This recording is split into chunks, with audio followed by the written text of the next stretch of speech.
I've always had a vivid imagination, but this dream unsettled me. It was wild and dark and weird, even by my standards. So yes, it began with a dream. Following a typical nightmare pattern, I was late, desperately trying to reach my destination, a lighthouse. For some urgent reason, I couldn't remember. I'd been driving too fast down a coastal road to get there.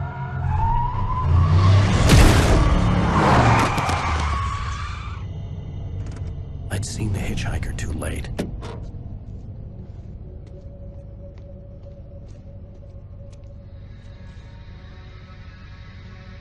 He was dead. I was convinced they'd put me in jail and I would never see Alice again.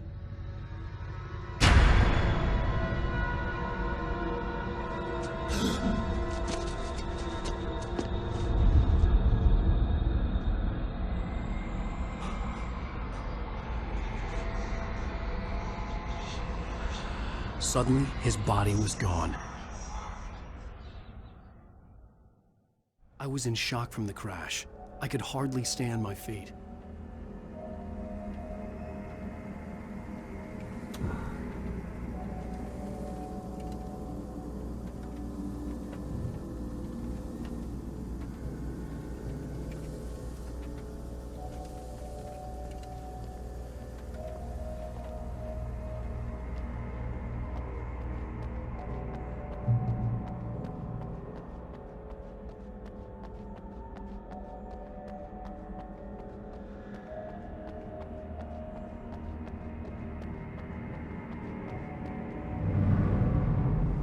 I had to go to the lighthouse. I knew there was something important waiting for me there.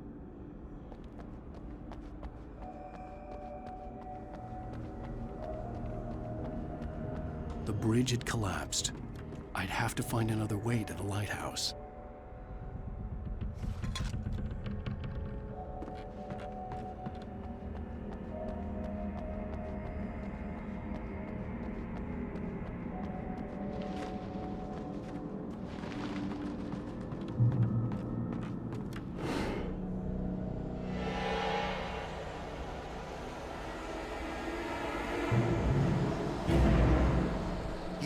Recognize me, do you, Ryder?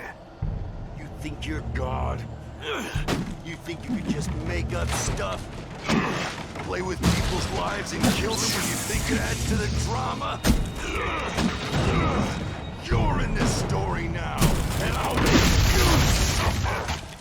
You're a joke. There would be a single readable sentence in your books if it wasn't for your editor. You'll never publish another one of your shitty stories, cause I'm gonna kill you. It's not like your stories are any good. Not like they have any artistic merit. You're a lousy writer. Cheap thrills and pretentious shit. That's all you're good for. Just look at me. Look at your work.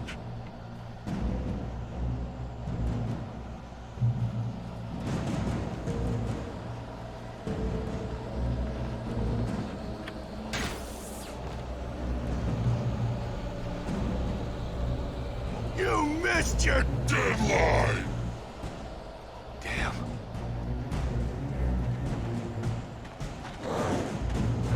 Ah!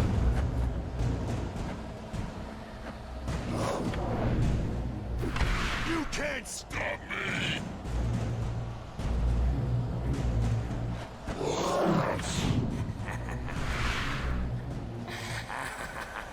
I realized that the hitchhiker was a character from the story I'd been working on.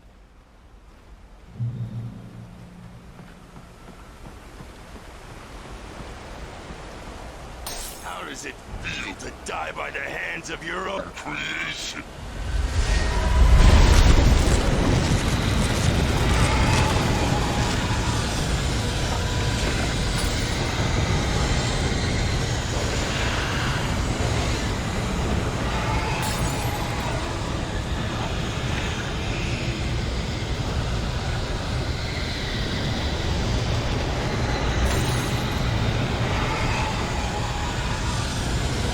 This way!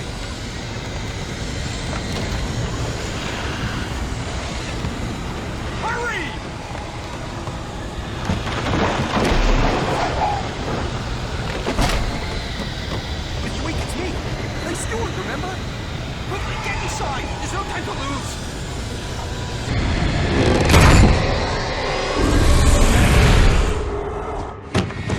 Oh no! Stop! No! Damn it, die! No! No! No!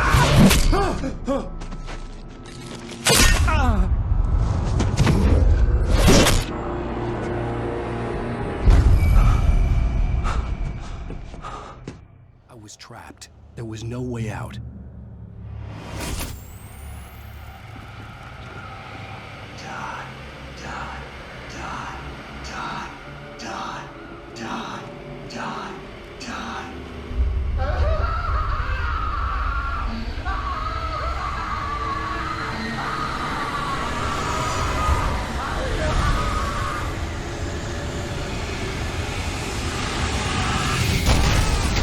It was a death trap.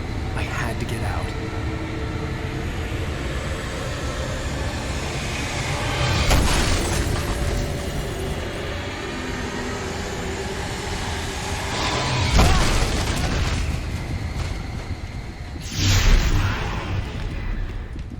Follow the light.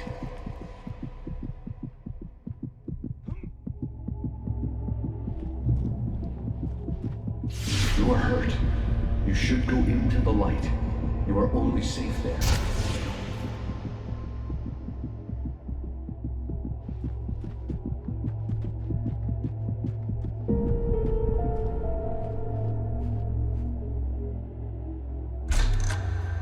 Well done. I have something important to tell you. It goes like this. For he did not know that beyond the lake he called home lies a deeper, darker ocean green, where waves are both wilder and more serene. To its ports I've been. To its ports I've been. Do you understand? No. Follow my light.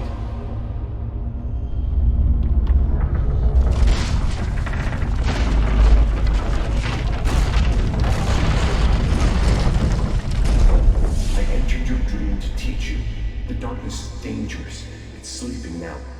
When it feels you coming, it will wake up. There's no time. I can only show you the most important thing.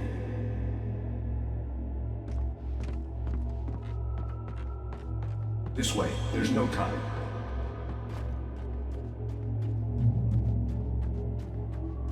The hitchhiker has been taken over by the dark presence.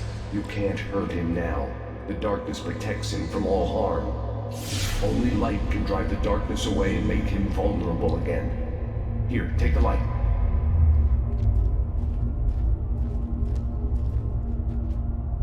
Turn your flashlight toward him and burn the darkness away.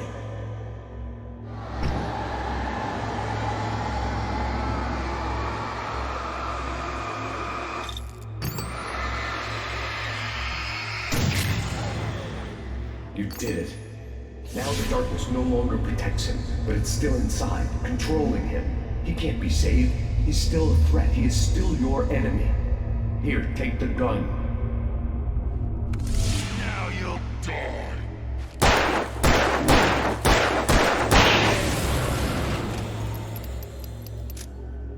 Good. You've done well. Remember what I've taught you. That is all. I will give you back your dream now. In the nightmare, a terrible darkness was taking over the world. The lighthouse was the last safe place on Earth.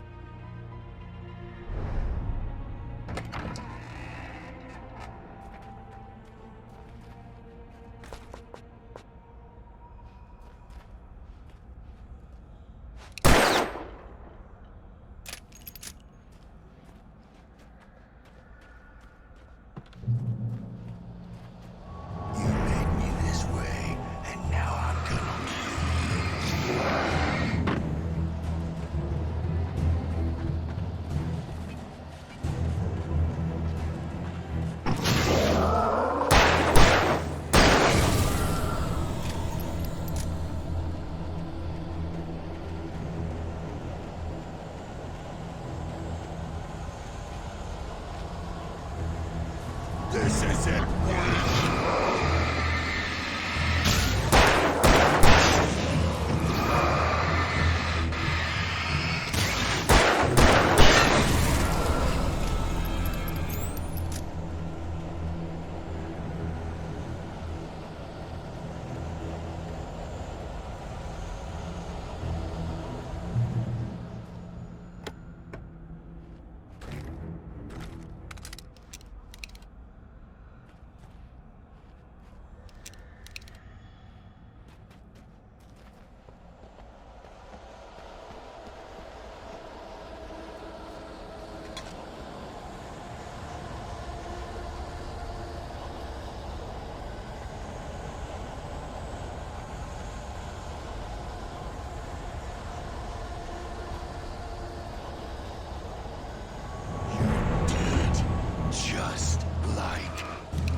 can keep this up forever!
Baby, just another nightmare. Everything's fine. You dozed off. Right. Anything more than dozed off would be news for everyone. Cheer up, handsome. We're here.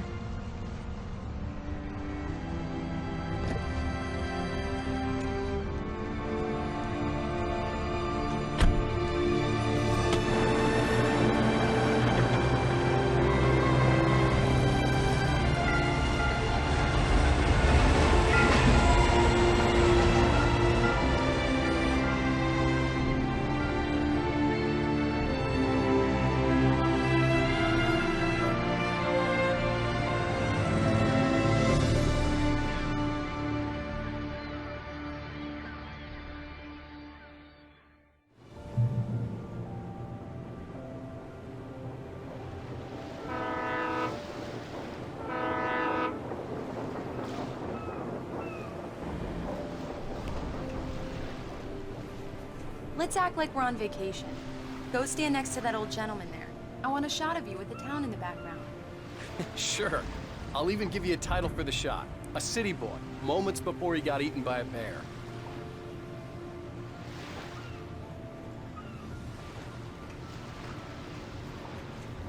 Hi.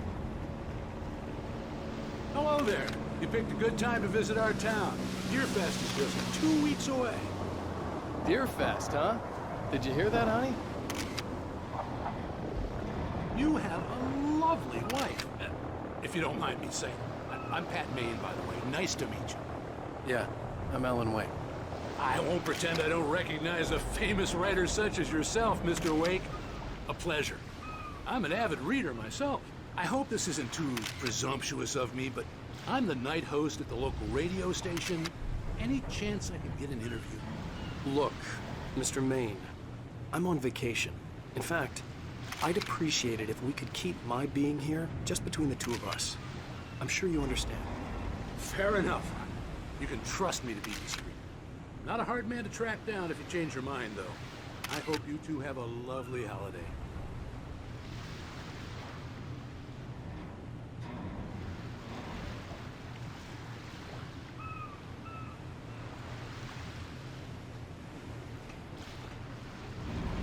Very nice. I got a couple of really good ones. And I see you made a friend. That's cute. Right.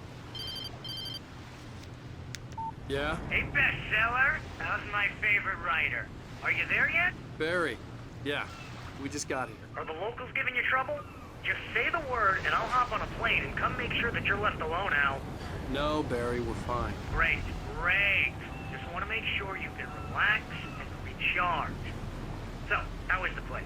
Has it gotten your creative juices flowing? Barry, we're just settling in. Okay, Al.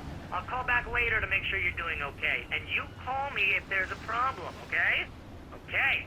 I'm just looking out for you, buddy. Talk to you later. I love you too, Barry.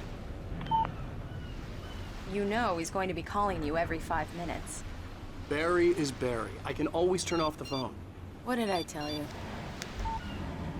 Text message from Barry. He says hi to you, too. Alan, we're here. Come on, let's get back to the car.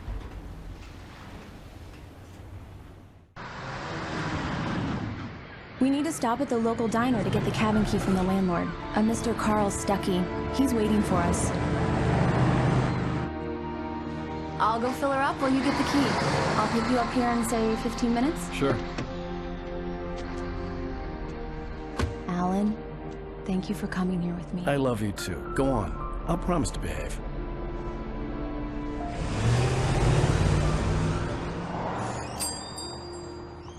I'd forgotten there were still places like this. Towns where everybody knew everybody. Welcome to the Oh Dear Diner. Hi, I was wondering if you could help me. I'm looking for... Mr. Wake. Alan Wake. Oh, God! I am your biggest fan. I know people say that all the time, but I really am. I'm glad to hear that. Rose. Rose, I'm looking for Mr. Stuckey. Carl Stuckey? Carl? Of course, Mr. Wake. He must have gone to visit the restroom. He'll be back in a moment. I can't believe it. I've got all your books. I got the cutout from the bookstore when they took it out of the window. And you keep it here. Well, okay. Good for you.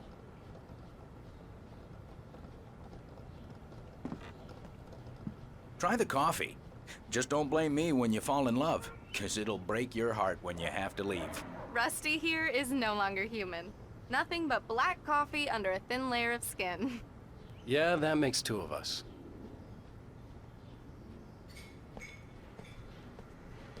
Are you staying long, Mr. Do Wake? me a favor, Sonny. I could really use a tune right now.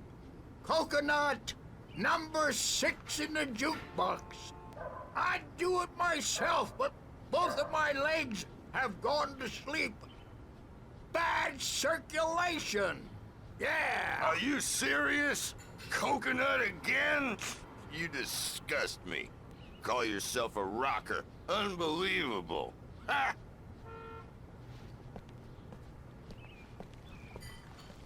You put the lime in the coconut. Drink them both up. Just because we're brothers, don't think I won't murder you in your sleep. It does that. Get stuck. Yeah, you need to give it a good solid whack. Yes, that's my favorite tune. Coconut. Now that's what I'm talking about. Yes. This is it. I've died and gone to hell.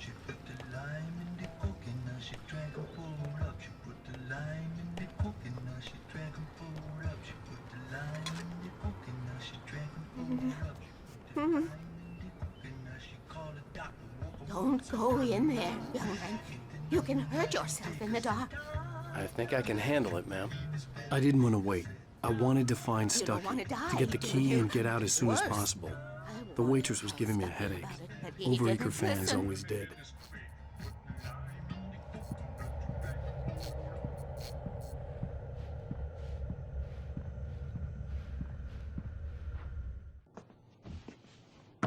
Hello? Mr. Stuckey? Carl couldn't make it. Unfortunately, he was taken ill. But I have the key for you and instructions on how to get to the lake.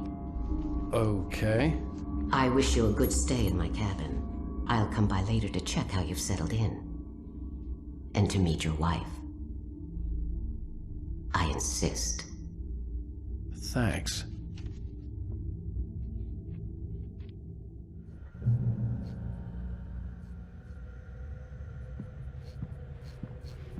Cauldron Lake is a special place. Very inspiring.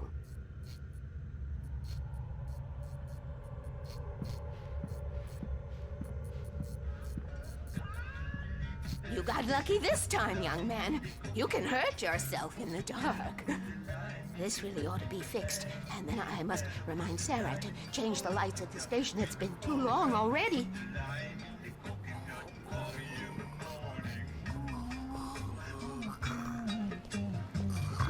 Even That sounds better than your singing. Are you all right? Splendid, splendid! Damn hernia. It swells up like a balloon if I lift anything heavier than a spoon. Yeah, splendid, splendid. It's been a long time, Tom. Good to see you. Hey, you wouldn't happen to have a bottle on you, would you, Tom? I wish.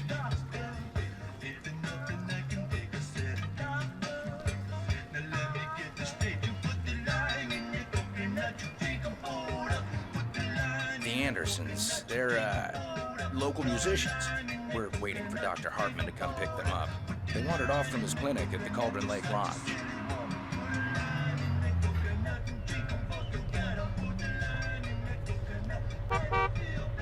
Bye, Mr. Wake.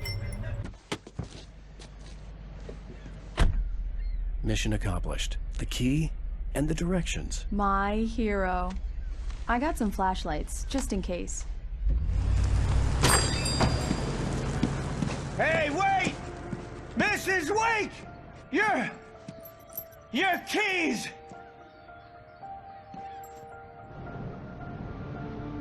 That diner was a real nut house.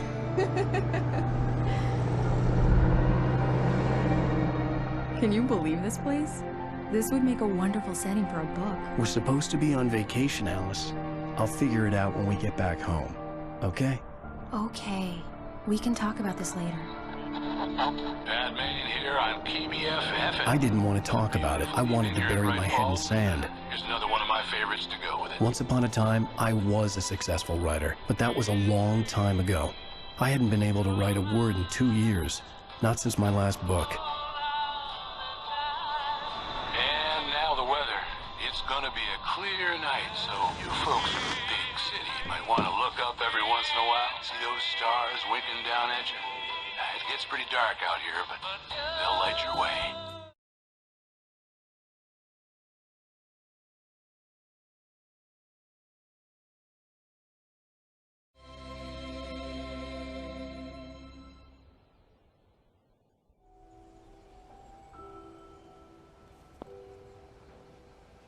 Wow. It's gorgeous, Alan. It's something, all right. Don't worry, honey. I'll get you inside safe and sound before it gets dark. And I've got the flashlight. I know. I'm okay. Alice had a phobia. The fear of darkness. I wanted to make sure we were inside with the lights on before sunset.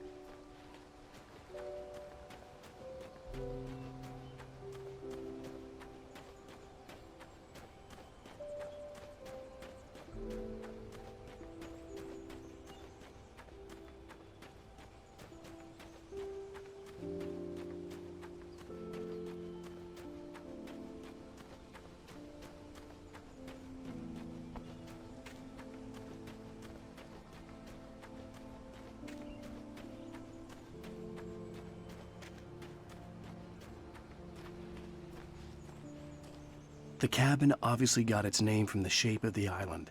It looked like a giant bird leg. Alice had mentioned that the lake was a caldera. There was a dormant volcano under it.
Here we go. Let's take a look inside.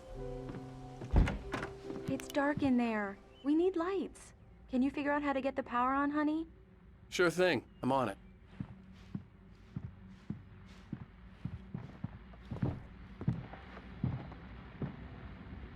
Hello? Anyone here?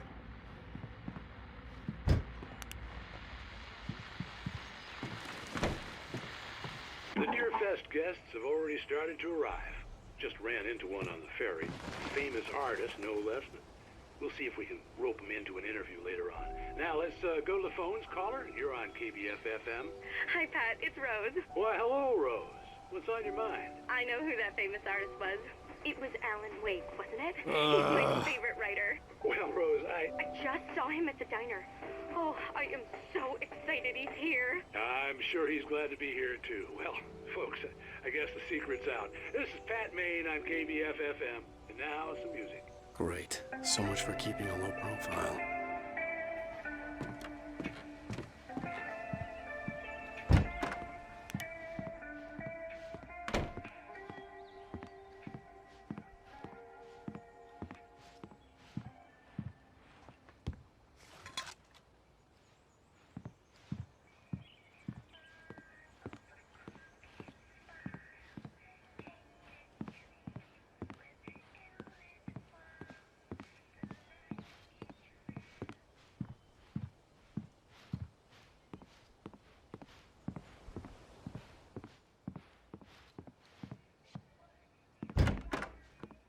For a moment, the oppressive feel of the nightmare I had seen on the ferry returned. Damn.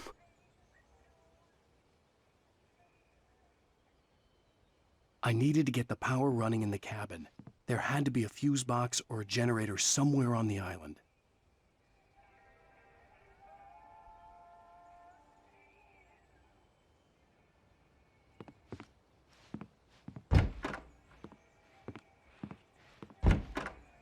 The cabin looked like a time capsule from the 60s, or even earlier.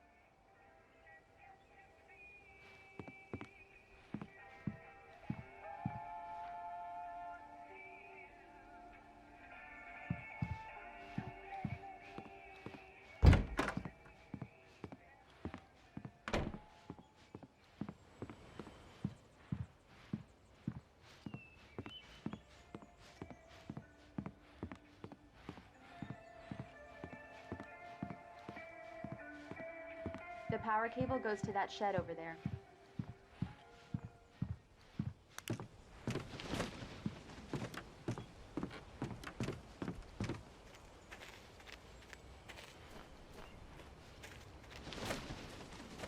The island had once been the site for a love story. Maybe it would be that again.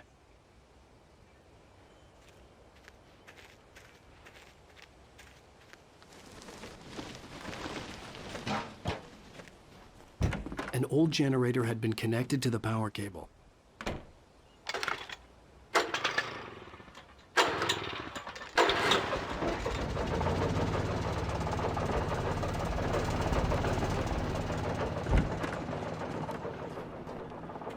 lights are on! Good work, honey. I'll freshen up a bit and start settling in. Okay, I'll look around a bit. Sure thing! Have fun!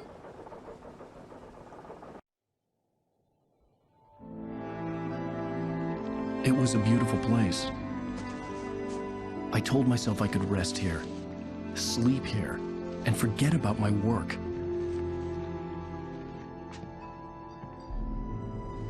I thought we could be happy here.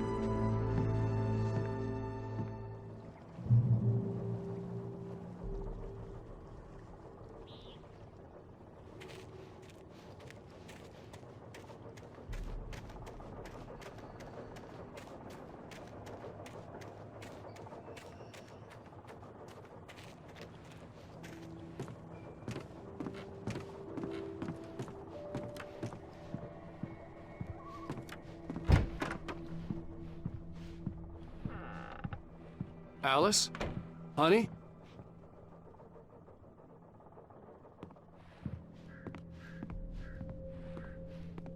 Alan, I'm upstairs. I have a surprise for you.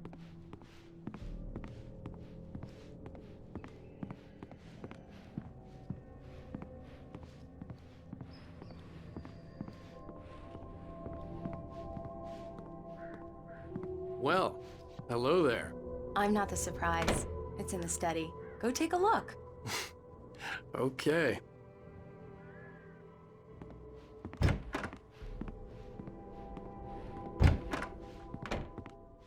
Surprise!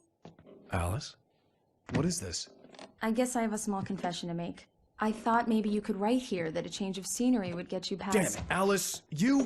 Everyone keeps... Hey! Just hear me out! There's a local doctor, Dr. Hartman. I read a book of his. He has a private clinic here. He specializes in helping artists. Maybe... So now you want to get me committed? No! It's not like that. That's not... Alan? Alan? Just don't! I don't want to hear it! God damn it, Alice! God damn it! I knew she wouldn't follow me in the dark. I needed some time alone to think things through.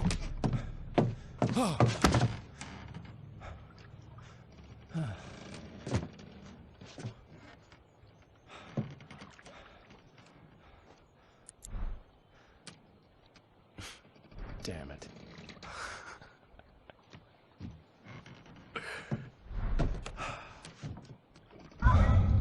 Alice? Alice?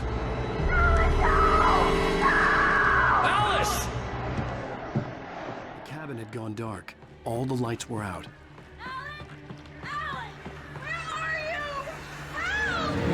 Alice, I'm coming! It's all right, I'm coming! What the hell? Alan! Help me!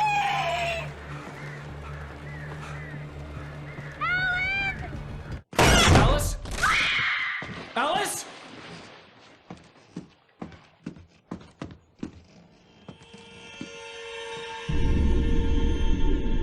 Oh no!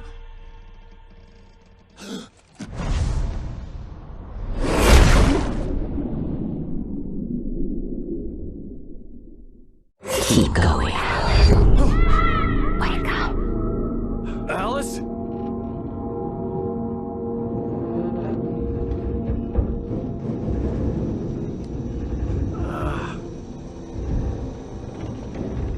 Waking up in the crashed car felt like I had woken from one nightmare and entered another. I couldn't remember how I got there. All I knew was that something terrible had happened to Alice. The phone was dead. I'd have to find help on foot.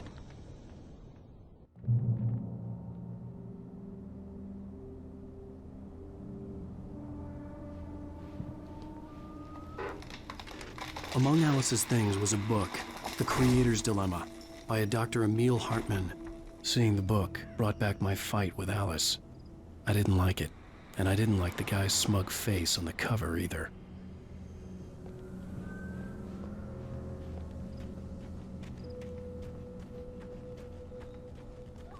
The gas station was my best bet.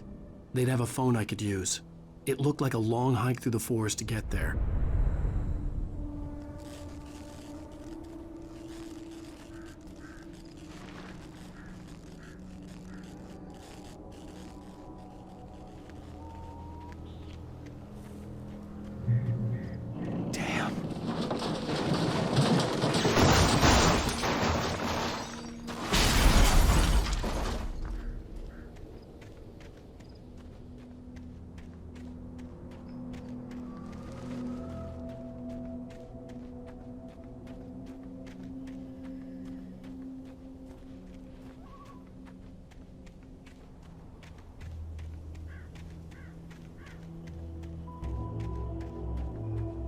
Hello?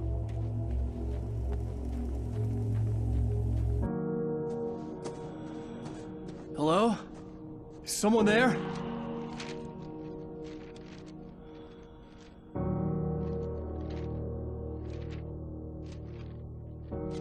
The loose sheets of paper were pages from a manuscript entitled Departure. That was the name I planned to use for the next novel I had never gotten started. I was named the author. I hadn't written it. I couldn't remember writing it. In the scene on the page, the hero was attacked by an axe murderer in the woods at night.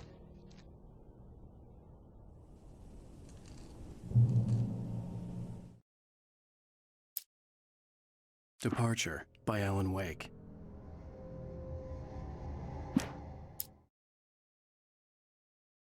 The man turned to face me. His face was covered in shadows. It was hard to make him out in the darkness of the forest that surrounded us, but the axe he lifted was plain to see. It glistened with the blood of his victim. He grinned madly. The shadows were alive, distorting his features. It was a scene from a nightmare, but I was awake.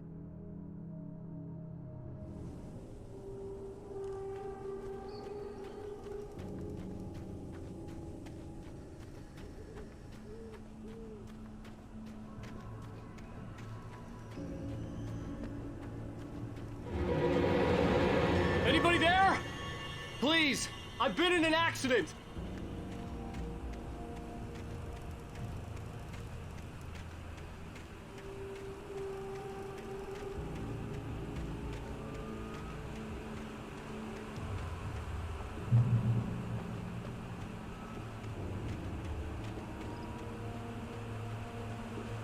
The lights up ahead were a good sign. Maybe I wouldn't have to hike all the way down to the gas station to find a phone.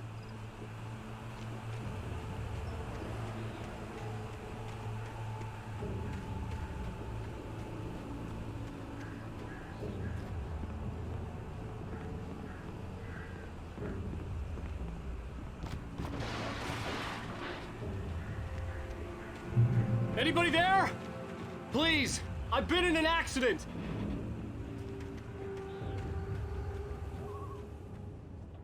Hey! Hey, you! Phil! There's been an accident. I need help. Listen, I need to... Premium cabins for rent in... Nightfall! Oh, hell. Carl Stuckey. Pleased To meet you. non-refundable reservation Deposit required. Fair and square! Fair and Square.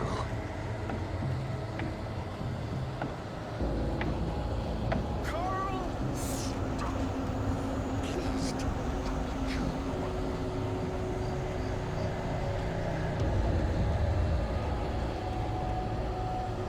Premium.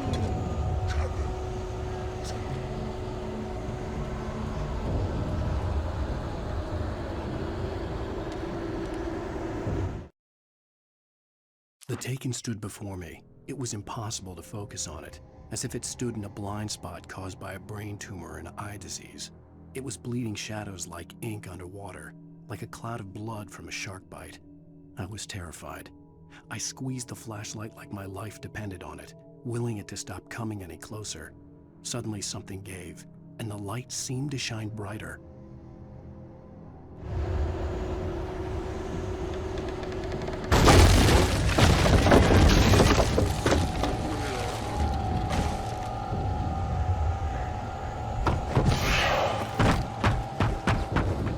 In Bright Falls. You come to arrive. You lose. Shit. Deposit. It's the latest thing. Bright Fall. I had to figure a way out of this. Any second now, and Stuckey would be knocking on the door with his axe like Nicholson in The Shining.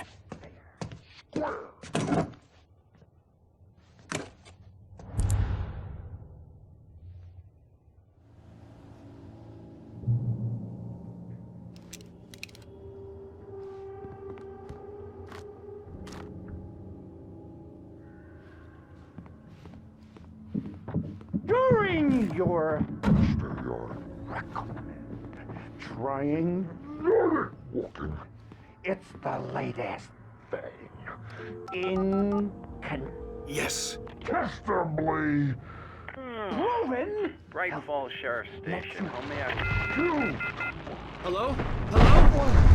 Hello? You can see the sights and keep those cholesterol levels.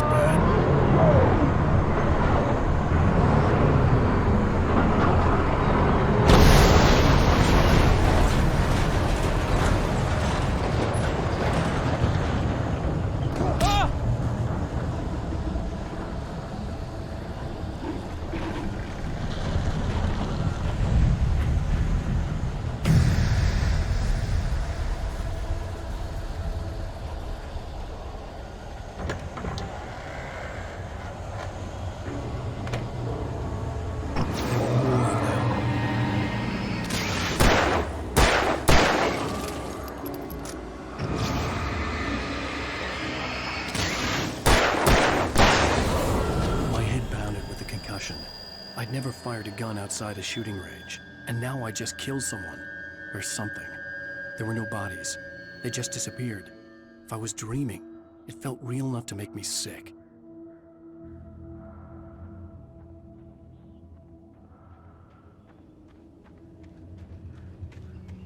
Eerie hand-painted graffiti was revealed by my flashlight. Someone had hidden a chest of supplies near it.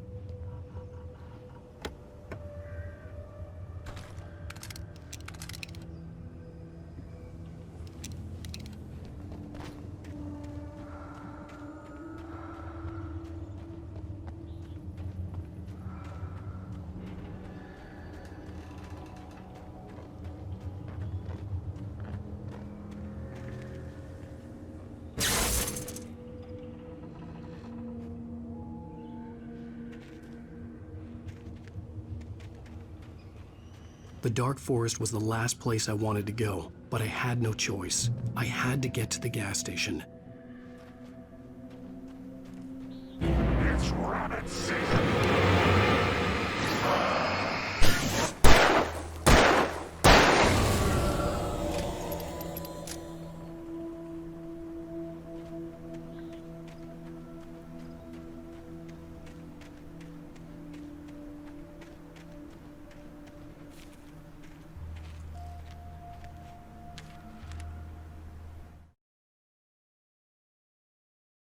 Rose knew she had been gushing, but right now, she didn't care. As far as she was concerned, her brief meeting with Alan Wake was literally the high point of her life. She watched as he got in the car with his wife. She was pretty, confident, at ease with Wake. Not like Rose. They were perfect for each other. She'd have given anything to be called their friend.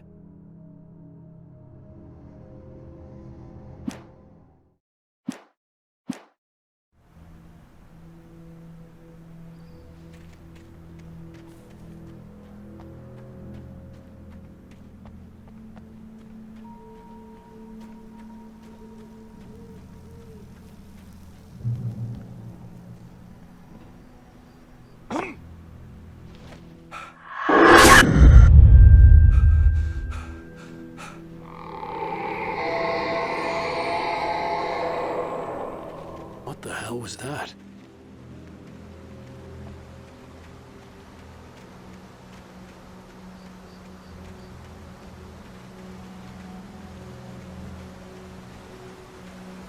When I saw the river below, something uncoiled itself inside my head. I realized that I'd have to find a way across. I didn't even want to look at the water.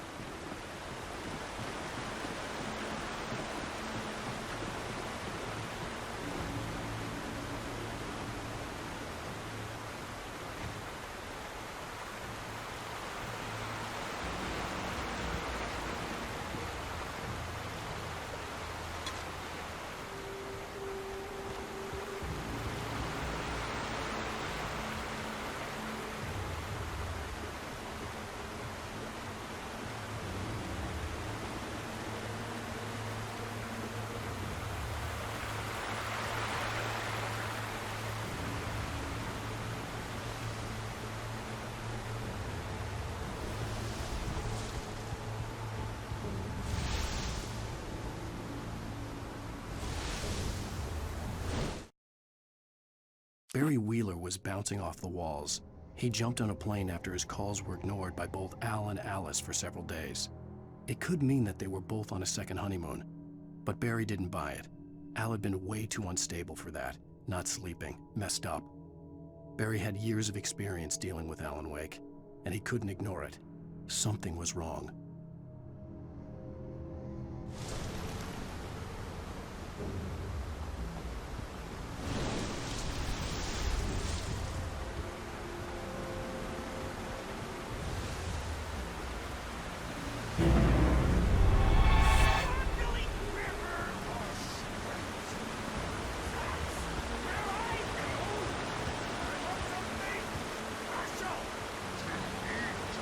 Stucky was still out there, in the dark, stalking me.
taken.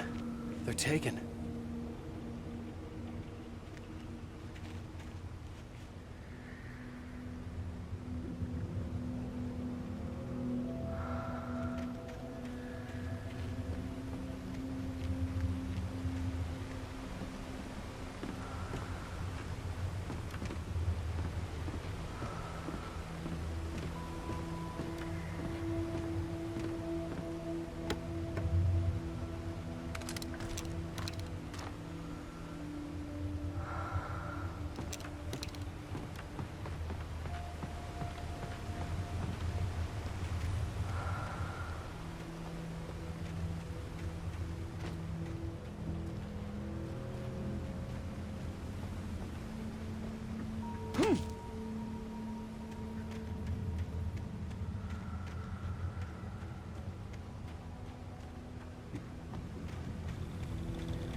The staircase was broken.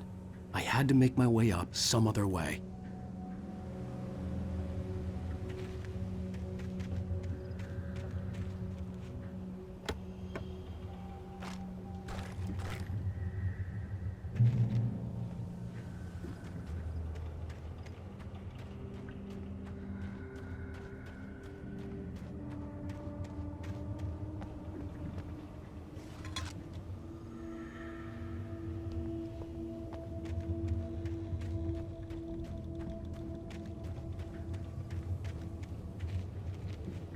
There was no power. There was bound to be a generator somewhere at the logging site.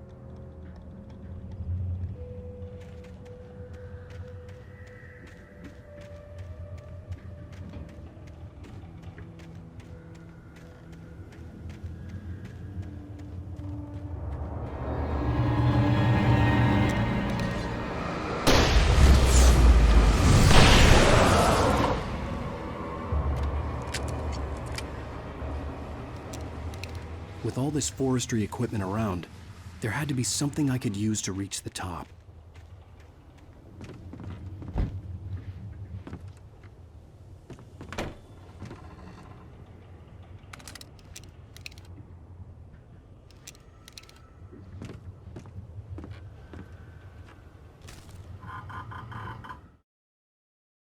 I heard them before I saw them, swooping down from the sky and screeching as they came.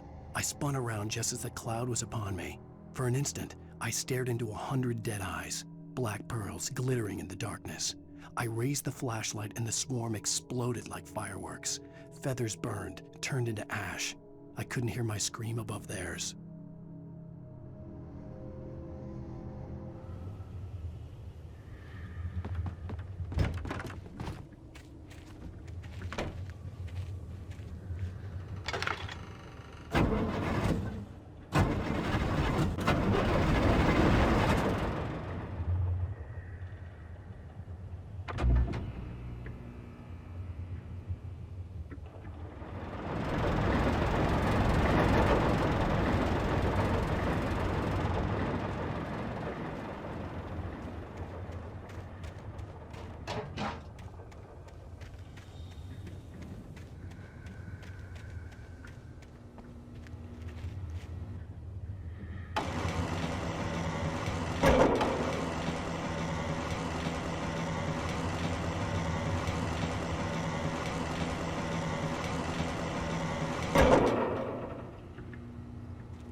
Well, I was just outside for a breath of fresh air, and what a night. I know most of you are probably in your beds by now, but if you're still up and around, take a moment. Step outside for a spell and breathe in deep. The weather is absolutely still. The sky is crystal clear. It's like the forest is quietly breathing along with you. As you listeners know, I'm a night owl, and it's on nights like this I wish I wasn't cooped up in the studio.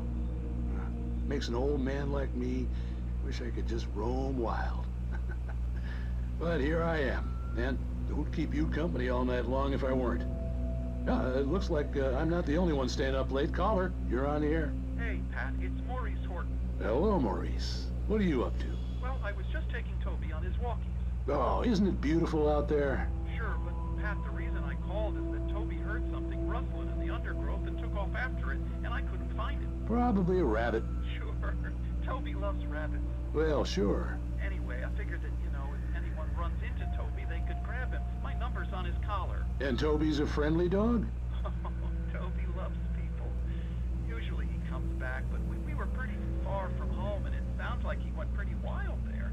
Great dog, but he's just too dumb for his own good. Well, Maurice, it's out there now. Hope Toby comes home soon. Yeah, thanks, Pat. You have a good night now.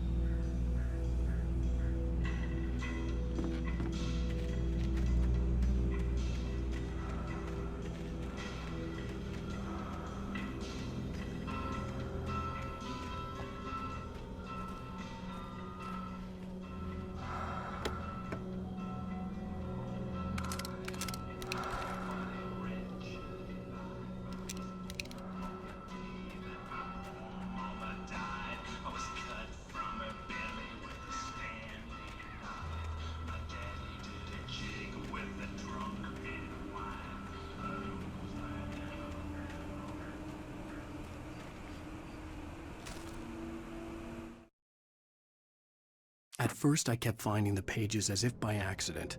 The book I couldn't remember was either a terrible and true prophecy or an act of creation that had rewritten the world. I began to hunt the pages feverishly, for they held the answer to the mystery. With it, I could save myself. With it, I could save Alice.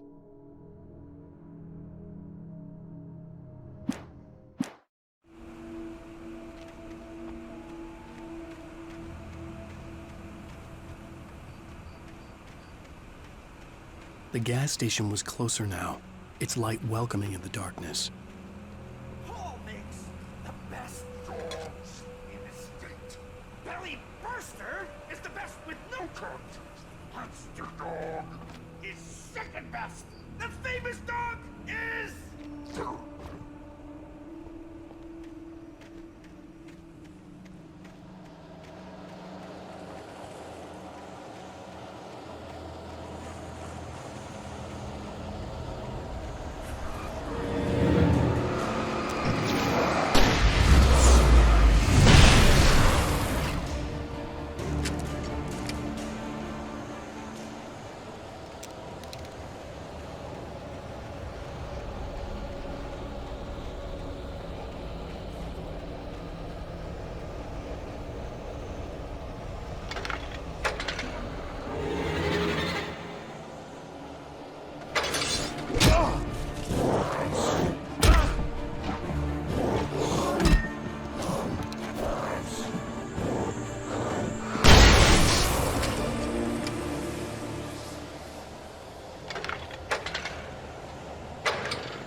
I stepped into the gas station's garage. It was dark and quiet.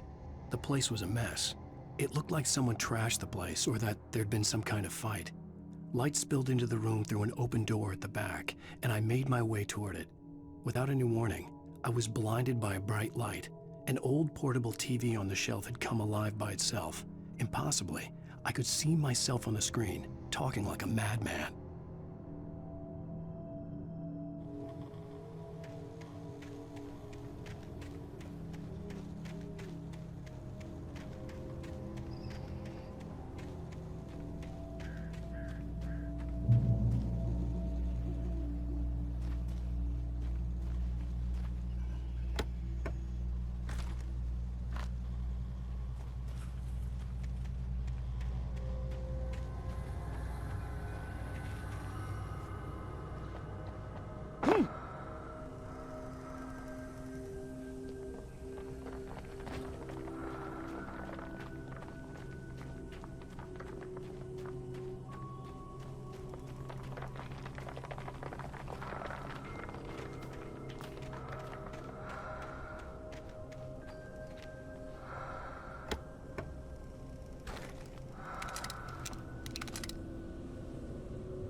The cabin on Cauldron Lake?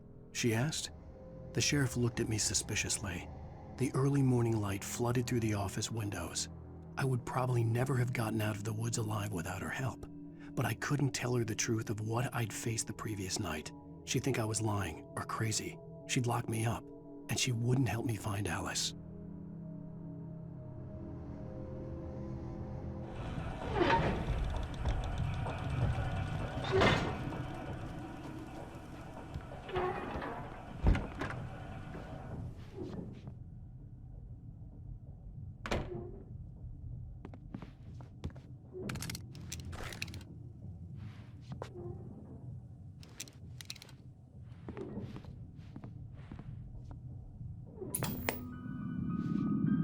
Science.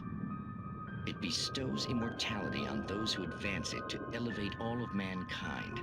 Newton, Einstein, Sagan, princes among men. But the price for such a legacy is steep indeed. In Night Springs. Tonight's episode, a quantum suicide. If our lives are already written, it would take a courageous man to change the script. Having called a press conference, Dr. Barclay Colvin is about to demonstrate that very courage. Ladies and gentlemen of the press, I am Dr. Barclay Colvin, and I'm glad so many of you could join me here at the Moorcock Institute. Tonight, I'm going to give a practical demonstration of the many worlds interpretation. As you can see, this is a loaded 9mm pistol. It shall be part of a thought experiment. And now, a real experiment, known as a quantum suicide. Did he say suicide? Is that a real gun? He's kidding, right? Please, stay calm. There is no risk. Observe what occurs when I place the weapon against my own forehead. Now, you might think this round is merely a dud. Not so. Observe the flower pot. And yet, I myself cannot be harmed with this gun. With each pull of the trigger, 2 new realities branch off. One in which the weapon didn't fire, and one where it did. With my machine here, I have ensured that this reality is always the former. I have bestowed upon myself quantum immortality. Under no circumstances can this gun kill me. So wait. What you're saying is that every time you pull the trigger, in another reality, you die? Yes, of course, but that's completely trivial. There's an infinite number of things that could happen at any moment, and they always do happen somewhere. The point is, this one thing did not happen here. You're insane, Colvin. Insane? Insane?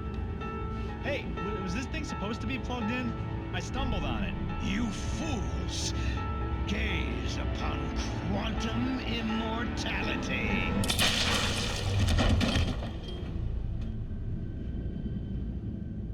Poor Dr. Colvin, felled by his own hubris or the ignorance of the masses. Perhaps he should have left the crate unopened, the decaying atom unobserved. Curiosity often kills the cat. In Night Springs.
Stucky's body vanished, leaving behind only a lifetime of nightmares to come, assuming I'd reached the lights at the gas station alive.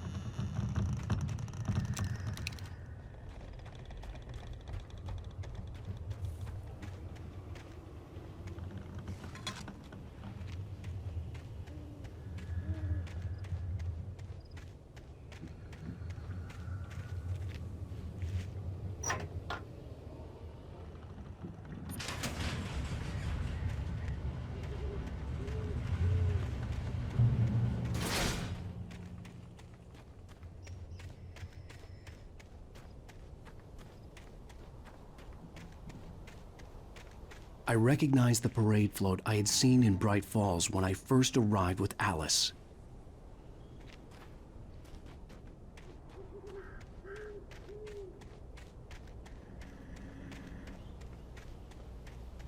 After the insanity I had just experienced in the darkness, the lights of the gas station felt comforting.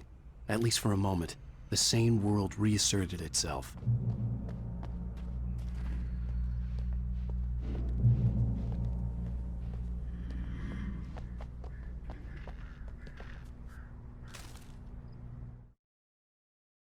Stucky spat on the garage floor and tried to shake the cobwebs from his head. Ever since the couple never showed to pick up the keys, things had been fuzzy. Something, a feeling caught his attention. Stucky looked up and stared as his brain tried in vain to process the horror before him. He stumbled back, knocking over a can of oil.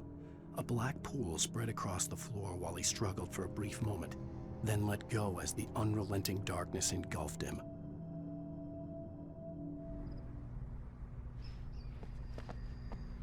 The Deer Fest had been 2 weeks away when we arrived. If the day count on the banner was right, I was missing a whole week between the night we got here and now.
I had to get inside the gas station to find a phone to call for help.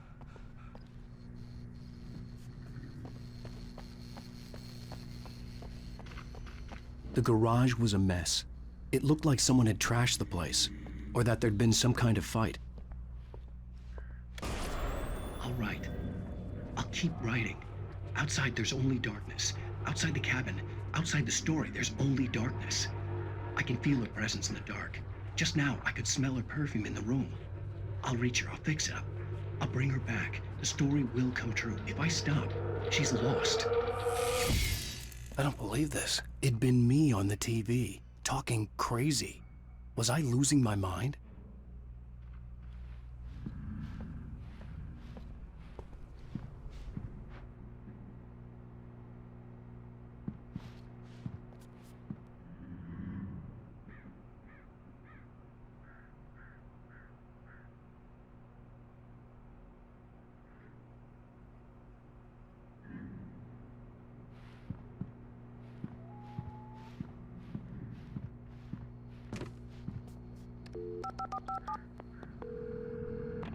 Great Falls Sheriff Station.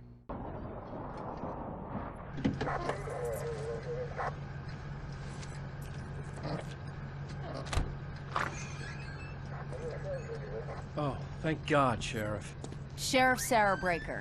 You are... I'm Alan Wake, but listen. I was in a car crash. My wife, Alice, she's missing. Calm down, Mr. Wake. We were staying in a cabin on the island, on Cauldron Lake. There's no island on Cauldron Lake. Not since the big eruption in the 70s. Please, I can take you there, okay? You look like you've taken a pretty bad knock to the head. Are you okay? Listen. We'll figure this out. Please get in the car. We'll swing by the lake and then we'll go to the station, okay? Mr. Wake, have you seen Stucky, the guy who owns this place? I realized I couldn't tell her what had happened in the forest. She wouldn't have believed me. And then she wouldn't have helped me with Alice.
Previously on Alan Wake. I came to Bright Falls with my wife, Alice. Thank you for coming here with me. I thought maybe you could write here. I don't want to hear it! God damn it, Alice! Now, she's missing. Alice? Alice? I woke up behind the wheel of a crashed car. I'm missing a week. I was attacked by shadowy men straight from a nightmare. The sheriff took me to the lake Alice and I had stayed at, but the cabin had disappeared.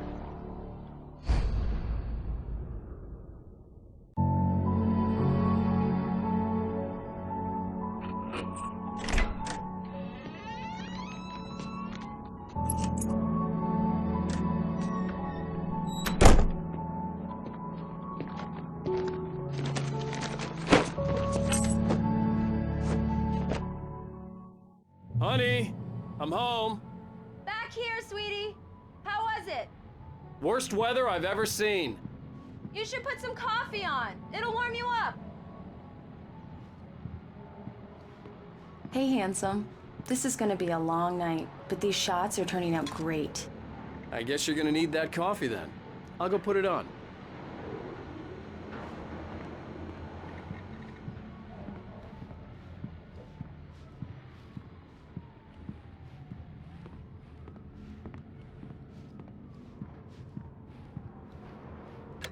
Coffee's on. Great, thanks. I'll need it if I'm gonna finish this by tomorrow.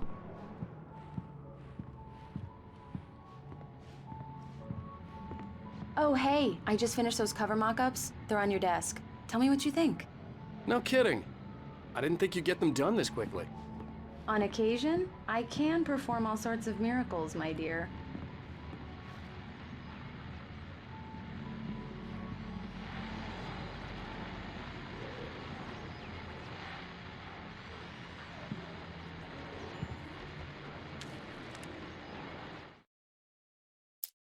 It's true what they say about the fall and the sudden stop at the end. I'd lain here in the snow while the lurid chain of scenes that had led me here kept playing in my head. A rerun of my own private snuff movie. A memory of my corpse. Alone at my own wake. Thinking in metaphors again. The femme fatale was gone. Only a sour taste remained of the kiss that killed me. This was a late goodbye. 13 years after I'd gotten my revenge, it had finally caught up with me. It had been a long time to bear the pain. My blood painted the snow red. A gruesome slushy dissolved all the scattered painkillers and leisurely dripped down to the sewer, mingling with the bile of the city, becoming one with it. I can see them now. My wife and my baby. Honey, I'm home. These look really good. Oh, sure, until Barry gets his hands on them. Which, by the way, will happen over my dead body.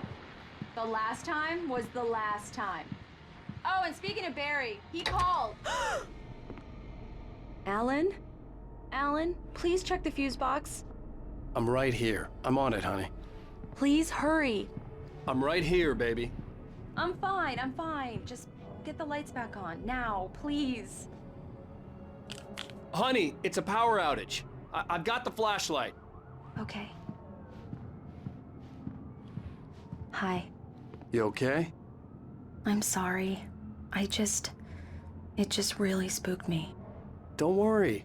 We'll just break out the candles. I know it's stupid, but it's just... especially when I'm not prepared for it, you know? It gets to me. I love you. Tell me a story, writer. Okay. I used to have these nightmares when I was a kid. The dark really spooked me, too. When it got really bad, my mom gave me this old light switch. She called it the clicker. The clicker, huh? Yeah. If I ever got scared of the dark, I could just flip the switch and a magic light would scare the monsters away. Oh, sure. Here it is. Alan. Maybe it'll help you too. Yeah, nice story, writer boy. You made that up right now, didn't you? No. Seriously. I love you, even if you are a liar. Thanks for this.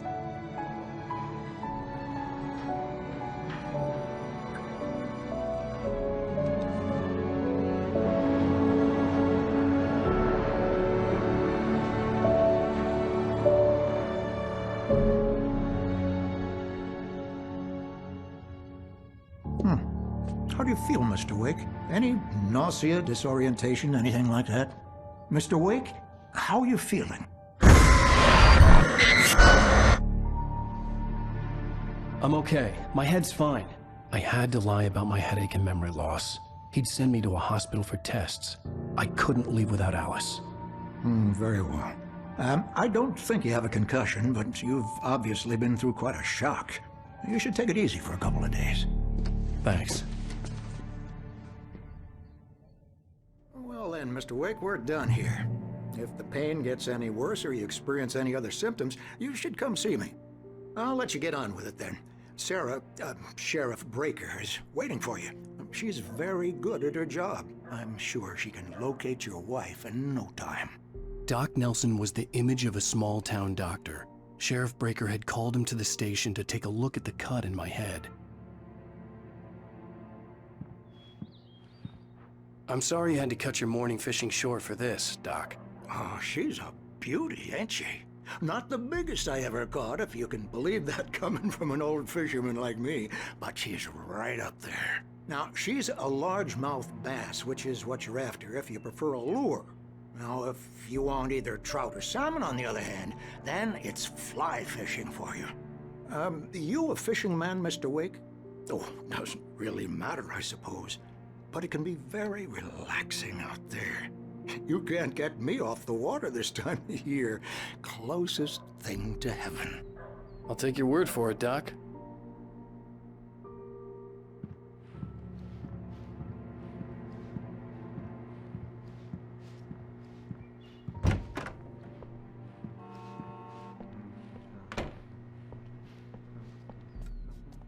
Thank you for testing the lights, Miss Weaver.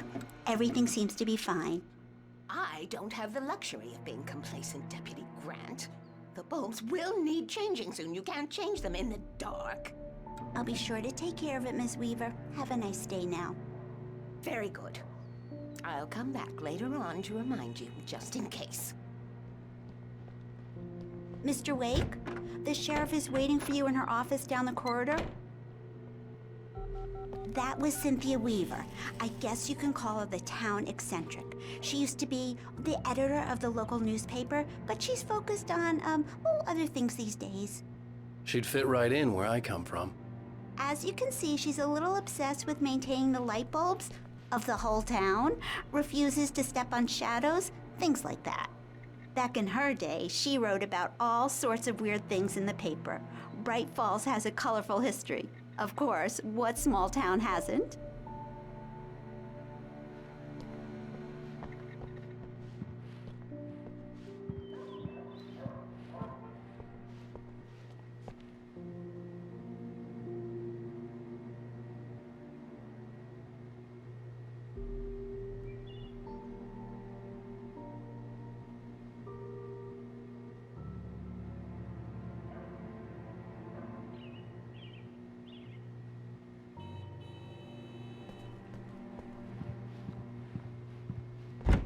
Come in, Mr. Wake.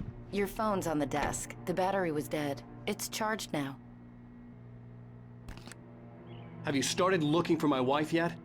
My men are already on it. Now, can you tell me what happened? I'm not sure. I can't remember.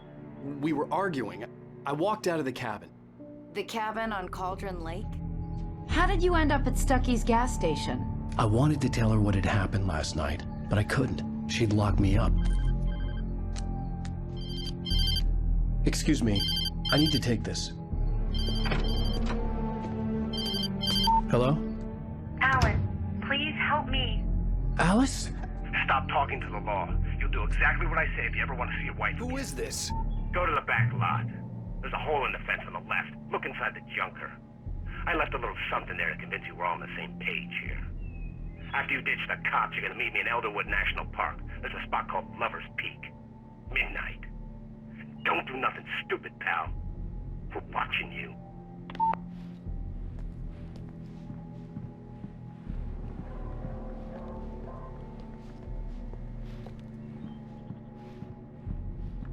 Mr. Wake, can I help you with anything? I need to get some air. The sheriff said I could go out back. Of course, Mr. Wake. You can get there through the cell corridor. Hey, mister!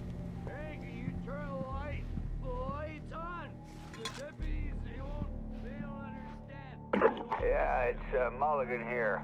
I'm at Stucky's gas station with Thornton. There's no sign of him. Over. Wait. Yeah, this is Thornton. Look, we've located the brake float. It's here. That's some good news, right? Stucky was supposed to be driving it at the rehearsal today. Over. Oh, give me that. Mulligan here. Looks like someone really thrashed the garage. Over. Okay, roger that, guys. Keep looking for Stucky. Jane's out.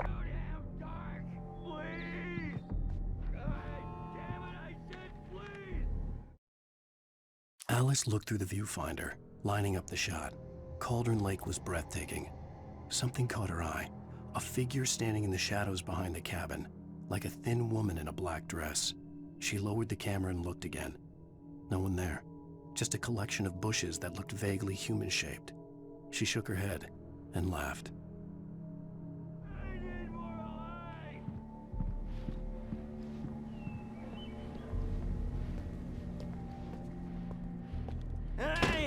Hey, you! Can you help me? Can you turn the lights on?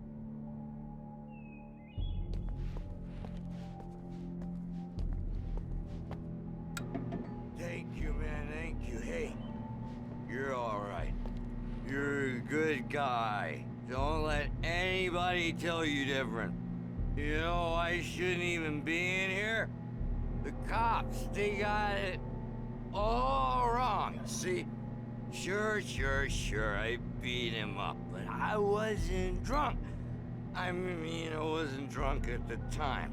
I only got drunk afterward. Okay, listen, you gotta listen carefully now. Here's the kicker. That wasn't Danny. No, sir. It only looked like him. You wanna know who it really was? I'll tell you who it really was. It was a goddamn space alien! I know it sounds like something a drunk would say, but believe me, I wasn't drunk then.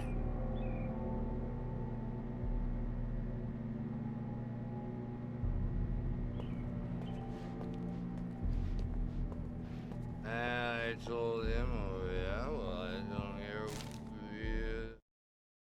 In spite of its human mask, to describe the dark presence as intelligent would have implied human qualities on something decidedly inhuman. Nonetheless, it found the one spot in the diner that was dark enough. Some light spilled into the corridor, ravaging it. But it took the pain. Horrible as it was, the writer would soon fix that. He would be coming to the one place where it still had power. Where on your feet?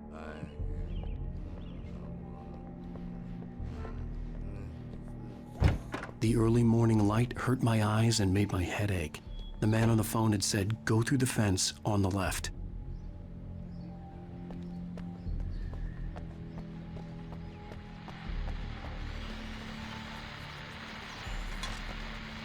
Well, folks, it's been another long night, and it's about time for me to sign off for a while. God knows I need my beauty sleep.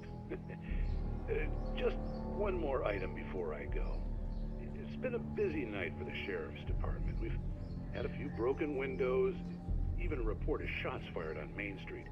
Deputies Mulligan and Thornton had to deal with two intoxicated young men who were celebrating the completion of their Deerfest float. Now, folks, we get this every year. I know it's exciting, the big day's almost here, but let's save it for the party and leave the gunplay for the shooting competition, huh? There's no point in getting all worked up yet.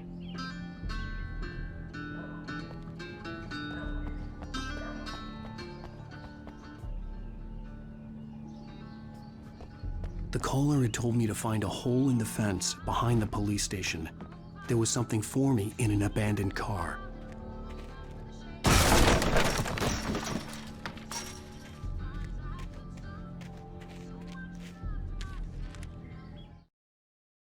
The kidnapper fired his gun one last time, and the shadow vanished into the darkness it had come from. See? Nothing to it, Wake. The thought of Alice in his hands was revolting. We stood on the wooden platform of Lover's Peak, the waterfall on the mountain behind us, the lights of the radio mast blinking red in the heights above. I fought with the urge to take a swing, force myself to speak. Let's cut the act now. Where's my wife?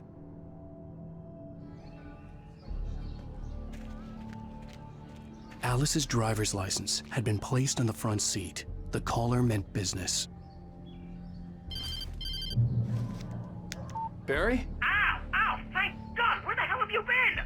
I've been trying to reach you for a week, you and Alice. I've been worried sick. I flew out yesterday. I'm here in Bright Falls. Barry, listen to me. I'm at the sheriff's station. Come and get me. I can't talk now. Ow! What the hell is going on? I had to get the sheriff to let me go. I needed to get to Elderwood National Park to meet Alice's kidnappers.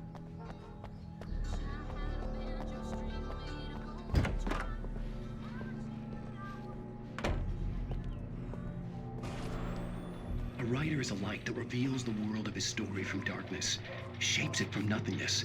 The way a sculptor carves a statue from a block of granite. If I stop, the world I'm making dies. Darkness will reclaim it. It's a long, hard journey into the dark. Alice's life is at stake, but I can't think about that, or I'll lose it. The dread lingers at the edge of perception. I'll push on. Anything is possible here. I'll write the story. I'll save her.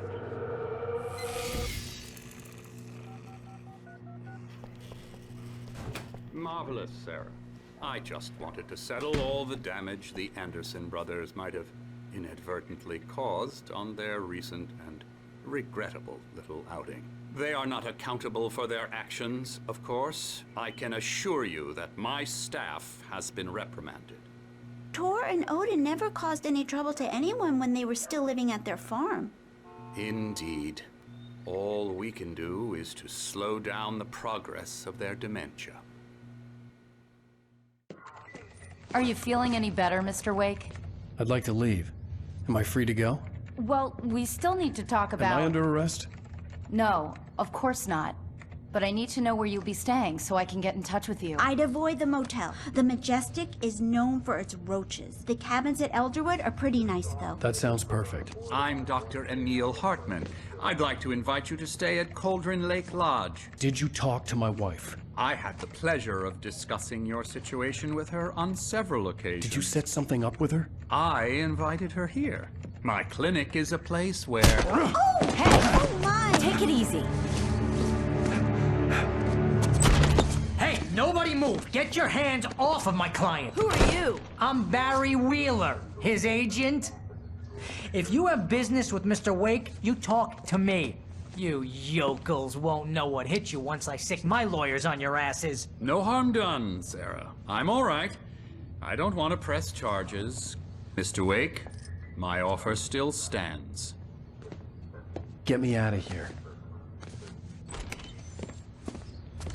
What the hell was that about, Al? We don't need a replay of that thing with the paparazzi. I thought they were gonna lock you up. I had to talk to someone. I told Barry everything. He thought I was certifiable, but when he heard about the manuscript, I had him. The fact that I'd written something, even if I couldn't remember it, was enough for him. He smelled money. And he believed that Alice had been kidnapped. Anything beyond that was another story. I had a midnight appointment with the kidnapper in a place called Lover's Peak, somewhere in Elderwood National Park. The plan was to rent a cabin. I don't like it, Al. I don't like any of it. It's not good. In fact, it's the absolute opposite of good. Mr. Wake! Barry, you found him! Hi, Rose. Oh, wow. I was just thinking about you, too. Great. I was just bringing Rusty some coffee. He's on the balcony, looking after Max. Poor thing. I really need to go. Great to see you again, Mr. Wake. Later! Who's Max?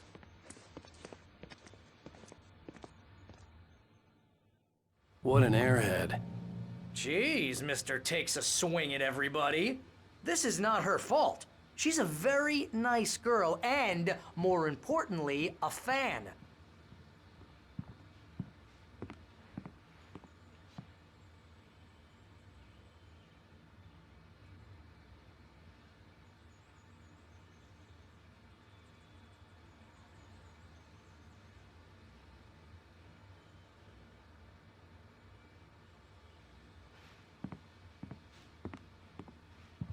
Seriously, Al, what you were saying in the car? Just listen to yourself. What, you shot a guy and his body just disappeared? When was the last time you slept? What, are you high? Have you been drinking? No! Look, Barry, I'm missing a week, and someone's got Alice. Do you and everything's understand just... what it sounds like when you say stuff like that? Don't get me wrong, it's a good story, could be a bestseller. But when you start confusing fiction with reality, you're buying yourself a ticket to the funny farm. All right, wait here.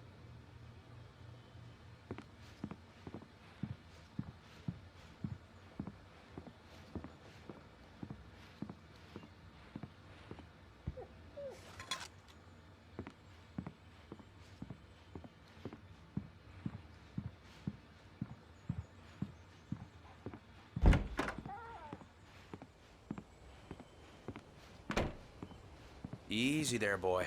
I'm almost done. Hey, Rusty, right? You rent cabins. Oh, Mr. Wake. I'd shake your hand, but mine are kind of full here. Actually, I'm sorry about this. Would you mind grabbing the registration form from the desk? It's just across from Bucktooth Charlie. Okay, sure. What happened? Crazy poachers. Max here got his foot caught in a trap. They're illegal to use here. Hell, you're not supposed to hunt within the park at all. But that doesn't stop some lowlifes.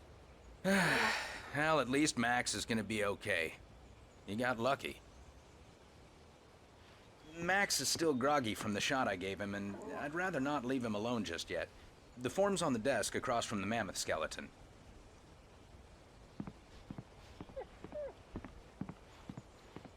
Okay, boy. We're almost done here. Al, you can't just go and meet a kidnapper. Those situations always end up in disaster. You gotta talk to the cops. She's my wife, and it's my call. Can we talk about this later? No. This whole thing... Listen, you hit your head. I mean, geez, Al, come on. You gotta understand how crazy all this sounds. If you're trying to pull a joke on me, freak me out, it's working. Ha ha, let's have a laugh on Barry. Well, you had me going there real funny, Al. You can quit it now.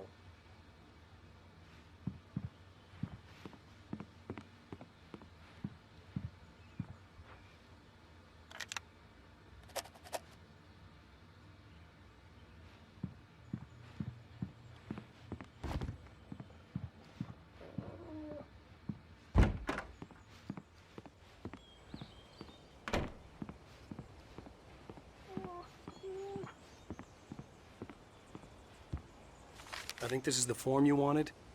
And here are the keys. Okay, you're all set, Mr. Wake. Glad to have you staying here. Thanks. Can you tell me how to get to Lover's Peak? Oh, sure. It's at the end of the nature trail. Just follow the paths, you'll get to it eventually. It's an easy walk. Nice spot, too.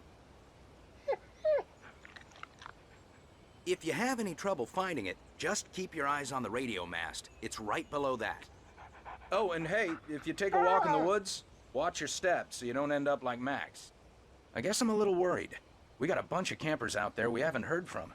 It's not like these people are on a schedule, but with the traps, well, you know, I just don't want any trouble. Right, thanks.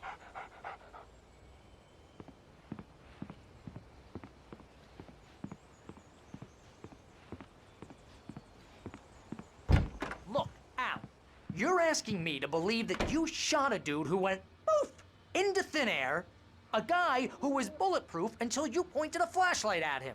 You hear that from people who end up spending time in padded rooms, strapped to their beds, wearing white shirts with too long tangled up sleeves, and eating a healthy diet of pills. Al, you make cruel jokes about people who believe that kind of stuff. You're the skeptic. You gave me an hour-long lecture on homeopathy last month. What was it? If there's no proof, it's pure bullshit. Period. Guess the laugh's on me then. Al, come on! I mean, okay. Okay, maybe something weird happened to you, okay? Well, thanks for the heartfelt vote of confidence. All I'm saying is you gotta throw me a bone here, bestseller. What would you think if it was me? There's no way you should be going out at midnight with a gun. No one asked you to come here, Barry. Either work with me on this or go straight back to New York. Your choice.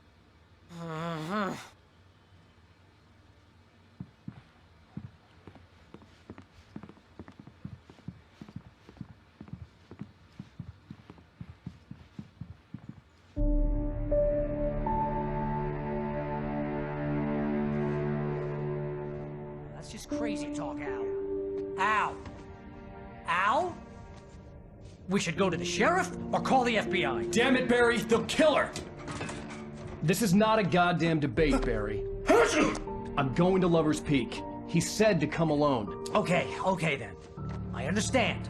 But you're my best friend, and I'm worried that you're not right in the head.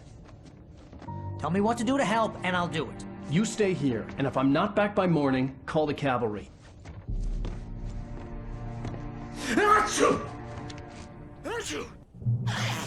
Just be careful with the natives, Al. These yokels are dangerous. Everybody hates a tourist, or it'll be Deliverance all over again. Bless you. Oh, this place is trying to kill me. I'll bet there's mold in here, spores, poison ivy, God knows what. This is so not worth a 15% commission.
I'll wait here, Al. I'll hold down the fort. I'll be with you in spirit every step of the way, Al. Walk through the door now.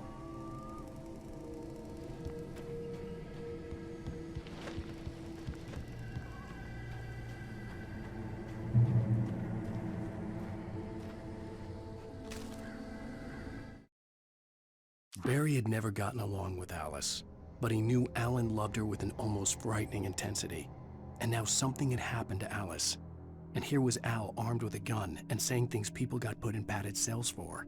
It was as if his friend had experienced a massive psychotic episode and was now totally disconnected from reality.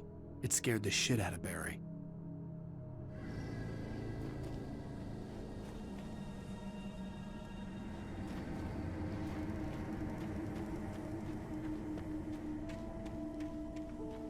I knew I should have gone to the cops. This wasn't the smartest thing I'd ever done, but I was still angry with Barry for trying to talk me out of it. These people had called me right in the sheriff's station.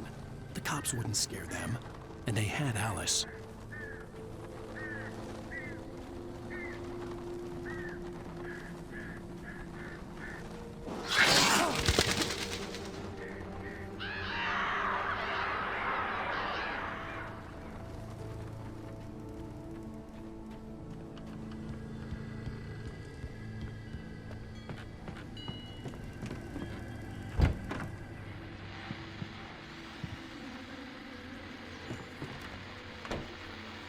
Welcome back to the show, folks. As promised, our very own Dr. Nelson has just parked his rear end in the studio. Doc, what's your Deerfest plan like? My plan? You make it sound a lot more organized than I ever seem to manage.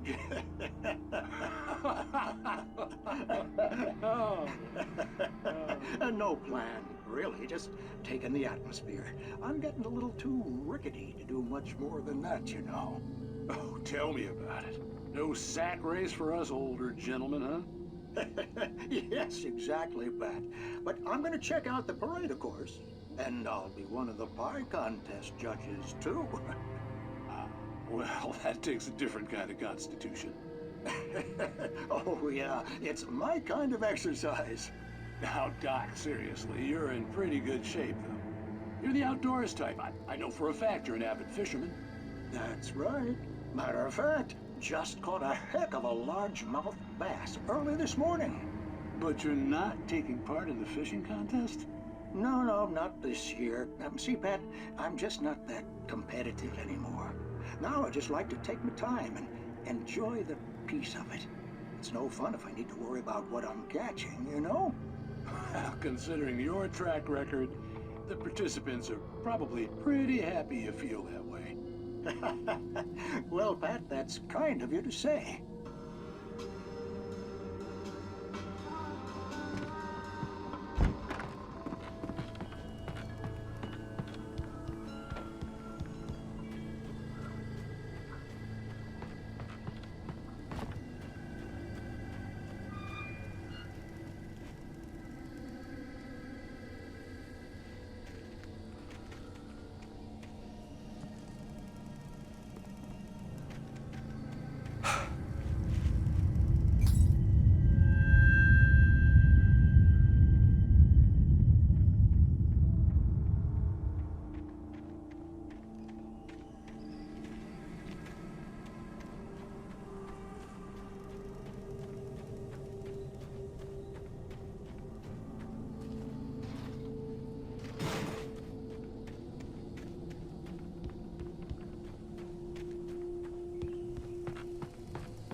Crime and punishment.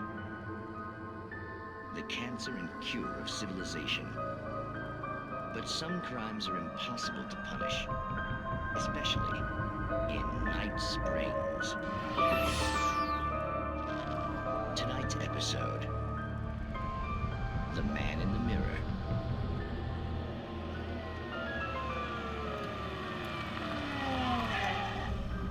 He's inside, Agent. He's a weird one. So, you're confessing to killing that guy, huh? Why? Had it coming? Yeah, but why would you do that? I mean, you're a nice guy. Normal. Took a kid to a soccer game. So how come at the game, you pick a guy and, quoting from the arresting officer's report here, assault the victim's head area repeatedly with the weapon of choice being a pair of bare fists? Wow, that sentence really flows, huh? Maybe you're not the literary type. Okay, so you mess him up. But why? Who was that guy? We couldn't ID him. Why would a guy like you do him like that? I didn't like his face? Well, you must have hated it, because you really went to town there. I mean, there's no way to tell what he looked like. No ID on him either. That must be difficult. But then we ran the fingerprints. Got a match. Your prints. Identical. Huh, how about that? Your son said you were wearing a white shirt when you took him to the game. The white shirt is on the dead guy. It's plenty red now. You won't get away with this. Do you really think that's in any way relevant to me? I had plenty of time to talk to my boy before the cops arrived, you know? He won't stop screaming, am I right? You think he's ever gonna be okay? I left my mark. Believe me. You bastard. What? You gonna shoot me? What's the point? I'm going to prison. You got me. I don't understand any of this. And you never will. Don't worry. Maybe you'll see me again, Agent. Maybe in the mirror.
Rose knew that Rusty was in love with her, and she liked him too.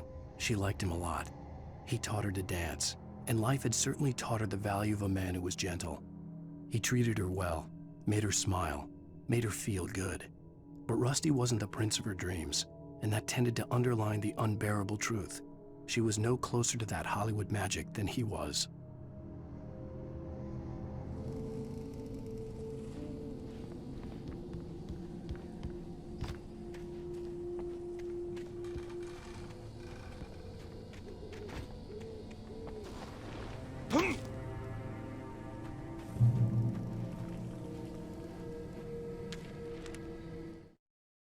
The air in the visitor center was heavy with an awful smell, as if some rotten drowned thing had crawled up from its grave.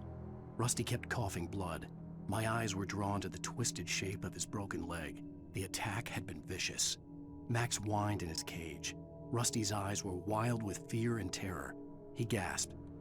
"Mr. Wake, it happened just the way it was on that page."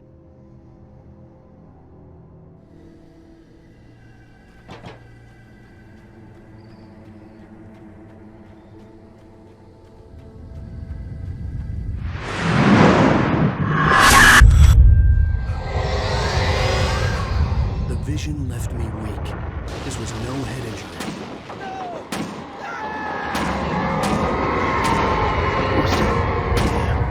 Rusty, hang on! I'm coming! Please, help me!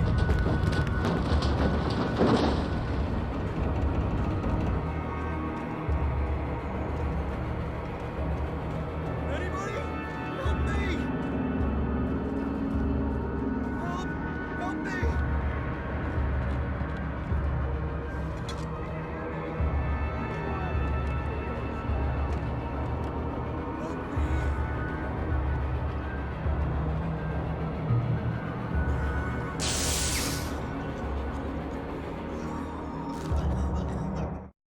The visitor center was sturdy, but the impact turned the front of the building into splinters. Rusty was thrown across the lobby like a rag doll and hit the far wall hard. It didn't hurt until he tried to move and saw his leg bend the wrong way, felt the broken ribs stabbing him on the inside. Rusty howled in pain and fear, suddenly afraid to die alone. Help me! Somebody! Hello? Back here! I'm back here! Mr. Wake? Oh, hell. It happened just the way it was on that page. I found. Came true. It knew. So dark. It'll come back for me. You must... The lights. In the office. I have the key. Okay, Rusty. Hang on. I'll be right back. Whatever did this couldn't be far. Rusty had found a page from the manuscript. It would help me understand what had happened.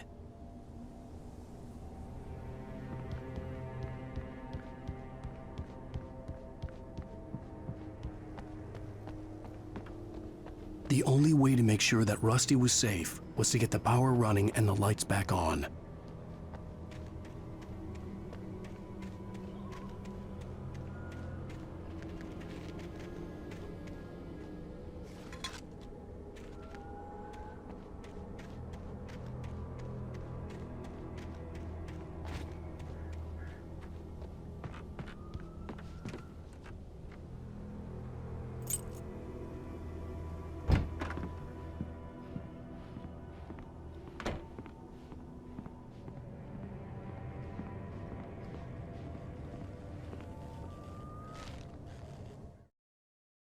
At the last instant, I changed direction and threw myself down.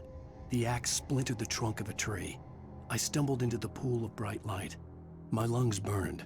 I was too exhausted to move. I tensed as I waited for the killing blow, but it never came. I raised my head. Nothing moved in the darkness beyond. For the moment, bathed in the cold light, I was safe.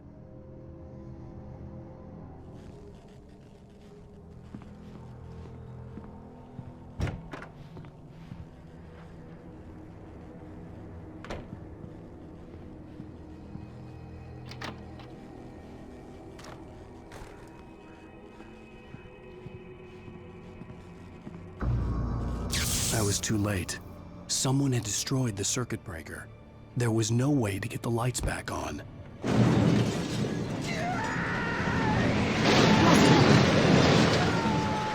Rusty!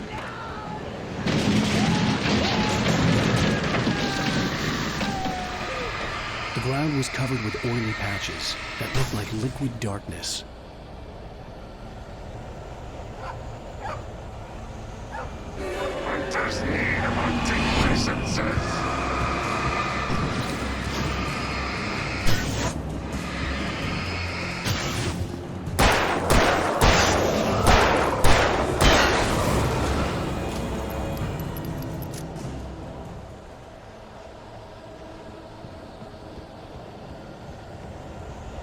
Something had torn a mammoth-sized hole in the wall.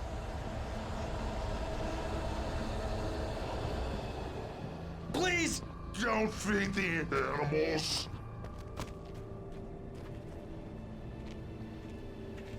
Fishing Is only permitted for those visitors who purchase a park fishing license. Obey the park ranger's instructions. at all times. Rusty, no! Never. No house within 100 yards. Two bears and wolves. Never closer than 25 yards. That's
What the hell was that?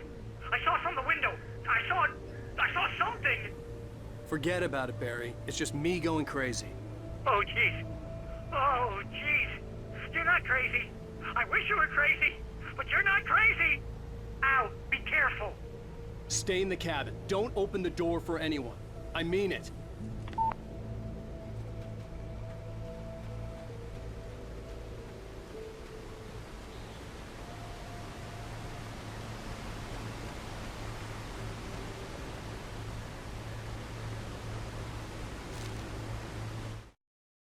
In that last instant of consciousness, Rusty thought about Rose. He was older than she was. Rose was barely out of her teens, but she made him feel young and forget what a train wreck his long-dead marriage had been. He still wore the ring. He'd been waiting for her to tell him to take it off. Now she never would.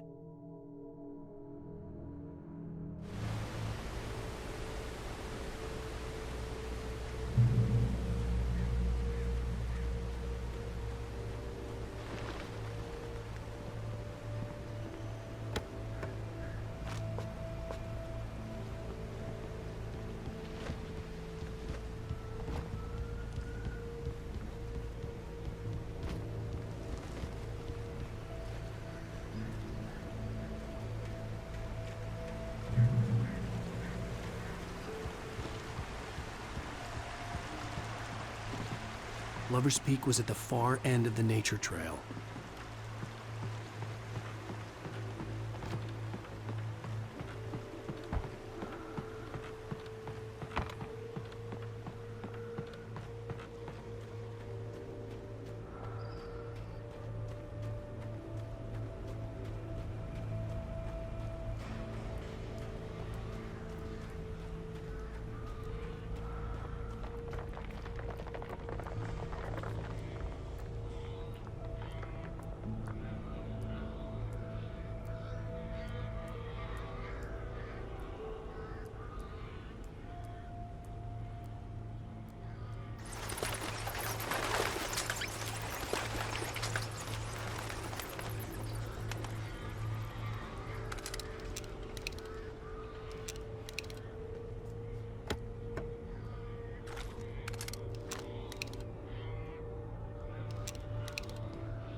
Nobody in Bright Falls seemed to know where Al was, but Rose, the waitress at the diner, had seen him.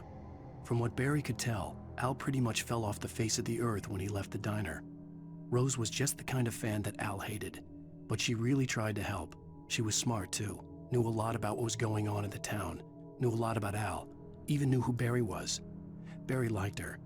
That was no big surprise. When it came to women, Barry and Al rarely saw eye to eye.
I turned the corner, afraid of what the flashlight's beam might reveal. Suddenly, a roughly painted symbol of a torch glowed in the light. Behind it, hidden by a rock, sat a battered metal trunk. It was here for a reason, packed with supplies, batteries, flares, ammo, things you need to make it through the darkness of the night. Something left behind by someone who knew what I knew, and more.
Agent Nightingale didn't want to be in Bright Falls.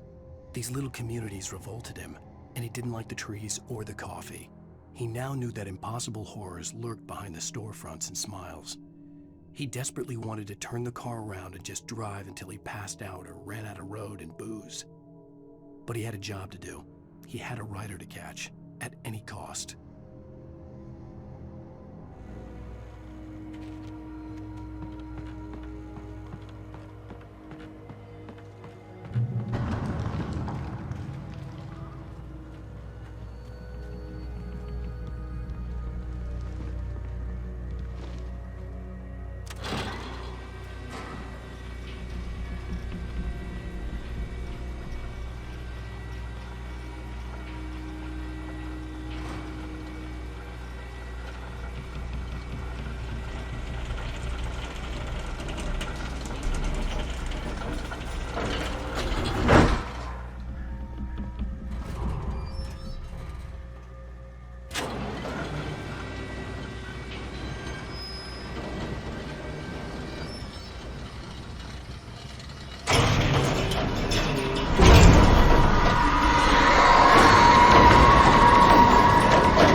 We gotta get moving. More of them coming.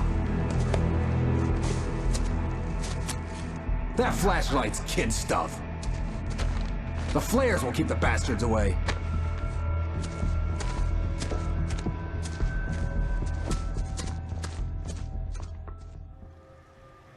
You can see them too? Hell, of course I see them. Come on, we gotta move. Why? Because that's the way the story goes. Yeah, but... Let's move! I lost my gun back there. Oh, I've got a gun. Just keep that light steady on him. It took a moment, but then I recognized him. He'd been on the ferry when I first arrived here with Alice. He knew my name. We were headed in the direction of Lover's Peak. There was no way this was a coincidence. He was the kidnapper. Come on, Wake! You better keep up.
Wake.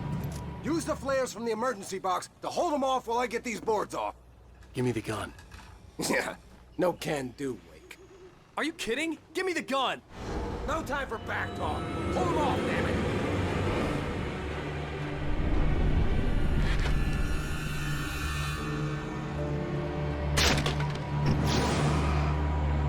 Just a little longer. Scare them off.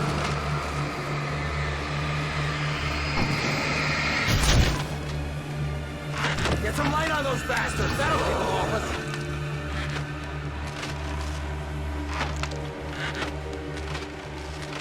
Just a little longer, I almost got it! Okay, it's open. Move it or lose it.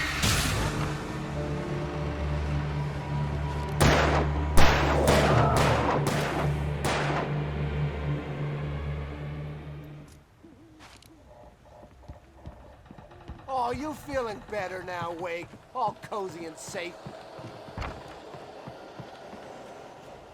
Better get ready. They'll be on us soon.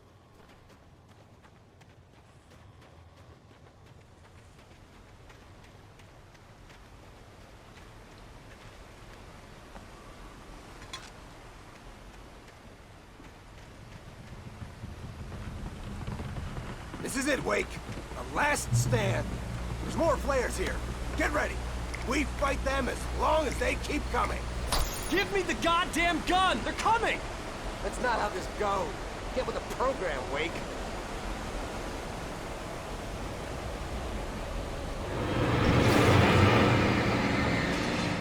Bring it!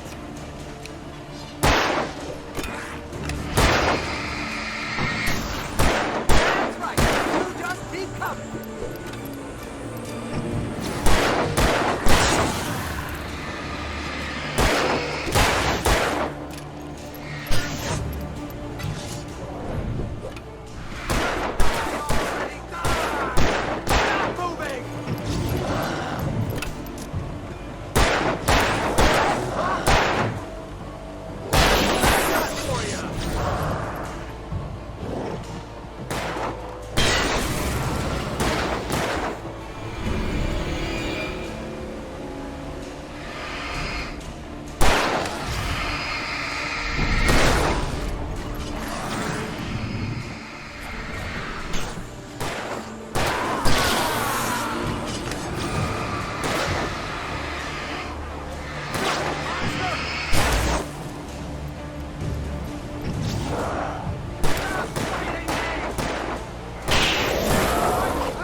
Let's cut the act now.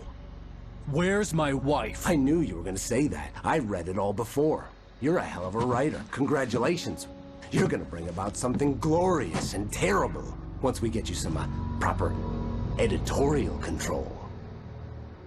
What the hell are you talking about? Where's Alice? I want the entire manuscript, or she's gonna suffer bad. You touch her mouth.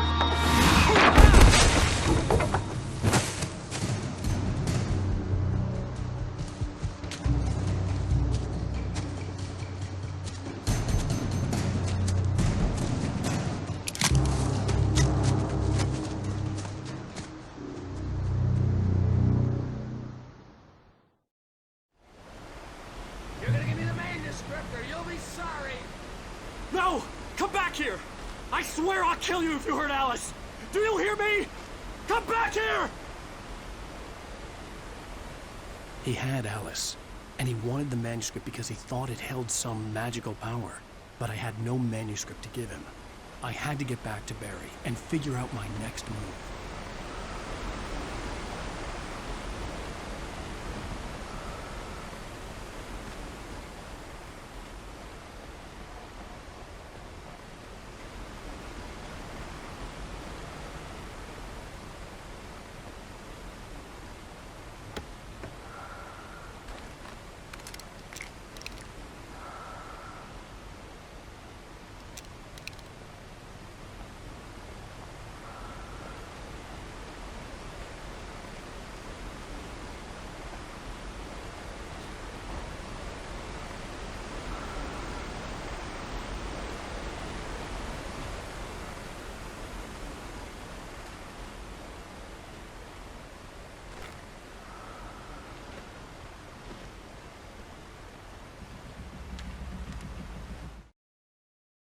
On more than one occasion, Alice had tried to explain to me how it felt to be afraid of the dark.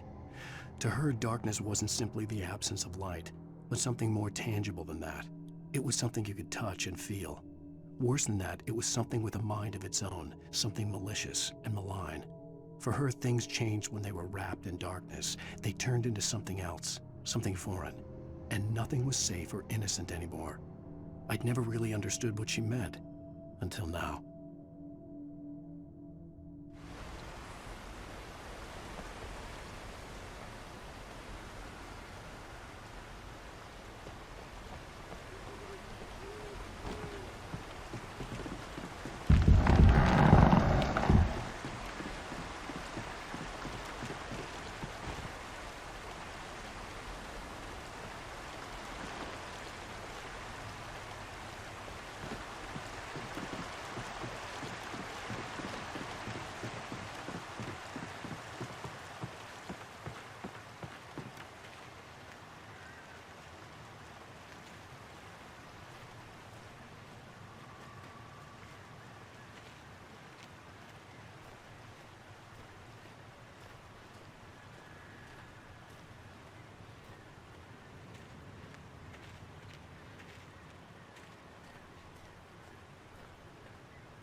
Sarah didn't care about the legal threats Wake's agent had made. She let Wake go without argument, because there was something about him she couldn't quite put her finger on, something that reminded her of her father. She didn't think Wake would hurt his wife. Then she thought about the way he waded into Hartman, that hair-trigger rage flaring up without warning.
The night had been one desperate situation after another. I was exhausted, and my body felt as though it had been chewed up and spat out. The flashlight was heavy in my hand, and each pull of the trigger sent a painful shock up my arm. But I was finally out of the woods, and things were looking up. That's when I heard the chainsaw.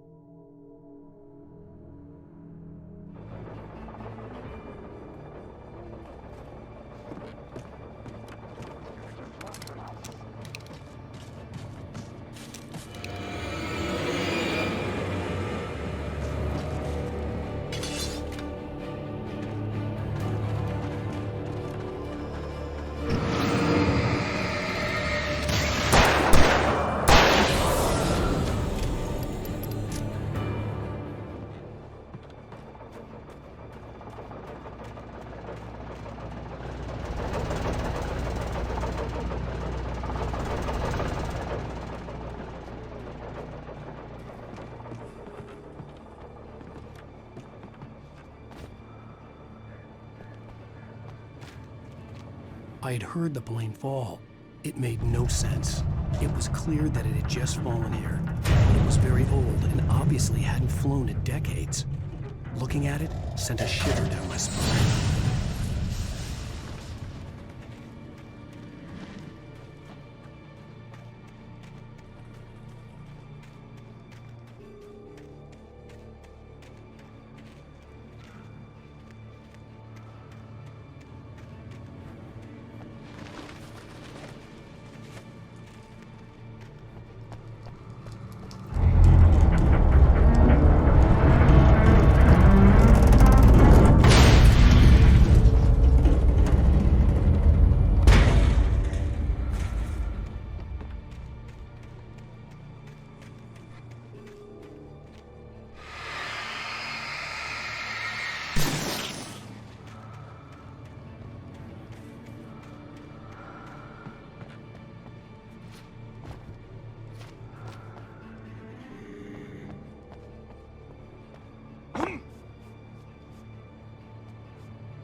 The logging site was a mess. The modular office had been pushed off the cliff. Deputy Thornton climbed up from the wreckage excited, breathing hard from the exertion. Nobody there. It's weird. Don't you think that's weird? Bored, Mulligan let out a mighty snort. Hell, it's always weird, Thornton. Just a question of sorting out what kind of weird it is this time around.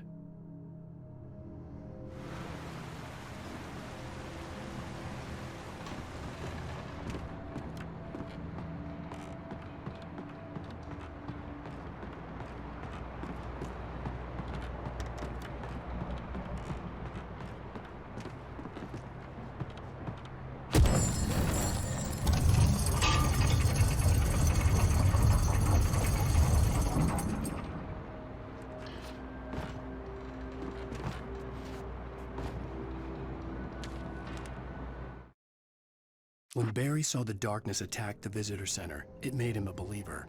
The men Al said he'd shot, they hadn't been just locals on crank. Somehow the world had changed, like the channel had been switched without warning. You think you're watching a sitcom, and you're really watching a horror show. When the birds started attacking the cabin, Barry wasn't surprised, just terrified.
Be aware of Widowmakers!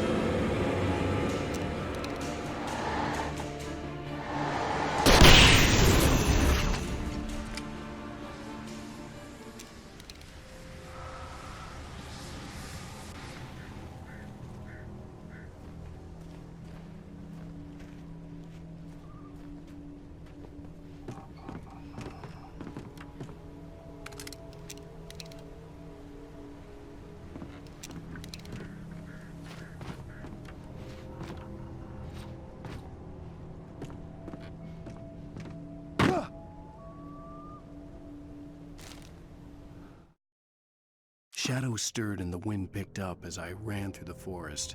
I felt the dark presence turning its gaze toward me.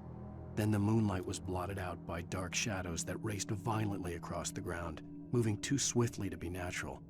Darkness gathered between the trees and melted again to reveal the taken. No natural path had brought them here.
Working is a hazardous occupation.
Barry? Ow! The porch is covered with birds. They've got all Hitchcock on me. Stay out of sight. I'm on my way. Don't open the door. What, am I crazy? Stay hidden. I'll be there soon. Just make sure you keep the lights on.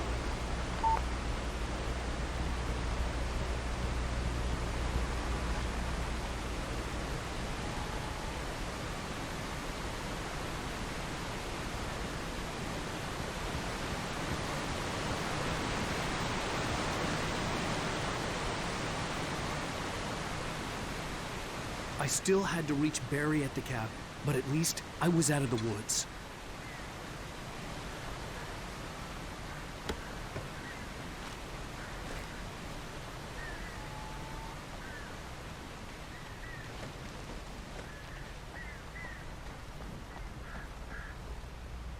I'd have to get the car from the locked garage. It would get me back to Barry faster, and the headlights were a welcome bonus.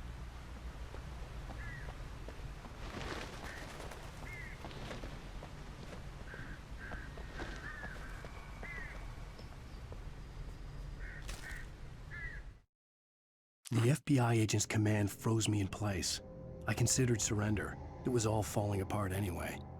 I could give in, let someone else deal with it, but it felt all wrong. Call it instinct, his posture, the way he held the gun. He was no friend. Shots ringing in my ears, I leaped for the hole in the fence and stumbled into the darkness beyond.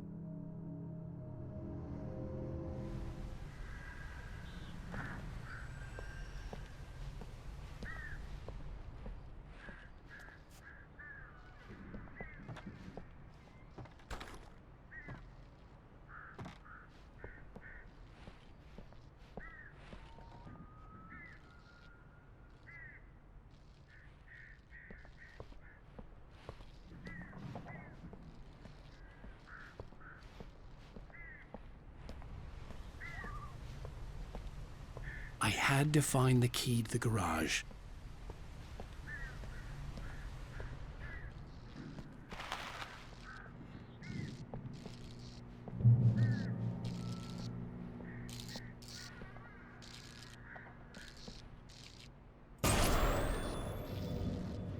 A story is not a machine that does what you tell it. A story is a beast with a life of its own. You can create it, shape it, but as the story grows, it starts wanting things of its own. Change one thing and you set off a chain reaction of events that spreads through the whole thing. The characters have to be true to themselves. The events need to follow a logic that fits the story. A single flaw and the magic is gone. The story dies. Alice dies.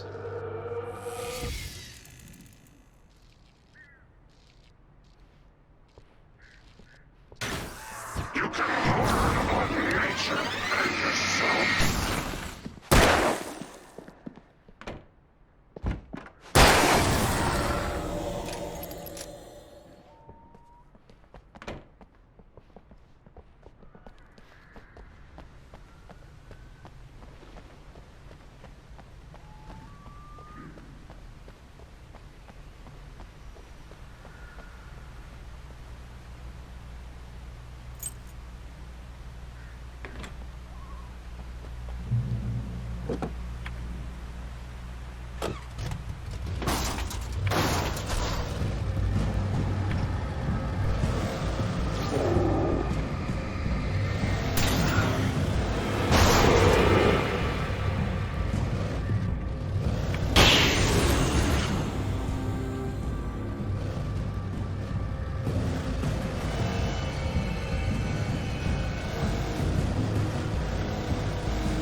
There was no misunderstanding. Cauldron Lake was where Alice and I had stayed, but there was no cabin and no island. I was missing a week. What had happened to me? What had happened to Alice? I had to get her back. I couldn't face life without her.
The flare gun was probably the best weapon I could imagine against the dark things I was facing.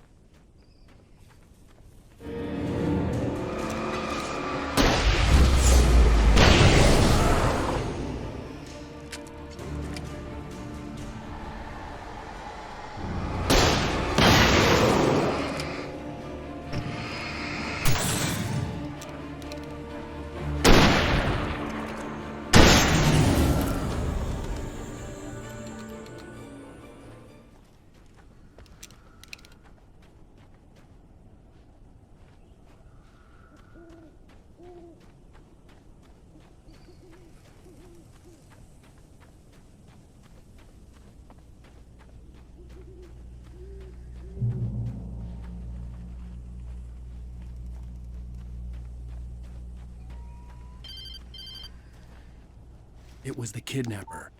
You son of a bitch! Where's my wife? Enough horseplay, Wake. You deliver the manuscript, and you can have your woman back. Simple as that. I don't... Listen. I'm gonna need time to finish it. I still need to write the ending. I need a week. It's not done? I need a week. 2 days. The old Bright Falls coal mine is nearby. You can find it easy, city boy. The main building, there at noon. You bring the manuscript, you'll get your wife. If not, well, get me? Yes, I get you.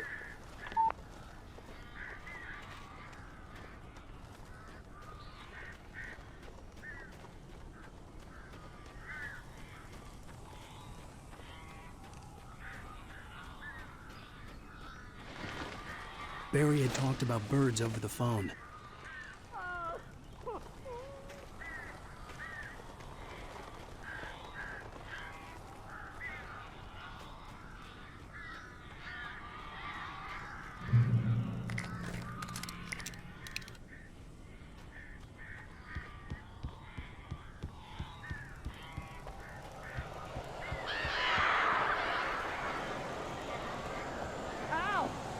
I am so glad you're here.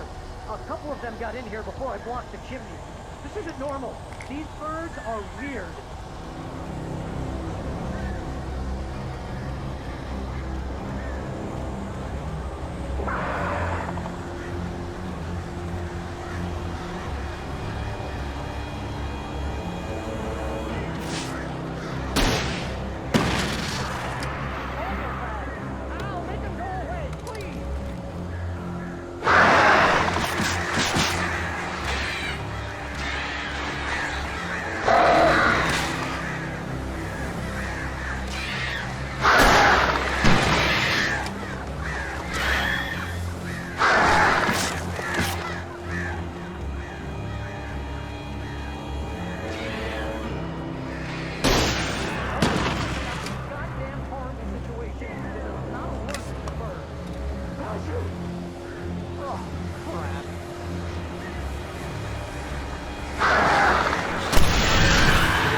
Hey, Al. I'm sorry for thinking you were having a psychotic episode, man. I sent Barry to the town to ask around about a man fitting the kidnapper's description. He'd go through the archives of the local paper. Perhaps he could learn something. Anything about the island and the cabin that had disappeared. The man wanted a manuscript. I had to try to write him one to get Alice back.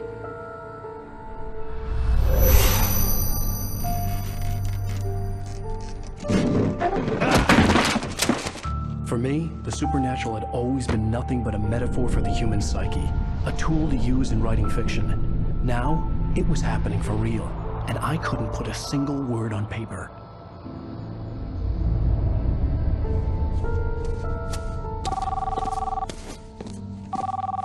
Barry Wheeler speaking. This is Rose. Rose? I found Mr. Wake's pages. Oh, you sweet, brilliant girl. Could you and Mr. Wake come get them? I live in the trailer park outside the town. We'll be there in less than an hour. Bye now. See you soon.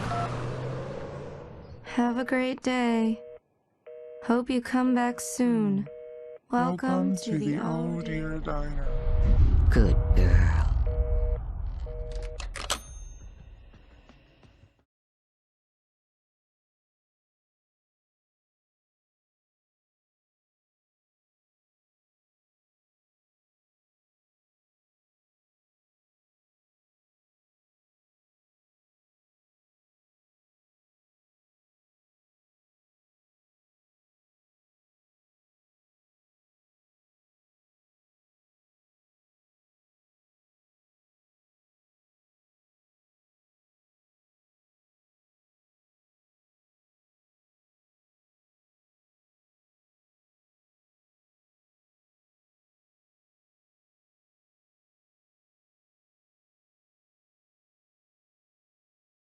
Previously on Alan Wake, Alice has been kidnapped. Alan, please help me. Alice? You'll do exactly what I say if you ever want to see your wife again. I can't tell anyone except my agent Barry. Damn it, Barry, they'll kill her. You're my best friend, and I'm worried that you're not right in the head. The ransom is a manuscript I supposedly wrote that's coming true before my eyes. It happened just the way it was on that page. So, dork. I have found only a few scattered pages. I want the entire manuscript. The deadline is in 2 days. I found Mr. Wake's pages.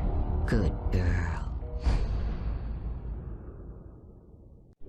How the hell did she get her hands on the manuscript anyway? I don't know. She's resourceful. I told you you were too hard on her. Listen, I found out all sorts of interesting stuff while I was digging around. Yeah. Mr. Wake, it's Sheriff Breaker. We have an FBI agent here, Agent Nightingale. FBI? He's anxious to see you. You'd better come to the station. Okay, I'll be right over, Sheriff. Let's make this quick, huh? Help you folks? Name's Randolph. I'm the manager. We're looking for Rose. Works as a waitress down at the diner. Rose, sure. Nice girl. Who wants to know? I'm Alan Wake. The writer, huh? I heard on the radio you were visiting. Well, I'll show you her trailer. That Rose, she's a nice girl. Always pays her rent on time. As I was saying, Al, I found all sorts of weird stuff from the local newspaper's archives. This place is crazy. Disappearances, mysterious deaths, urban legends come true, and get this, most of this stuff takes place around Cauldron Lake. Well, you ain't wrong, mister. The Indians thought the lake was a doorway to the underworld. I'm the God-fearing type myself. I don't hold with that sort of thing. Yeah, okay. Anyway, there was an island there owned by a guy called Thomas Zane. Now, some of the articles I found about him make him out to be a famous writer, but I ran a bunch of searches, couldn't find a single thing he wrote. Zane was heavily into diving, so much so that the place came to be called Diver's Isle. But the volcano under the lake erupted in 1970, and Zane went down with the island.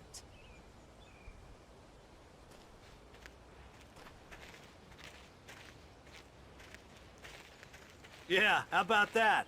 It was there in the morning, as if it had fallen from the sky. But it would take a tornado to lift something like that. We're damn lucky it didn't crush any of the trailers.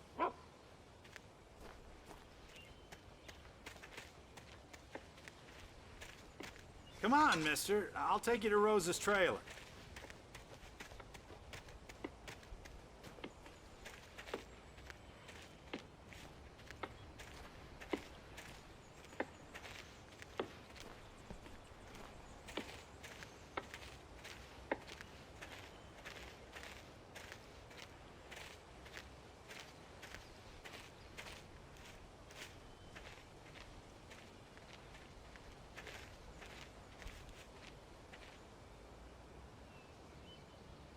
It gets better.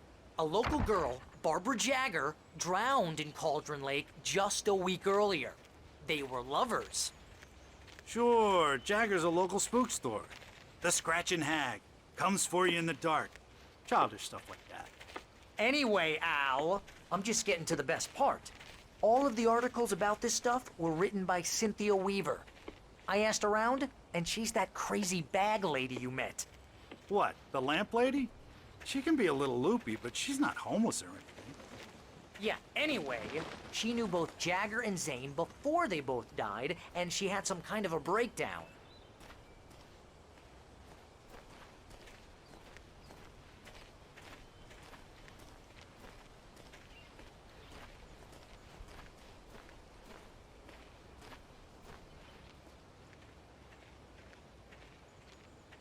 Well, mister, this here's Rose's trailer.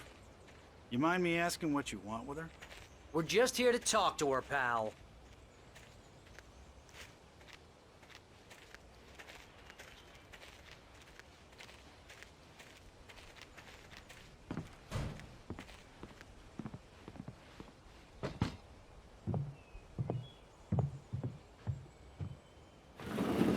Welcome to...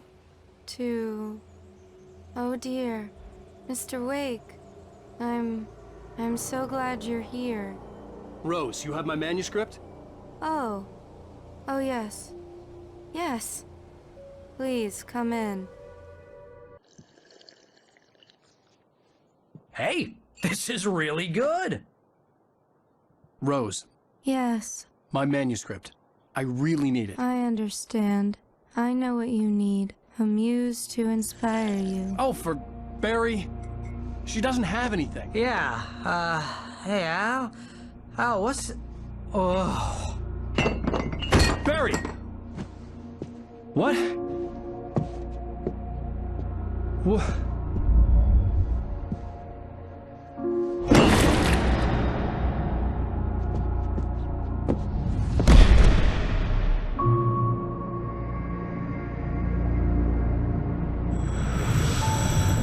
It's coming for you, hiding in my barber's skin. I'm too weak to stop it. You must turn the lights on. I promised I'd come visit you and your lovely wife. You must finish what you started. I insist. You must turn the lights on. Turn the light on. Back to work, boy.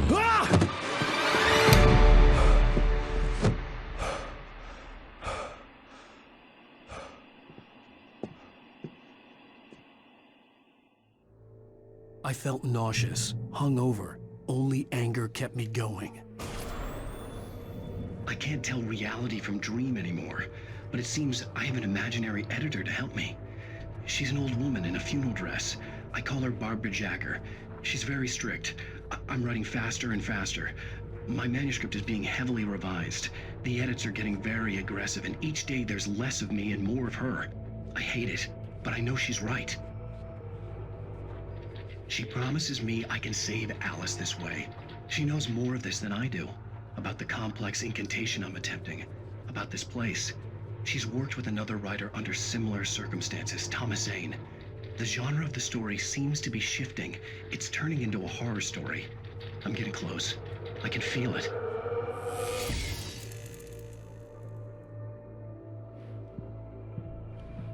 Rose took a day from me. I had less than 12 hours left to meet the kidnapper.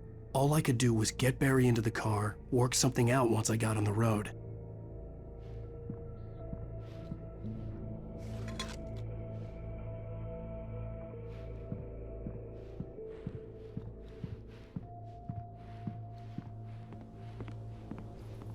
My gun and flashlight were gone. I'd have to find a way to get Barry into the car as quickly as possible.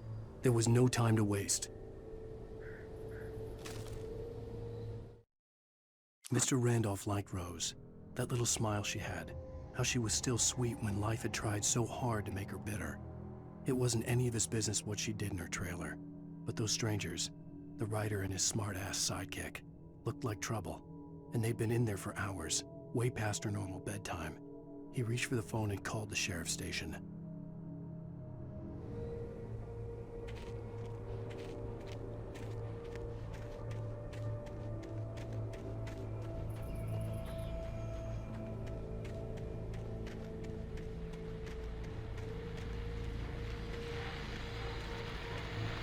I just stepped outside to catch a breath of fresh air. Let me tell you, the weather's getting heavy. Nights like this make me especially glad I'm here talking to you and not home in bed. Once the weather takes a turn like this, I can't sleep at all. It's all tangled bed sheets and dark thoughts, punctuated by the occasional plunge into nightmare. Is it just me? Well, perhaps it is. But I hope I can make the night a little bit easier to get through. Caller, you're on KBF FM. Hey, Pat, it's Walt Snyder. What's on your mind, Walt?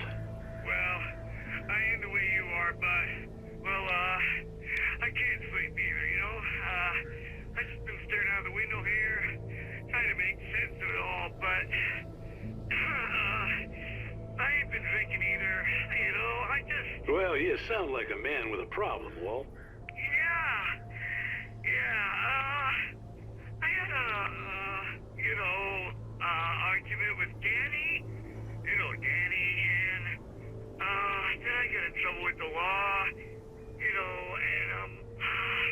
I'm just, I heard something like that, Walt.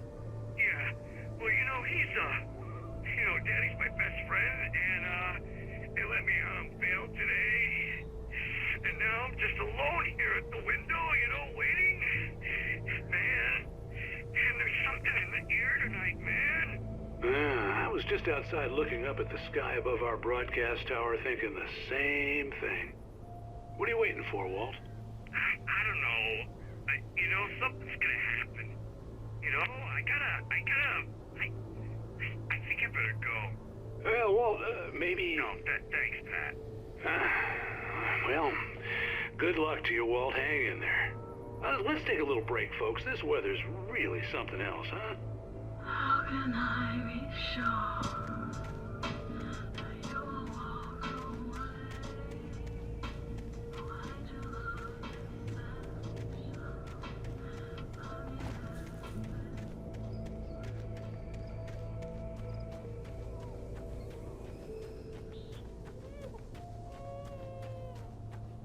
Oh, you're gonna get it now. God knows what you've done to that poor girl. This is Agent Nightingale, FBI! Get him up, Hemingway! You're under arrest! You move a muscle, I'll unload right in your goddamn face! Stay right where you are, Spillane!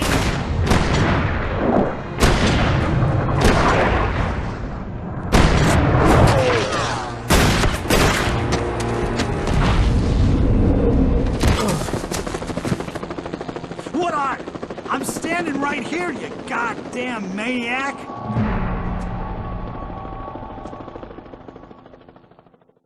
I hated to leave Barry behind, but there was no way I'd miss my appointment with the kidnapper. Give it up, Mr. Wake. Come on. Take it easy on it. Get after it! Don't let him get away! Right there! Move it! Move it! Move it!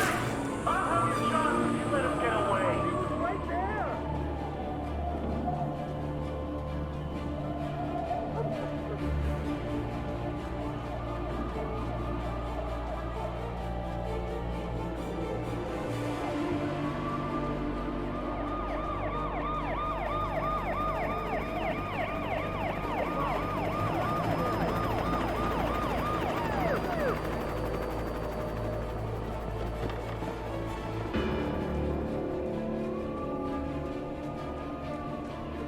Stop running! Freeze! Okay, Ben. Keep your eyes peeled. He's gonna try to make it through here. Oh, This way! damn. Fan out! Whoa! There we go! Stop! God damn it! Where'd he go? God damn it! Where'd he go? Look away! Keep an eye out!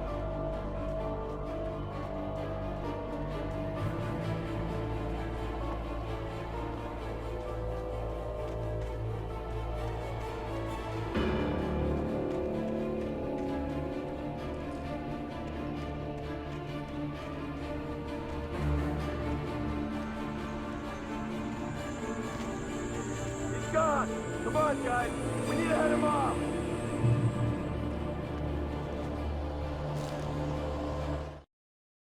For decades, the darkness that wore Barbara Jagger's skin slept fitfully in the dark place that was its home and prison. It was hungry and in pain.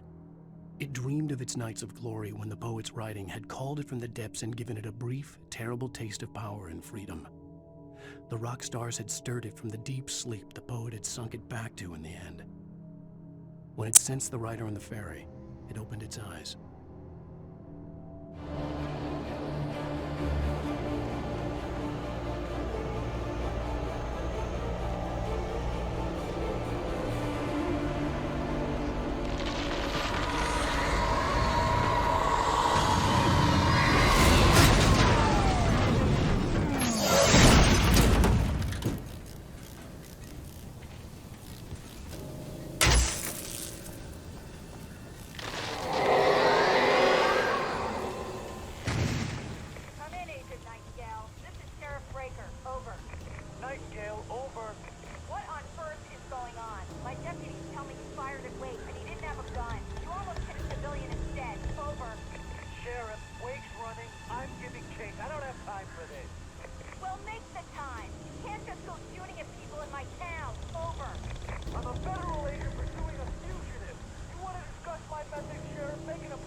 The suspect was last sighted running along the gorge that leads west.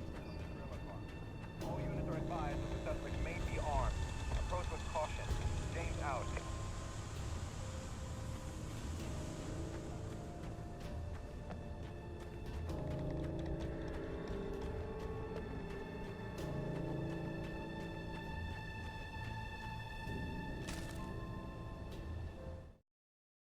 Rose didn't know how the strange old lady got in her trailer, and she looked wrong somehow.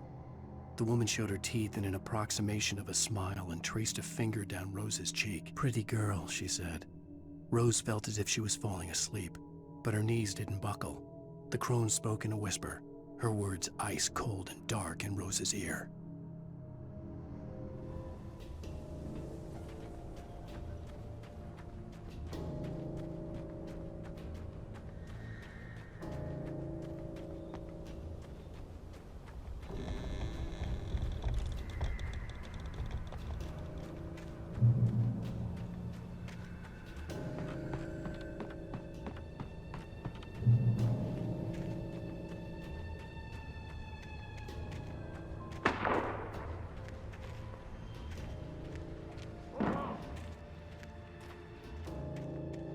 Search the area.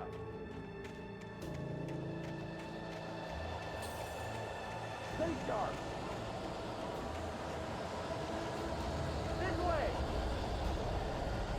Over here.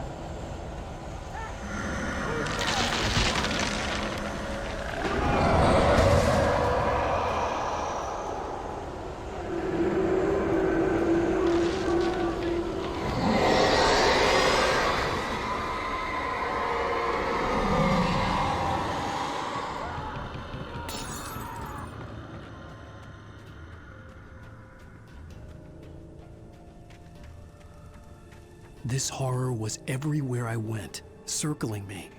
The cops didn't stand a chance. They were after a writer, not a monster. Wait, are you seriously telling me that geek writer just took out my deputies? Are you kidding? I mean, have you seen this guy? He wears a tweed jacket. Over. He's the guy we're chasing. If it's not him, who then? Bigfoot? Over. I don't know yet, but I'm not in the habit of jumping to conclusions. That tends to come back and bite you in the ass. Out.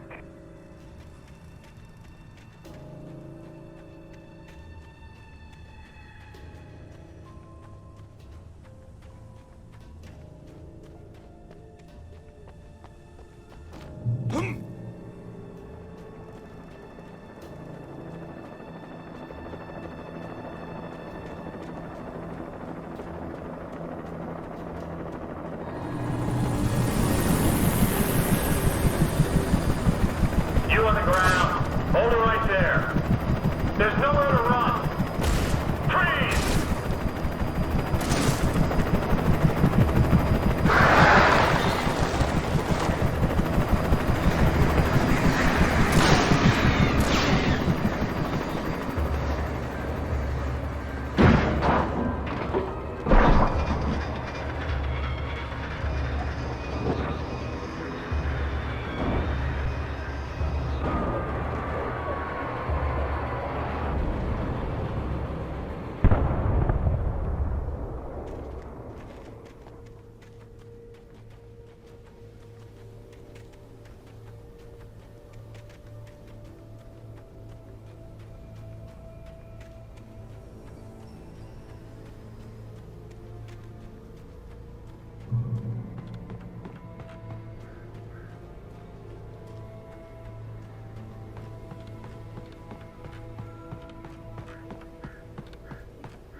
This is James. Mulligan, Thornton, come in. Over.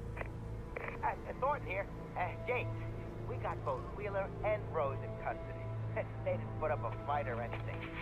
Why, they were... Hey, what you... Come on! Sit down and give me that. Jane, Mulligan here. Over. Go ahead, Mulligan. Over. We got Wheeler and Rose here. Wheeler's drunk or hopped up on something. Speaking of which, that Fed had a pretty distinctive whiff of Otis Scotch about him, if you know what I mean. Over. I don't have anything on that, Deputy Mulligan. Over. Well, whatever. Anyway, Rose is just being plain weird here. You better get Doc in to take a look at both. Over. Gotcha.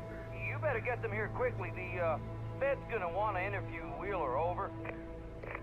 Oh yeah, I'll bet he does. Looks like they have a lot in common. Mulligan out.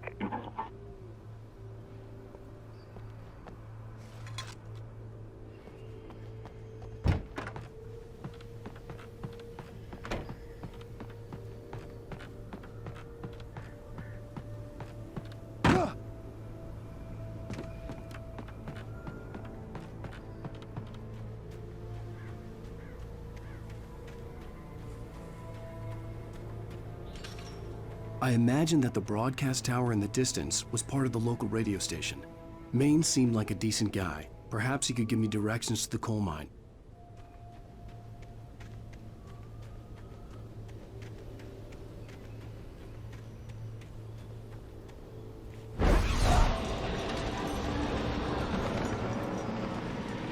Unnatural shadows clung to the gate.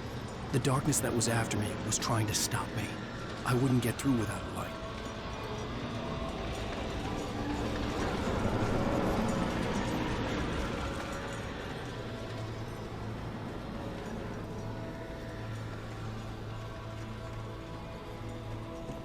There was no power to the searchlight.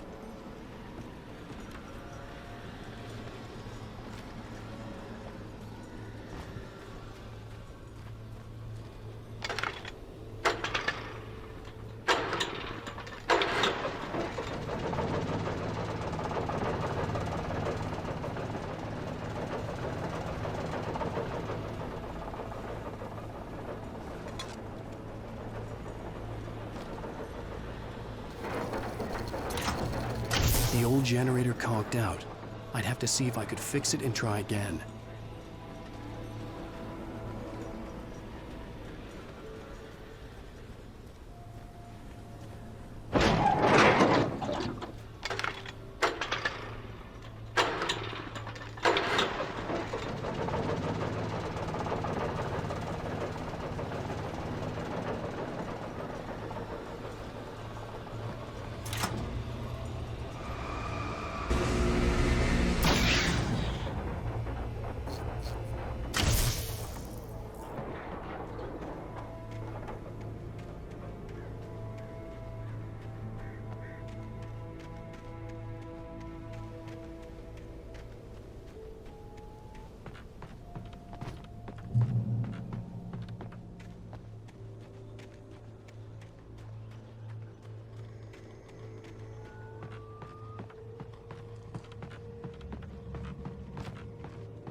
It took me a moment to recognize the flashbang grenades.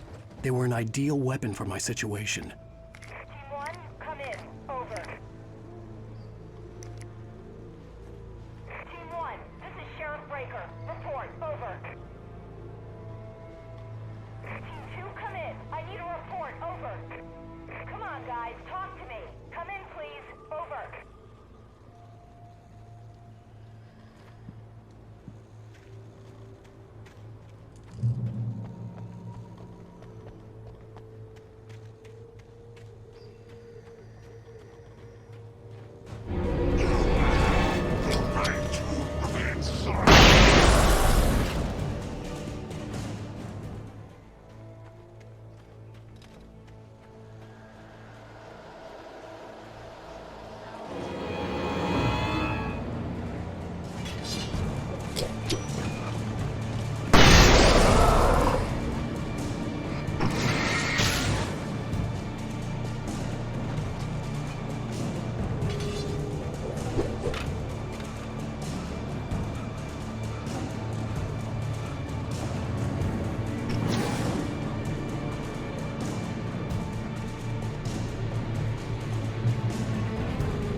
And here's another call.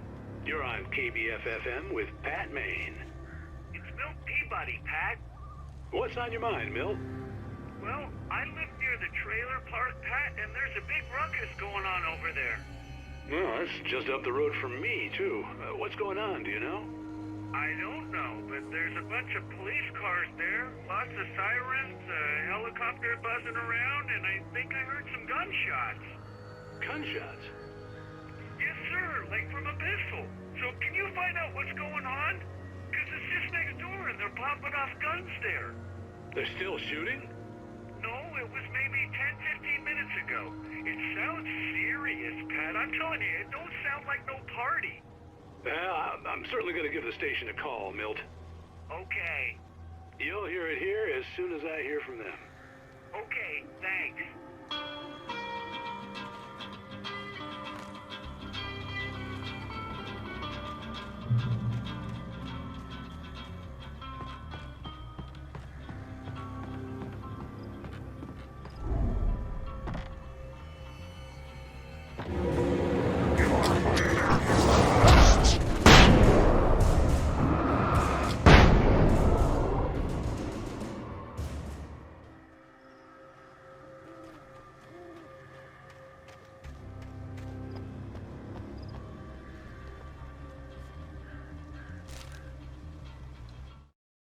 Touched by the dark presence, Rose was lost in a dreamland where everything was drawn in black and gray crayons.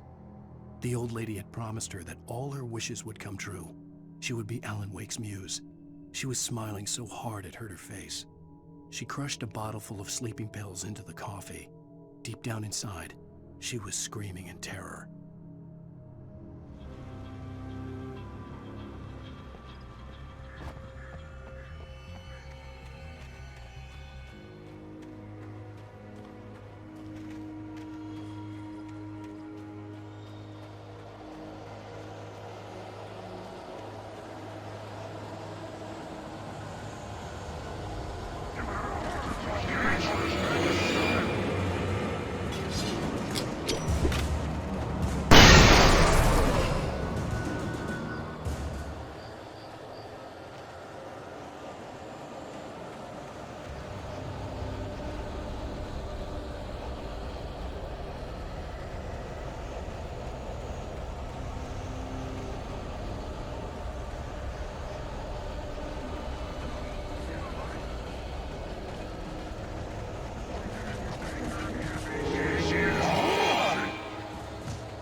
hoped Maine could lend me a car to get to the coal mine. Why, hello, Lorna. What do you have for us? Well, I just don't see why the cops bother with the trailer park. What do you mean? It's a trailer park. Of course you would have trouble in a place like that. I mean, what do you think? Find those people. Well... Let the trash sort themselves out. I'm sorry, but my granddaddy settled in Bright Falls in 1911. Well, thank you very much for that, compassionate viewpoint, Lorna. How can I be sure you'll walk away? Why'd you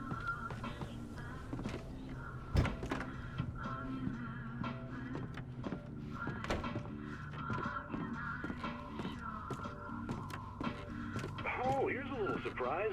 The famous writer Alan Wake just walked in. Folks, I'm going to see if I can talk him into an interview. Come on in, Mr. Wake. Oh, I'm so glad you could find the time to do this, Mr. Wake. Nowhere to run now, Dan Brown. You back away from me. Don't hurt her. Whoa. Everyone calm down. Put the gun down. We're all friends here, right? Cool your jets, Nightingale. We got him. What the hell's the matter with you? There's a civilian in there.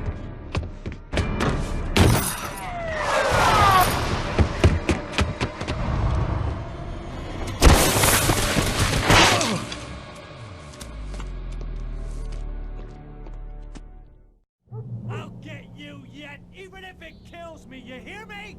You hear me, H.P. Lovecraft? I had fallen off so many cliffs it was ridiculous. That's what you get for naming a book The Sudden Stop. It was probably good I hadn't had the chance to tell Maine where I was going. I'd have to lose the cops and find my own way to the mine.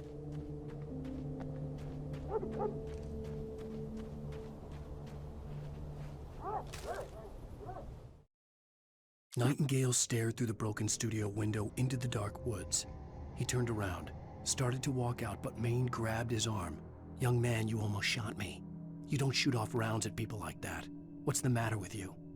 Nightingale shook his arm free, marched out. His cheeks burned with rage and humiliation.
Danny had stepped out, but what stumbled back in was something else. Something alien. A monster. Walter tried to kill it, first with his fists, then a chair. It wouldn't die. Instead, it kept coming, unaffected by the beating it had taken. After Walter managed to kick it down the cellar stairs, fear took over. He ran, got behind the wheel, gunned the engine. The booze wouldn't make him forget, but he knew he had to try.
There was no sensible reason for the power company work lights to be here.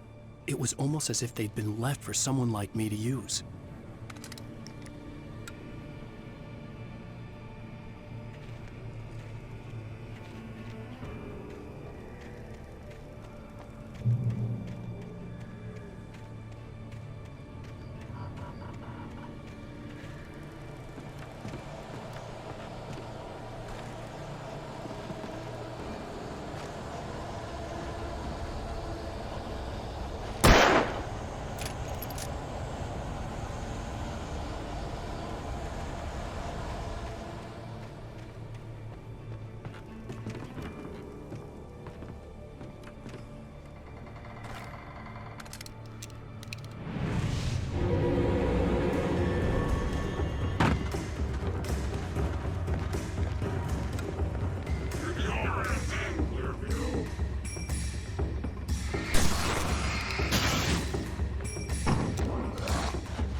The bulldozer's engine roared to life. Mud and rocks flew as it fought for traction.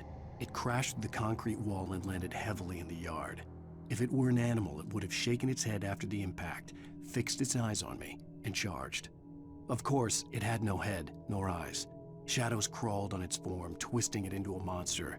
Then, it came for me.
Sarah trusted her gut, and her gut said Agent Nightingale was an asshole. He felt wrong, and it wasn't just the smell of stale booze. It was in the way he flashed his badge, pulled rank, the look in his eyes when he wanted answers. Where was Alan Wake? What was this about an accident? Where was his wife? And most importantly, why did she let Wake go? He wouldn't answer her questions. Federal business was all he'd say.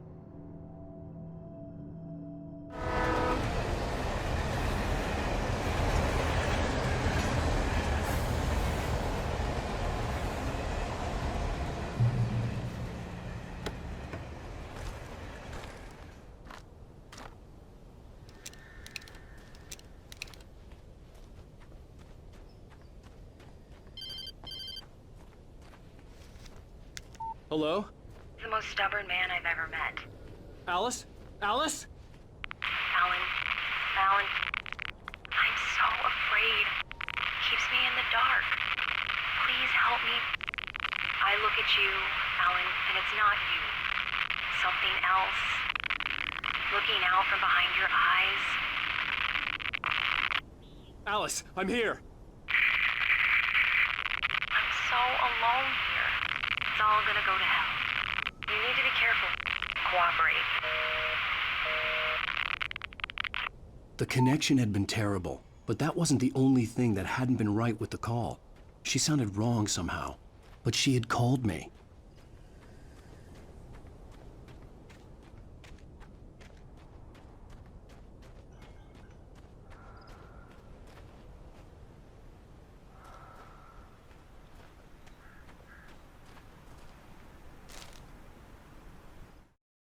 The pipe wrenched itself loose from the bridge's steel framework.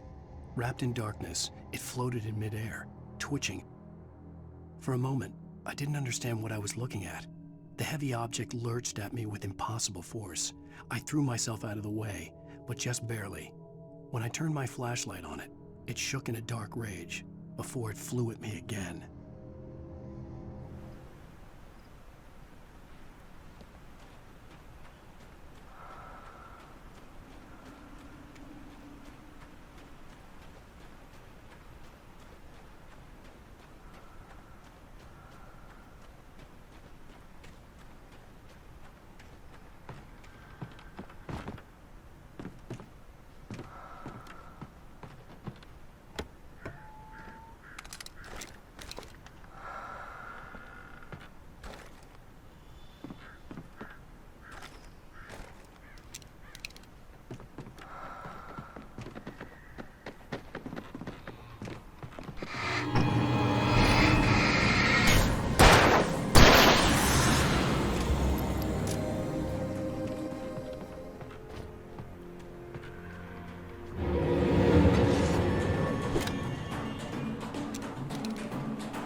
I could see a railway bridge up ahead and a warehouse of some sort on the opposite shore. I hoped I could find a car from there.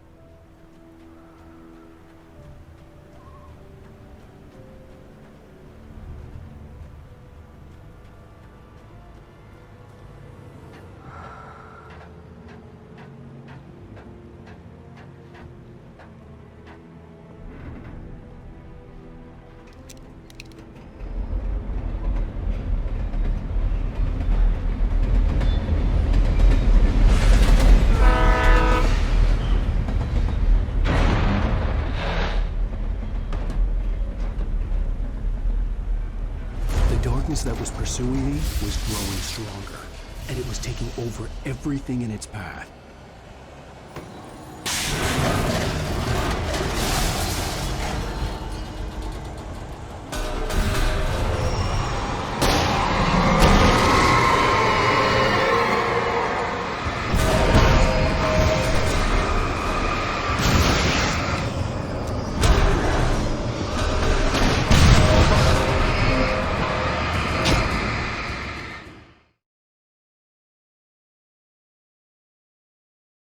Some sort on the opposite shore.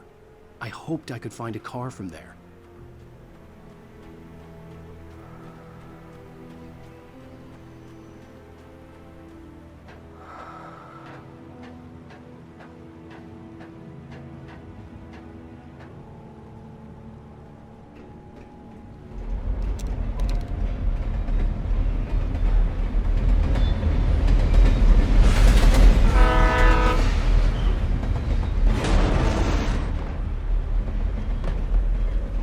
The darkness that was pursuing me was growing stronger, and it was taking over everything in its path.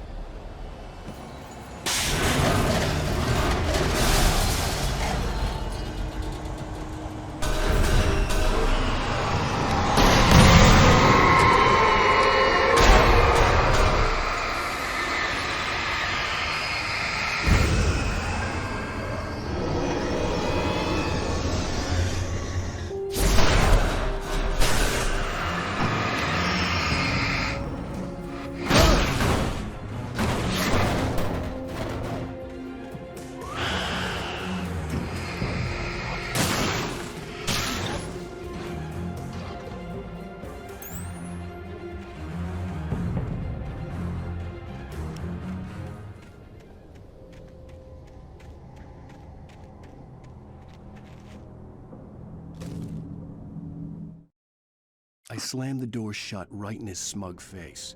He pleaded for me to open the door. True to form, the asshole actually thought I would obey. I had no sympathy left, no guilt either, not for him. I took a moment to savor the scream. I bet I had a smile on my face. It was all that I had time for. The dark presence was inside the lodge with me.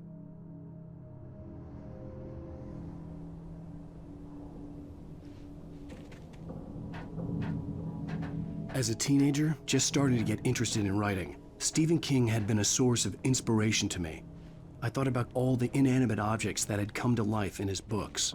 No one is safe in a good horror story, certainly not the protagonist. That's what makes them fun. This was anything but. The darkness could possess anything, and it was getting closer.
We take the facts of our existence for granted, unaware that they are merely a thin veneer of desperate self-delusion, covering a vast cosmos of madness and horror.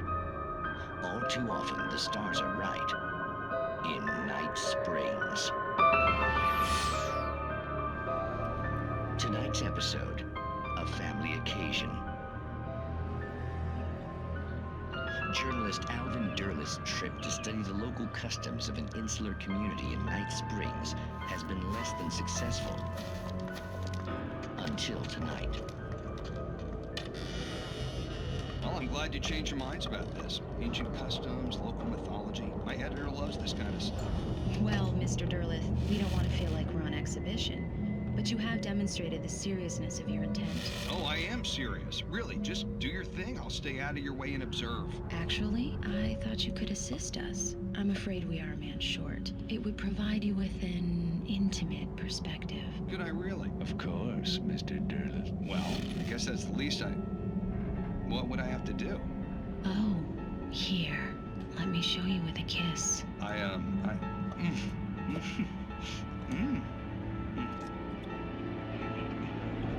What did you add?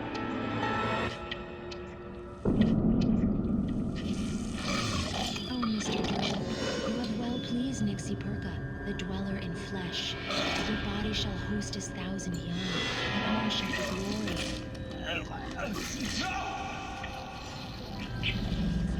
Shh, darling, be calm. Shh. Alvin Derleth learned a harsh lesson. If you go looking for mythology, it may come looking for you. And such quests always bear fruit. In Night Springs.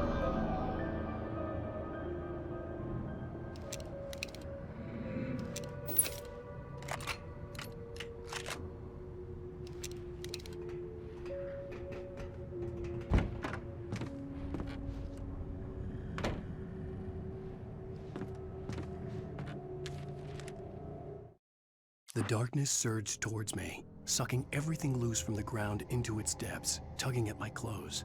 I saw the flare the kidnapper had dropped and threw myself towards it just as I felt my feet leave the ground. The darkness embraced me with the force of a tornado. Somehow I managed to light the flare. The darkness roared and cast me away. I fell toward the dark waters of the lake far below.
never been this glad to see the sunrise.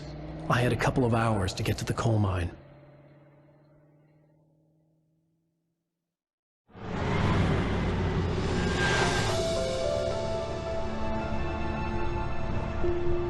The coal mine wasn't far now.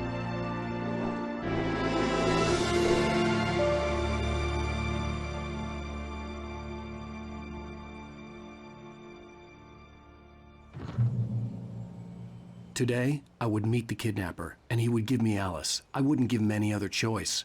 A drowning man will clutch at a straw.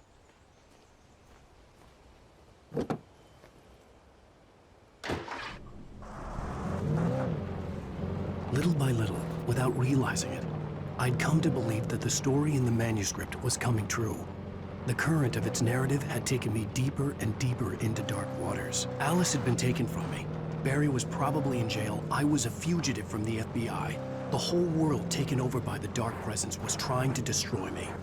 It all felt real, but it matched a textbook case of insanity.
This is Pat Maine, and you're listening to KBF-FM. Folks, I want to apologize for kind of abandoning you to that looping music track last night, but I was detained.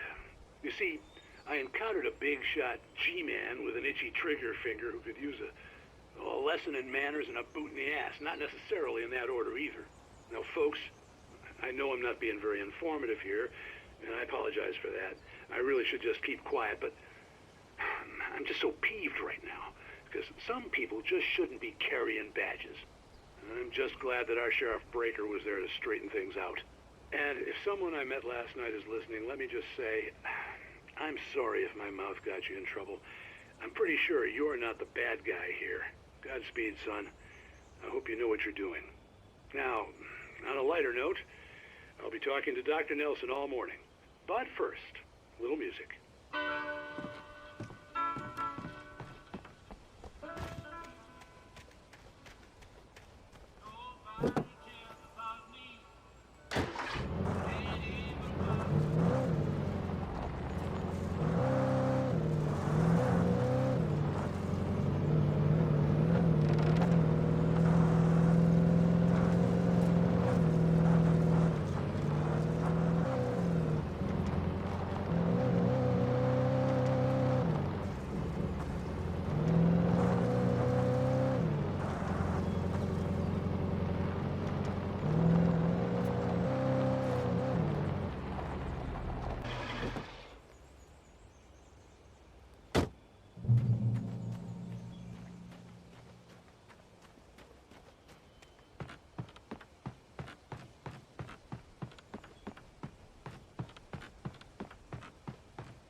Welcome back to KBF FM. Hope you enjoyed that tune. Now, Doc, you were talking about life and finding that special someone, that soulmate. Well, you were talking about that. I was saying I don't buy it. Well, see, to me, that's strange, because I always pegged you as a hopeless romantic. You got me there, Pat. But I think love's where you look for it. And you need to do a lot of looking, sure. But the idea that there's that one special person out there for you, and if you miss that chance, it's gone forever and you're forever incomplete. I mean, isn't that depressing? Or, heck, childish even? There's plenty of fish in the sea. And apparently a fisherman has a fishing analogy for everything, but what you're saying, isn't that a little harsh? Well, no. What I am saying is that your potential for finding that connection isn't limited to what's essentially a chance encounter. How is that harsh? Yeah, well, I guess that's a nice thought, but let me say something personal here. Okay. Now, well, I don't disagree with you exactly, but I can't really fit that together with what I feel, what I felt for someone, because she was the one. She was. And I let her drift away from me. Maybe I didn't put in the work, I don't know, but, well, since then, and it was a long time ago, but since then there hasn't been anyone, not like her. And I'm not saying I dwell on her or haven't moved on. I like my life. I'm not living in the past, but I do miss the way she completed me. You can't argue with the heart, Pat. I'm sorry, folks. I had kind of a scary experience last night, and let's just say it's shaken a few things loose.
For Mott, spying on the writer on the ferry had been a disappointment.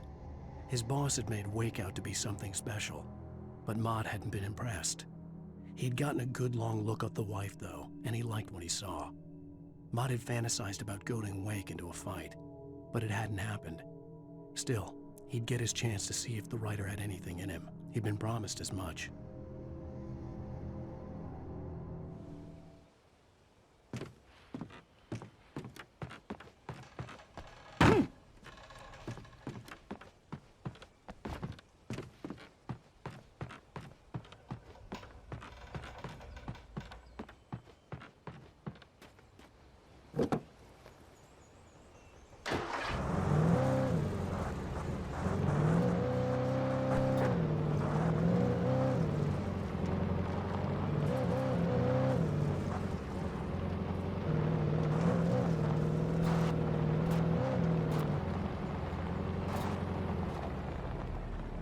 I was early.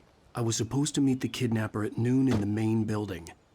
The coal mine was quiet. It was a museum now.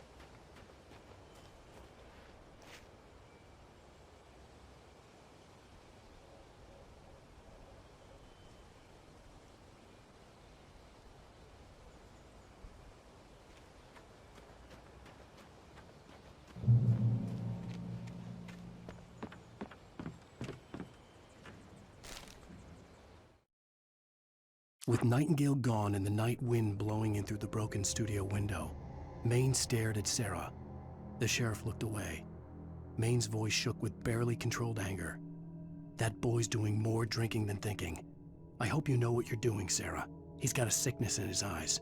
You take my word for it. He wants Wake for a reason, and it's not for anything good.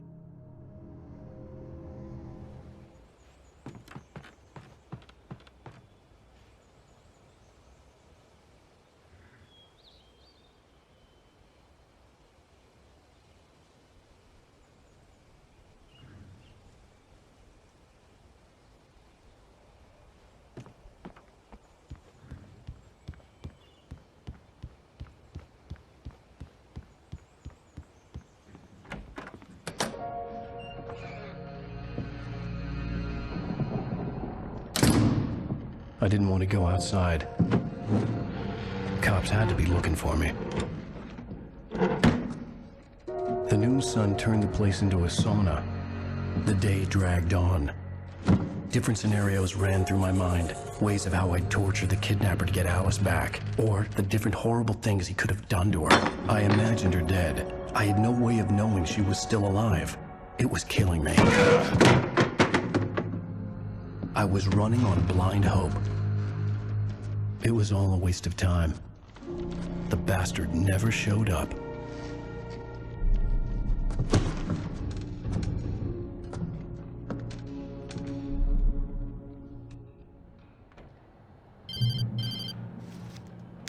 Wake!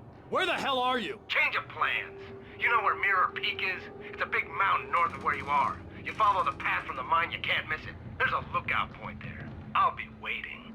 I'm through being jerked around by you. You want to see your wife alive? Because if you do, you better watch what you say to me. Do we understand each other? I want to talk to Alice. Yeah, and I want the manuscript. Don't keep me waiting, Wake. Hello? Hello? Ah! I'm gonna kill him! I had to get to Mirror Peak.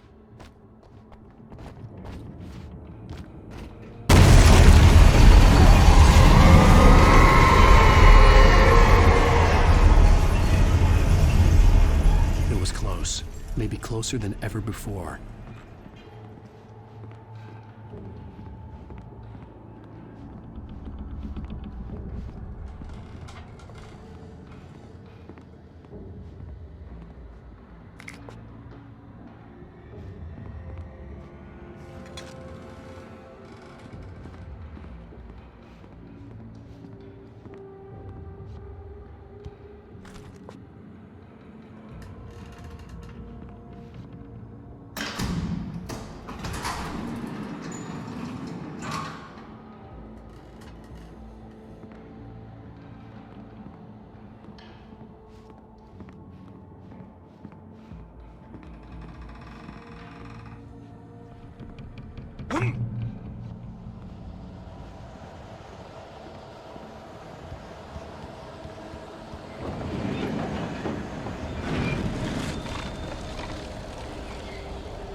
When Thomas Zane fell for Barbara Jagger, it happened fast. She was young, vibrant, and beautiful, full of life. He had never been a very happy man, and without any seeming effort, she had changed all that. Zane felt good for the first time in his life. Everything she did was another piece of a jigsaw puzzle he hadn't even known he'd been missing. And best of all, she made the words flow, strong and sharp. She was his muse.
The only way to reach the hillside ahead was to go through the building. I had to find a way to avoid electrocution.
Some of the Taken retained echoes of their former selves, but these were just the nerve twitches of a dead thing.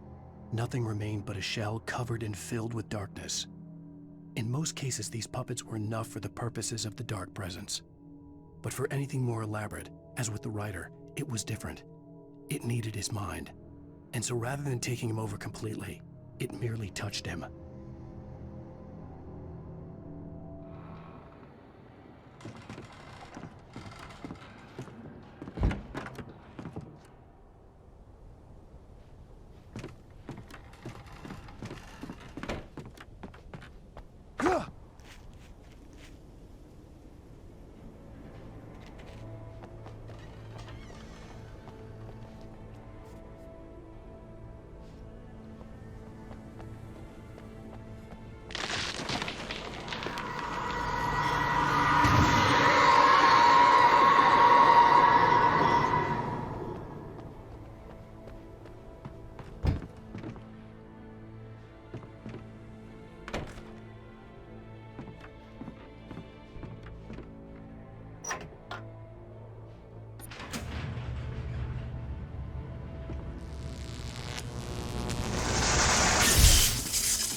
There was no way the flashbang grenades were standard power company equipment.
I stared through the bars of the jail cell. Barry stood behind me, swaying on his feet, looking as ill as I felt. Agent Nightingale stood on the other side of the bars with Sheriff Breaker. Nightingale had a stack of manuscript pages in his hand. He seemed unhinged as he gloated. "Well, I've got you now, Raymond Chandler. It's all here. All the evidence, including conspiracy to murder a federal agent."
I had no real plan. I was going to give the kidnapper all the manuscript pages I had for Alice. If that wasn't enough, I'd hold him at gunpoint and make him talk.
dark presence was moving ahead of me in the same direction I was going. A cold feeling settled itself in the pit of my stomach.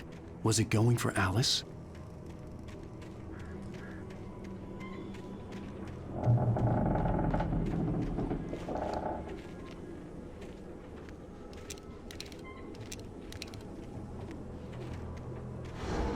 The graveyard shift may cause cancer.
The place was dead, a ghost town.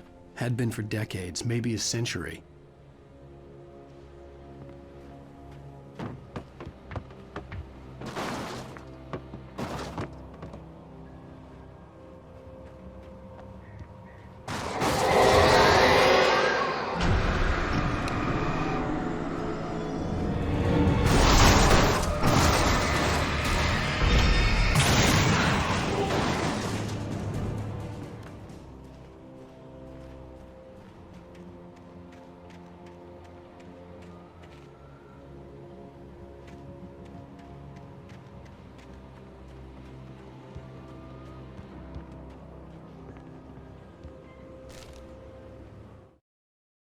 Things were never as simple in real life as in fiction. I had lost count of the times I had wished there'd be a clear reason for my writer's block. Something to fight, something to lash out on. There wasn't. I was filled with doubt. I was nothing like the hero in my books. Alex Casey had gone through his life with single-minded determination, never wavering from his goal. Even now, I was angry at myself, angry at Alice, angry at Barry. I was fumbling and I had no plan.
I needed a key for the door.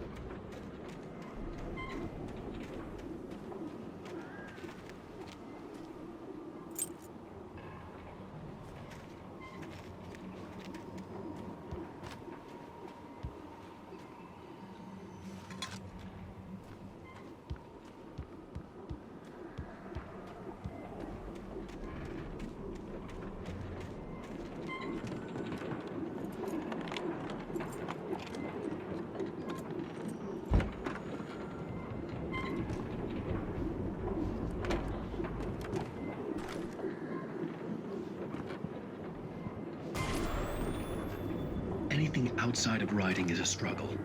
I feel ill. I managed to make my way downstairs. There's a shoebox filled with books and papers by Thomas Zane. It's very hard to focus, but I managed to read some of it. He's a poet, and a good one.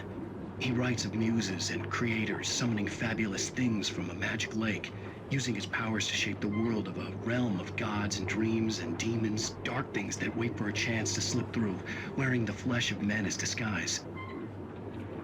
Zane writes about himself, his girlfriend being taken over by a dark presence, about growing scared of the lake. Zane believes it's a mirror to the gaping void of darkness above, where some Lovecraftian presence lurks. I crawl back upstairs. I'll borrow these things for my story. They ring true. They fit.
The kidnapper had sent me a text.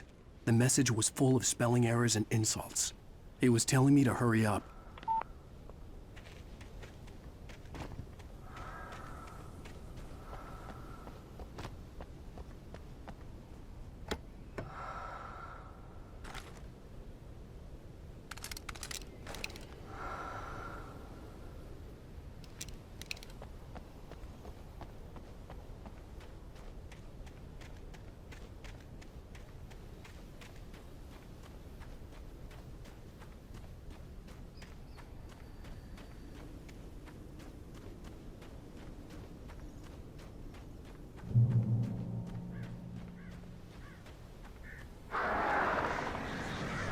Birds.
Without warning, the headache stabbed at my brain.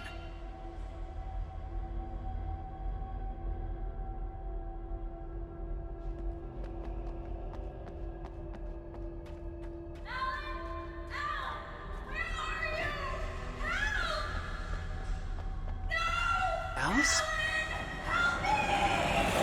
Alice?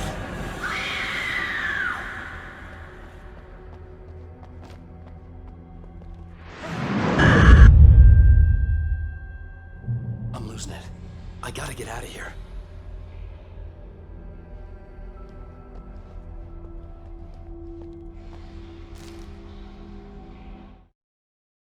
The hunters were big, thick-set men, confident and at home in the woods. They were feeling good, running on beer, ghost stories, and camaraderie late into the night. It did them no good, as they were taken by the dark presence, sucked deep into a darkness far worse than any ghost story they ever told or heard.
Even behind the closed doors and curtains of his grimy room at the Majestic, the local motel, Nightingale could feel the locals' eyes on him, the unrelenting pressure of their judgment.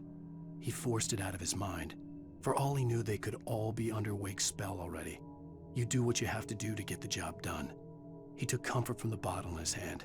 Please, he thought, just let me get through this.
I'd have to make my way up this mineshaft in order to go on.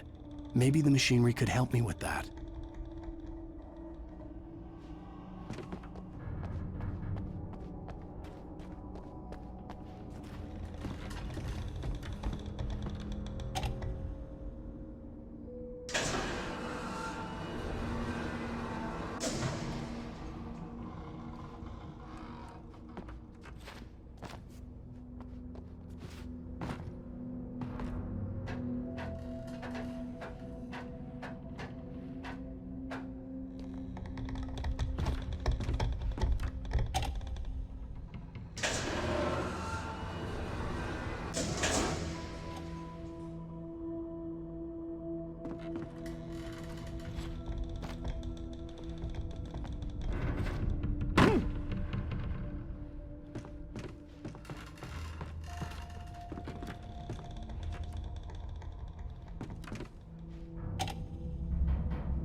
Lightning flashed behind the windows of Cauldron Lake Lodge.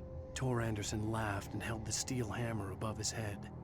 Nurse Sinclair was trying to calm him down without success. Tor grinned madly and shouted, "My hammer's up. Here's a friendly poke from Molnir, wench." He brought the hammer down with all his might on Sinclair's head. "We're on a comeback tour, baby."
Maud had checked all of Stucky's rental cabins.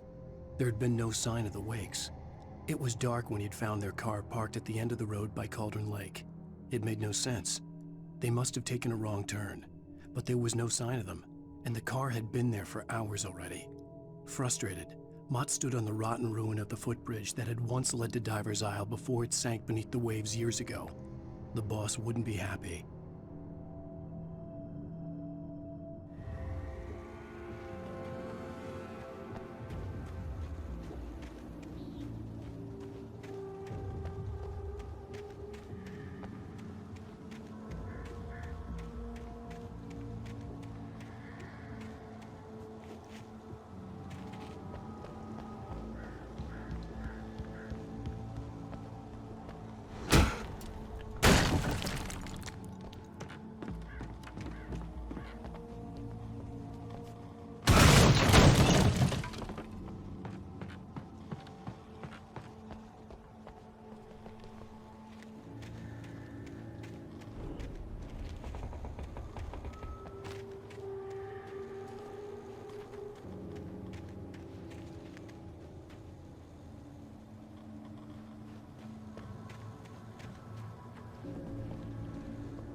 I could see Cauldron Lake. I thought I could make out the spot where the island and the cabin had been.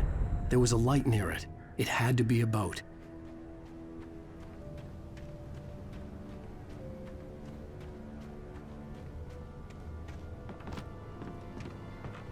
I was close now. I had to get there fast. I dreaded what I would find. I tried to hold on to Alice, but her form melted away. I was losing control. Dr. Hartman stood in her place. I wanted to hit him, but my arms were jelly. He smiled. It was a reassuring smile, and I hated him for it. I had to give you a sedative. Don't fight it. You went through another rough period. Right now, it's very important that you stay calm. We don't want you to have another episode. You're a patient at my clinic. Have been for a while now.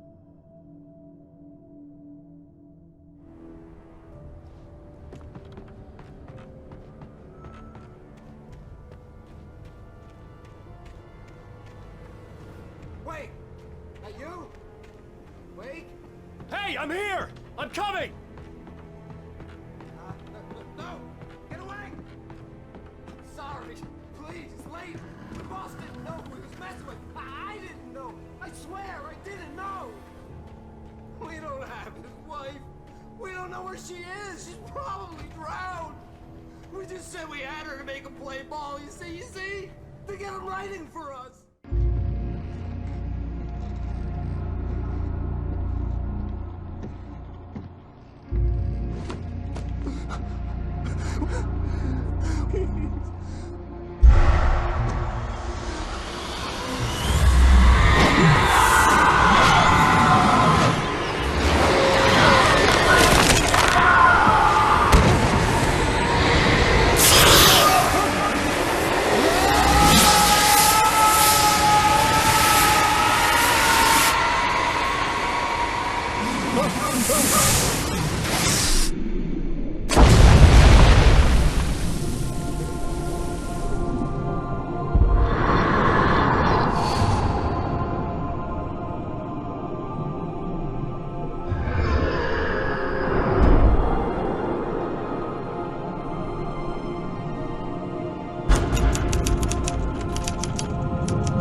Previously on Alan Wake, I'm hunted by the law. Sheriff, Wake's running.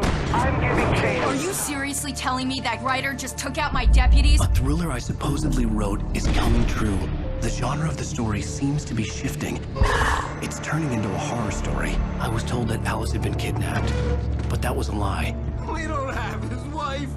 We don't know where she is. Her purported kidnapper was eaten up by the dark presence before it attacked me.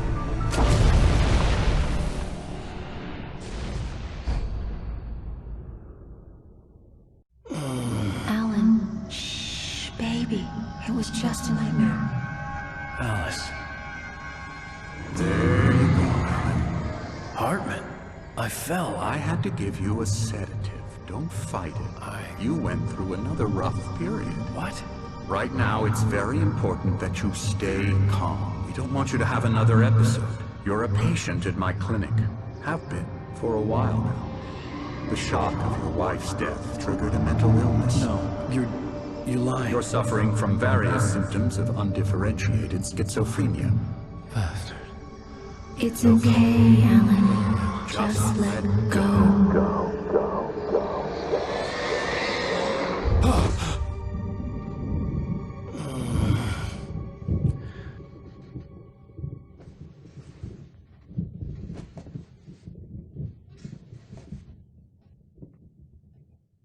I felt groggy.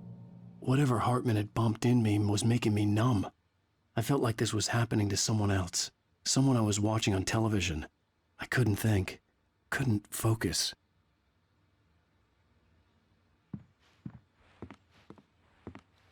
The door was locked. I was a prisoner here.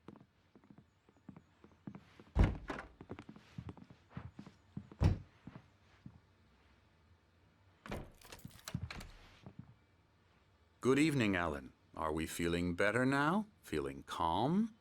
Yeah. I see you brought your pet gorilla with you. So sure, I'm calm. I get the message. Loud and clear. Quite right. That's the spirit. You're being very brave, Alan. I understand you're confused. I would be more concerned if you weren't suspicious of me. I don't blame you for it. Big of you. Now, why don't you come with me? We'll reacquaint you with my clinic and go over everything you might have forgotten. Little walk and some fresh air? Yes, it will do you good.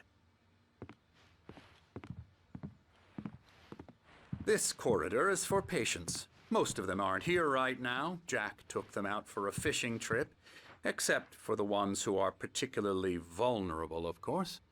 I encourage creativity as a part of the recovery process here at Cauldron Lake Lodge. I specialize in treating artists. I bet you do. Splendid, Alan. I honestly believe we can get this thing under control if we work together. This way, Alan.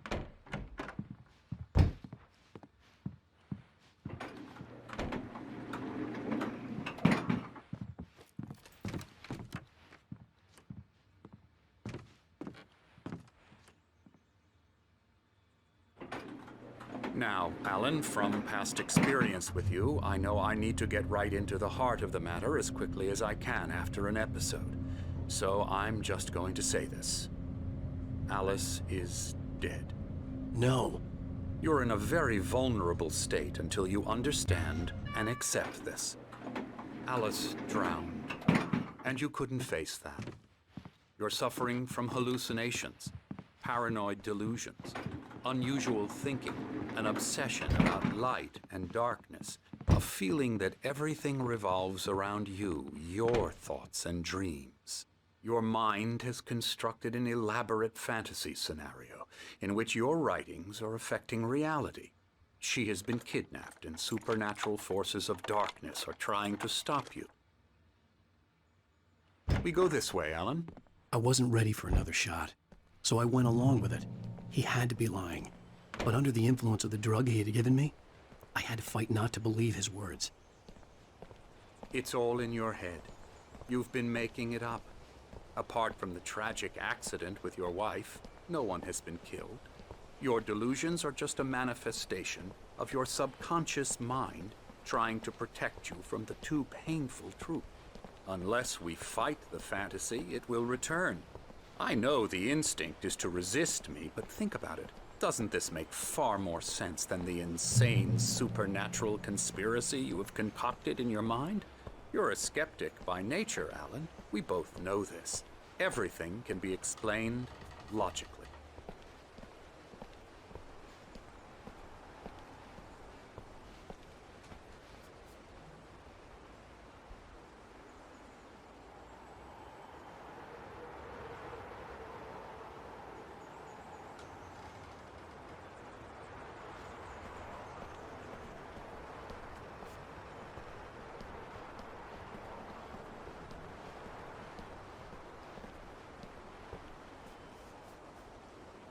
I never get tired of this view. Very inspiring, isn't it? Cauldron Lake spread below us. I could see Mirror Peak on the other side of the lake. I thought I could make out the spot where Diver's Isle had been when I arrived with Alice. Now there was nothing but waves. It seems there's a storm coming. Funny, I don't recall there being a mention of that in the weather forecast. Well, no matter. This way. Follow me. Alan, what I'm telling you is good news. Right now, we're in control. Every time you have a relapse, it gets more and more difficult to resurface from the dark depths of your imagination. Not surprising, considering your profession. Imagination is what you work with. After all your nightmares, this should come as an immense relief to you. If it doesn't, why is that? Because I'm lying? Or because you don't want to admit that you're not well? It's very natural for you to think of me as your enemy. It's part of the illness. I let him talk. After all, Hartman obviously loved his own voice. His words echoed madly inside my head. But I dug my nails into the palms of my hands to stay You need focused. to work with me. Once you accept that, we can begin the journey towards your recovery. Come along. Let's go inside.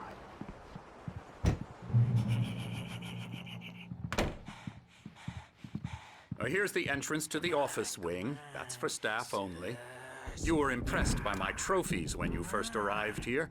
I do love to hunt. The great outdoors, man versus nature. It's wonderful stuff. Pretty damn wonderful, yeah. Scary, scary, scary.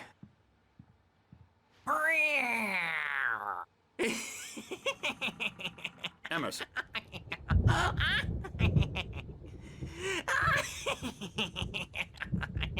I'm a real bad dream, mister. You should be afraid of me. Don't want to run into me in the night, that's for sure.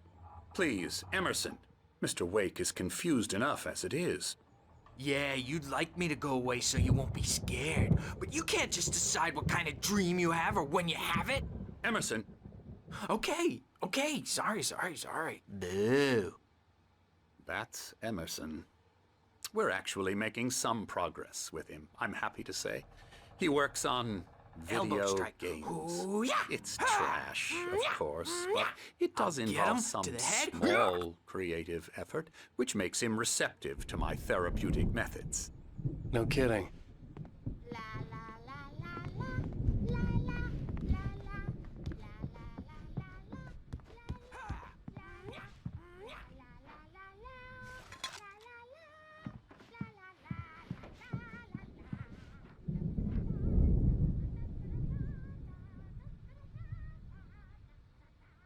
Alan, please, this way.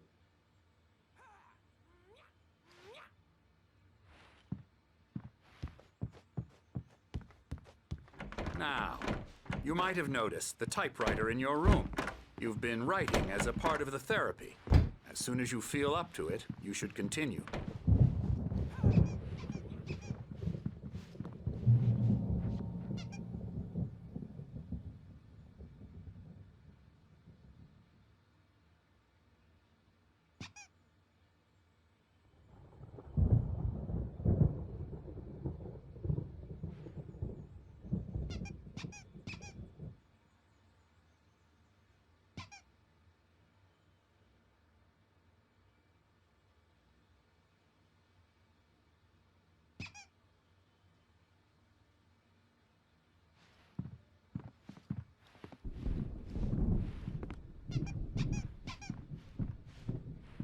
My rheumatism's killing me. There's a storm coming. Oh, what a storm. I hope it wipes this place off the face of the earth. And these two are the Anderson brothers, Odin and Thor. They had how should I put this? A heavy metal band in the 70s and 80s called Old Gods of Asgard. They even adopted new first names to complete the image of Viking gods. After the band broke up, they lived on a farm nearby. They are, well, in advanced stages of dementia. They're well cared for, TLC and all that. There's nothing more that can be done. I'm afraid that the rock and roll lifestyle has left its mark. Oh, that won't do. I'm so sorry to cut this short for now, Alan. The power has been acting up. I'd better go check on it. We'll continue this soon. Meanwhile, when you feel up to it, return to your room and try to write. It really is for the best. Don't you think? I'd like to bash his head in with a hammer. Oh, he'd love to fish out our secrets, but he has no clue. He's not crazy enough. Not crazy like us, Sonny. Yeah! Being crazy's a requirement, Sonny. Who else could understand the world when it's like this? It takes crazy to know crazy. That's the sanest thing I've heard in a while. Zane! You're all right, Tom. Hey, we like him, don't we, bro? He's got to go to the farm. The Anderson farm. Valhalla! We wrote it all down, lest we forget. A crash course. All you need to know to get your head right. You need to find the message. Here, Sonny, here's something for you. Gave me a rash, but I kept it safe from these bastards.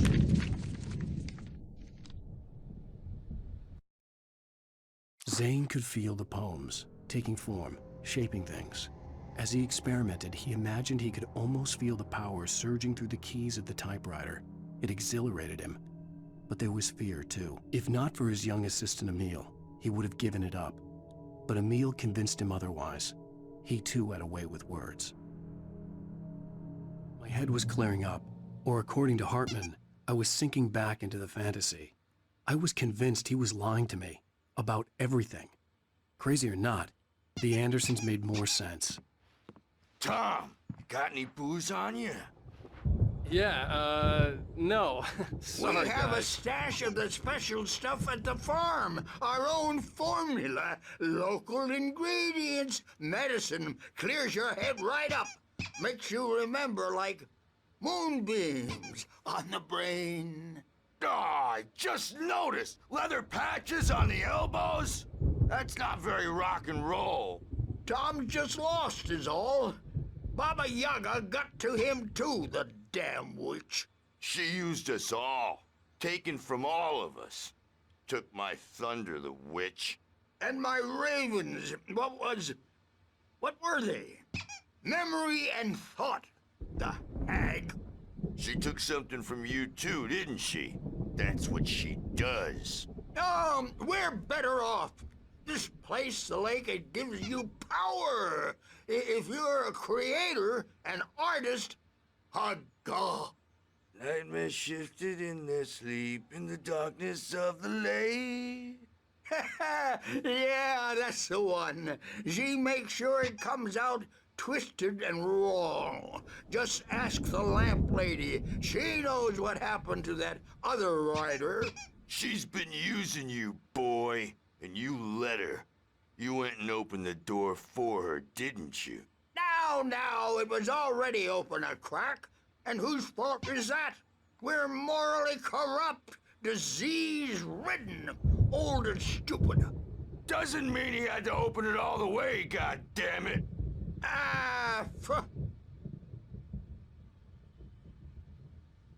So tired.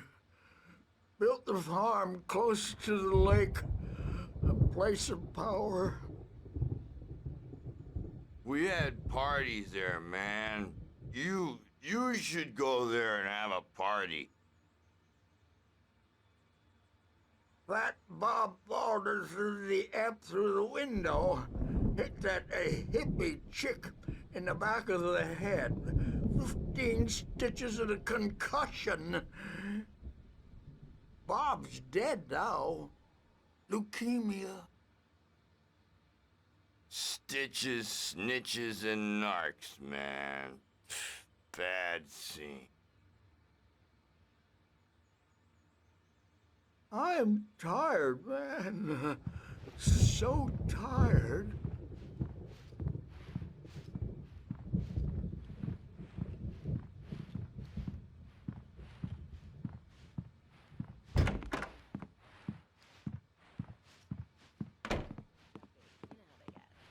Gotcha. Doc's got me looking after Wake here, but holler if they get too rowdy. I'll do that, Birch. Hey, Wake, why don't you humor Dr. Hartman and give the writing a shot, huh? The typewriter's in your room. You can get to your room by those stairs, Wake.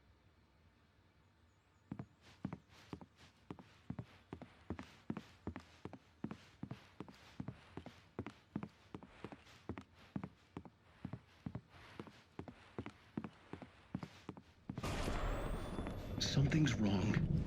I'm not myself. It's hard to think that there's a shadow inside my head. I can only focus on writing. Everything else is a blur. I'm trapped in this cabin. Have been for days, but it's always dark outside. My editor is real. I saw her again. She's not human. It's not human. A dark presence is wearing the old woman's face. She was covered in clinging shadows. There's a hole in her chest where her heart should be.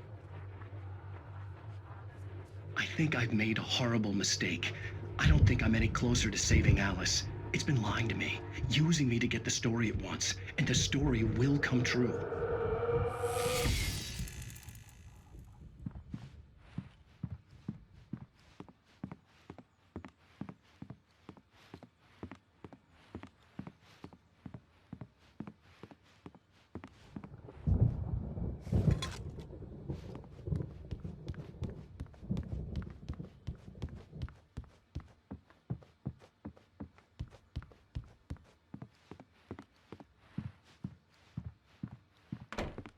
Hartman wanted me to write. I knew I couldn't, but I figured I should just play along for now. It was the only thing I could do with Nurse Birch watching me like a hawk. The white glare of the blank page in front of me hurt my eyes. My hands began to shake uncontrollably. Everybody, calm down. Put that down. Bert, I need help. Hey, Wake, you stay here. I'm gonna go see what's up. You just keep doing what you're doing. Be cool, okay?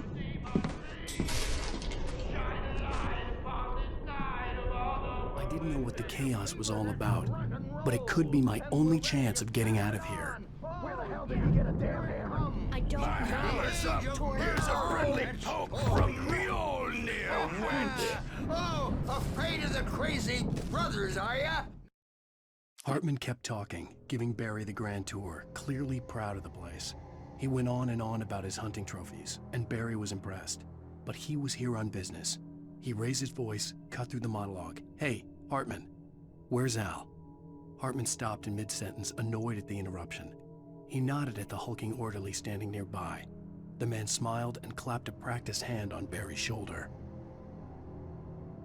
Not so weak now, are we?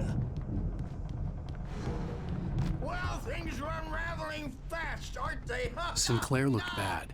That wasn't a love tap. The crazy old fart hit her hard. And if she was one of Hartman's goons, she had it coming. I could get the key to the office with from Sinclair. I had to get to Hartman's office. He had taken all my manuscript pages. That's where he'd be keeping them. To pay the piper.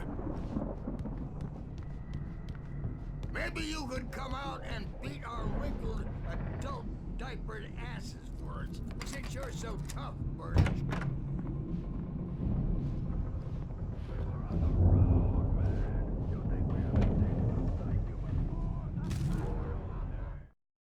Hartman wasn't happy. Mott could see it in his eyes. He quickly lowered his own. He had made a mess of it, and he knew it. The shame of failure was hard to bear. He hadn't expected Wake to say he needed more time, and he blurted out 2 days, less than Wake had asked for to show him who was in charge. But that wasn't part of Hartman's plan.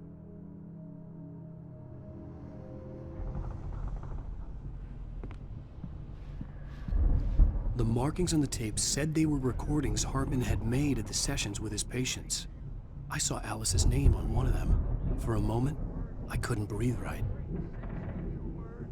Now, Mrs. Wake, can you tell me about Alan's problems?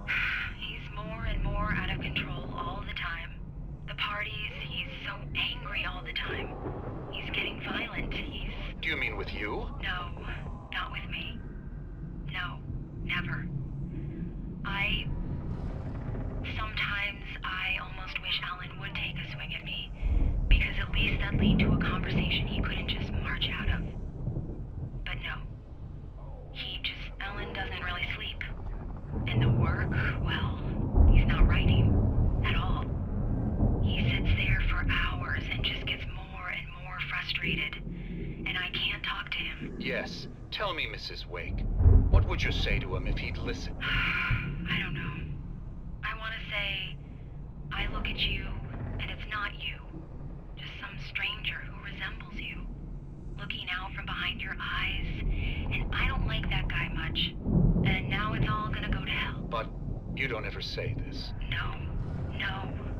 I've tried, but he's not listening. He's too deep in his own problems, always going on about something else. I'm so afraid I'm gonna lose him, and we're not even talking anymore. He doesn't let me in anymore. He just keeps me in the dark. I'm so alone here, even when he's home. Please help me, Doctor, because I'm at my wit's end. Well, if you can just get him here, I'll absolutely do my very best. Yeah, but Doctor, you need to be careful with him. He's not just going to listen to you and cooperate. He's the most stubborn man I've ever met. Well, I'll be sure to bear that in mind. Hearing her voice, what she was saying made me happy and sick and guilty all at once. Worst of all, I recognized the words. The phone call from her. It had been a cut-up of this. Just a recording. Rudolph Lane's case is interesting. He was completely blocked, and frankly, I was about to discard him as useless. However, once Wake arrived and started writing, something changed in Rudolph. He's producing extraordinary work, increasingly dark pieces. Unfortunately, he doesn't respond to direction at all, and it's my belief that he's not so much a creator as an illustrator, perhaps, a recorder of sorts. I hadn't considered the existence of such a role before, let alone its implications, but the paintings he has produced are informative. At least he's easily controlled and useful. I wish I could say the same about Wake. It's frustrating that the best subjects are always so damn difficult to deal with. I'm buying that. I was tailing Wheeler, and this is the only place he could have gone. That means Wake is probably there too! Agent Nightingale, this is private property, and I will not allow you to disturb my patients. Yeah? I can get a warrant. How would your fragile little patients like that? Oh, I'm thoroughly intimidated by your mighty authority now, Agent. Listen, you smug snob. How would you like it if I busted through this gate and knocked you around a little? Agent Nightingale, first of all, I'm recording this conversation, so you might want to watch what you say. Secondly, you're not dealing with a hick now. I know the law, and if you can get a judge to grant a warrant, I'll be glad to cooperate. But you won't get one. Be advised that any further communications with me are to be made through my lawyer. I don't believe this. Good day, Agent. Yeah.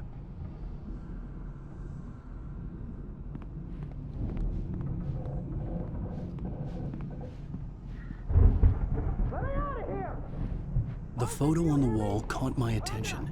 In it, the clinic staff was standing outside the lodge. I knew the man next to Hartman. He was the kidnapper. Hartman had been playing me all along. I represent a celebrity. They'll be looking for me. Oh, that's how you want to play it? Is that how you want to play it? Really? Okay, that's how. Barry? Ow! About time! Barry, man, am I glad to see you. We need to get to Hartman's office. It's right next door. You okay? Yeah. I mean, no! The cops found me at Rose's trailer, but they didn't hassle me too much. I'm obviously a victim in this, and I demanded to be treated as such. Or else I'd sue their asses. Speaking of asses, that Fed gave me a real hard time, but I had no clue where you were. That guy's crazy, Al. But he let me go, and then I get a call from Hartman, that son of a bitch, who tells me you're here, and I should come pick you up, but when I got here, 2 goons clobbered me and stuck me in there. What's with the cutout? I stole it from the diner to piss off Rose after what she did to us. That'll teach her. Yeah, that's a harsh punishment. Come on, pal, we gotta get going.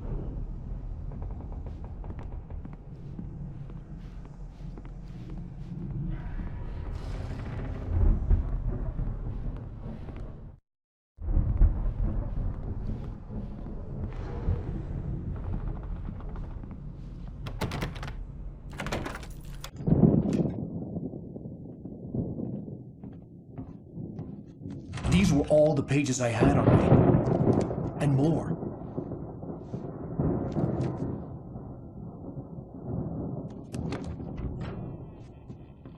Alan, please. You're sliding back into the... Tell me one more lie and I'll shoot you in the face. Ah, well, it was worth a shot. Really, Wake, come on. Let's work together on this. You have no idea... Hartman, shut up! Barry, get out of here. I'll catch up with you. Get a car. Oh, Al, let's just... Go! Wake, listen to me. This is a mistake. Don't you see? Together we can create something absolutely wonderful. With your ability and mine.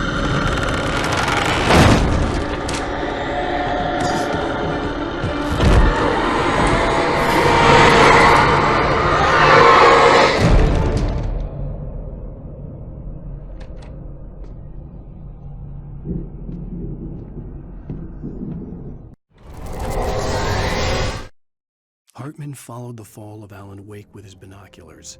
When the rider hit the water, he ordered Jack to take the boat to him. The spot was easy to see in the dark, even with all the extra lights in the boat. The flare floated and kept burning even in the water. Jack turned the radio louder as the engine sputtered. The music was rough and clanking, something the Anderson brothers would no doubt have enjoyed. But Hartman chose to ignore it. Wake was finally within his reach. The dark presence would be on me in a moment. I had to find a way out.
Thanks for the ride, Mark. I'm so glad to be leaving this place. You have no idea. What, Night Springs? Come on, Linda, relax. It's not that bad. Hey, what's that up ahead? Oh, God. There's someone on the road. I think there's been an accident.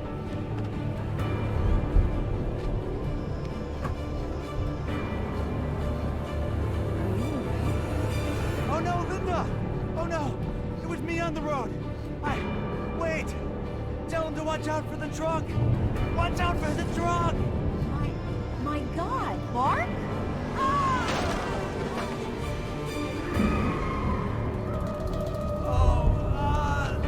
Oh, please! God, no! Linda! Linda! Thanks for the ride, Mark. I'm so glad to be leaving this place. What, Night Springs? Come on, Linda, relax. It's not that bad. Hey, what's that up ahead? Oh, God. There's someone in the road. I think there's been an accident.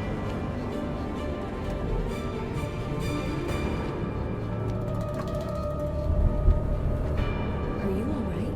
Oh no, Linda! Oh no! It was me on the road! Wait! Tell him to watch out for the truck! Watch out for the truck! My God, Mark? And there you have it. A vicious cycle, brutally punctuated by the blast of air and screaming metal. Many roads are dangerous, but none more so than the one that leads away from Night Springs.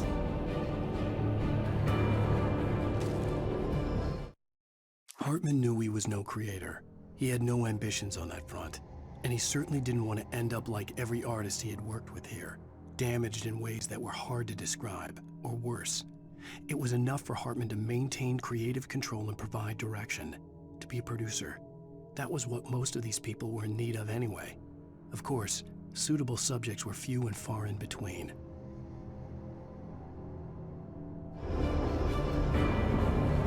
Magic.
I'm over here!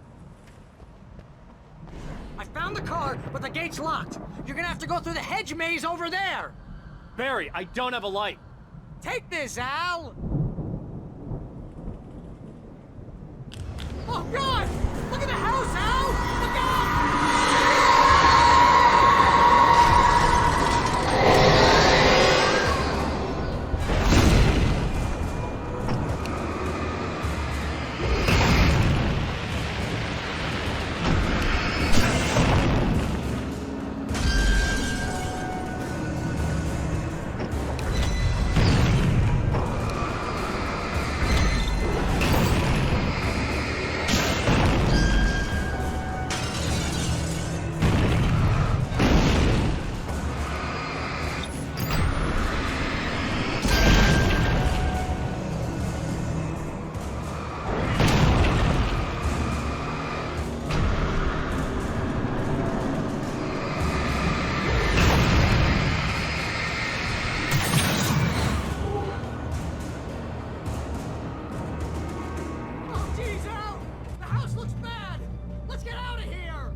I stared at the Viking paraphernalia that littered the area, surrounding an unlikely centerpiece.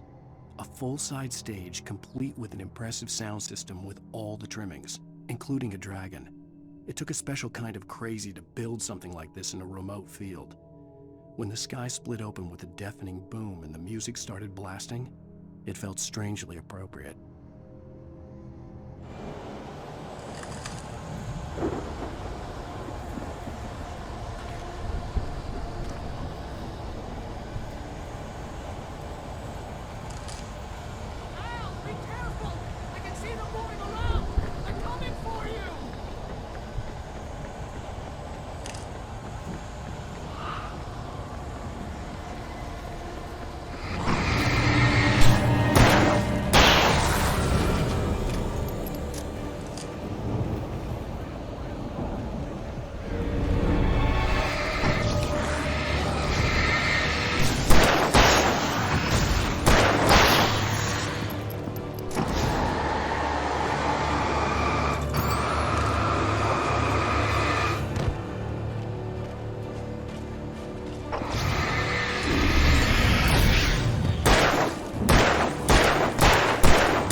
Hartman hurried down the corridor. He had disliked leaving Wake when he was surely at his most susceptible to therapy.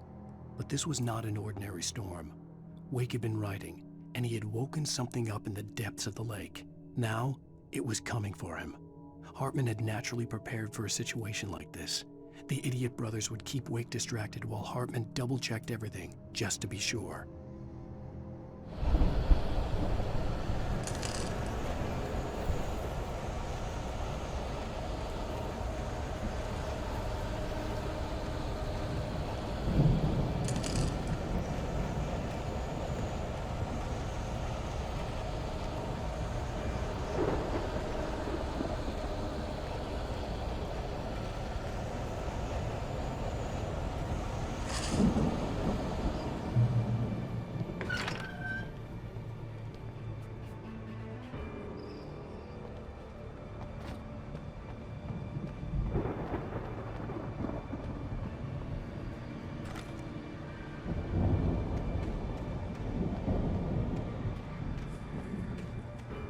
You get 2 pills in the morning, and then you'll be nice and calm all day long.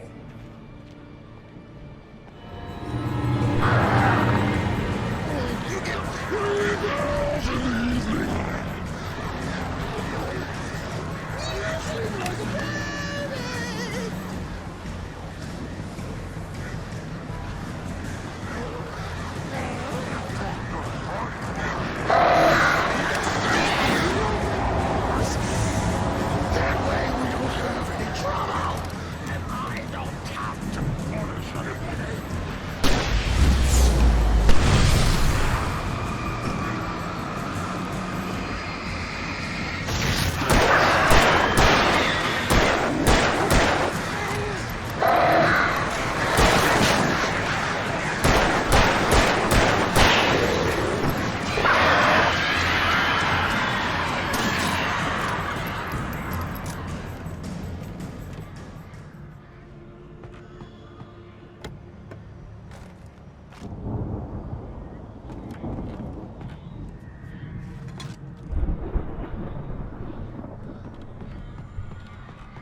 Mott knew that Wake was smarter than him.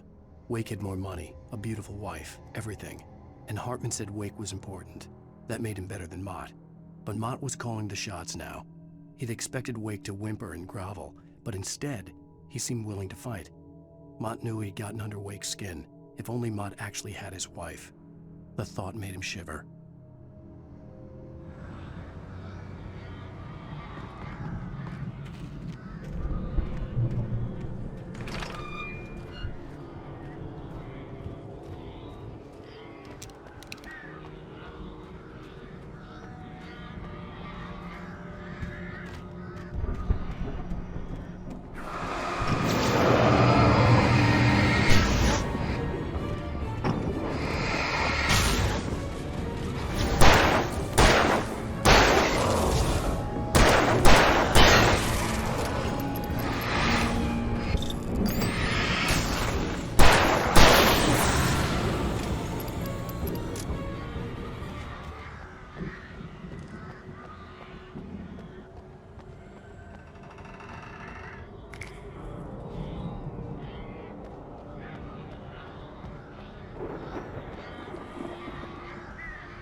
For the moment, Barry was just glad he had survived the fall.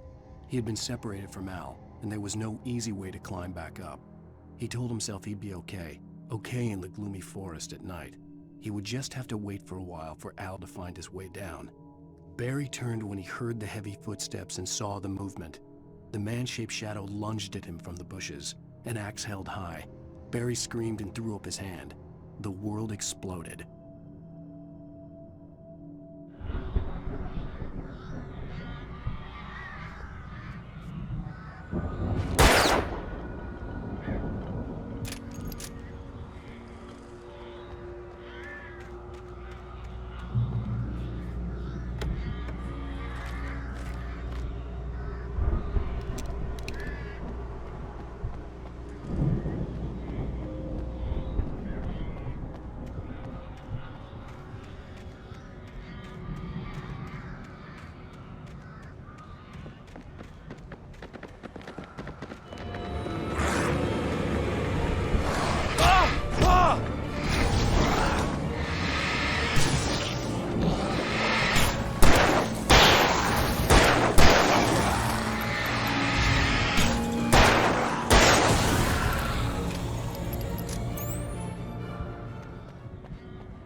Hartman watched as Wake's features slackened. The man was bullheaded, no doubt. Even lying on the bed, he'd almost broken Hartman's nose the second time. But with a little time, he could break Wake down, give him proper direction. Wake was easily the most promising subject he had had. Well, since Tom, really. "Sleep well, Alan," Hartman whispered with a smile. "Let me take care of you." He sniffed hard to clear his throbbing nose, swallowed blood, and barely tasted it.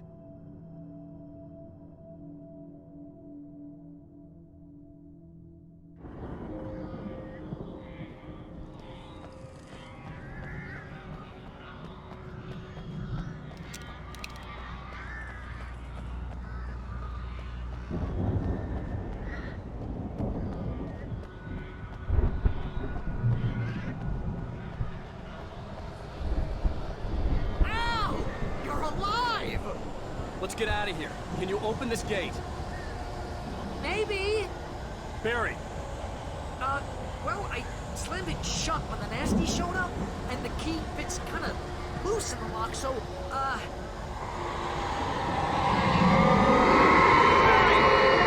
find it! Don't worry about it!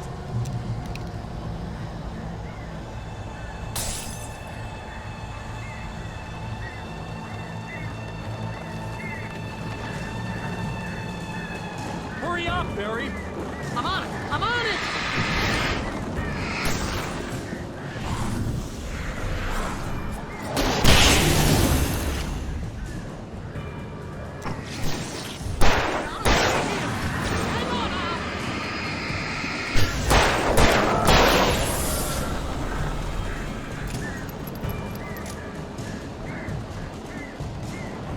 Oh, hey! I found a quarter!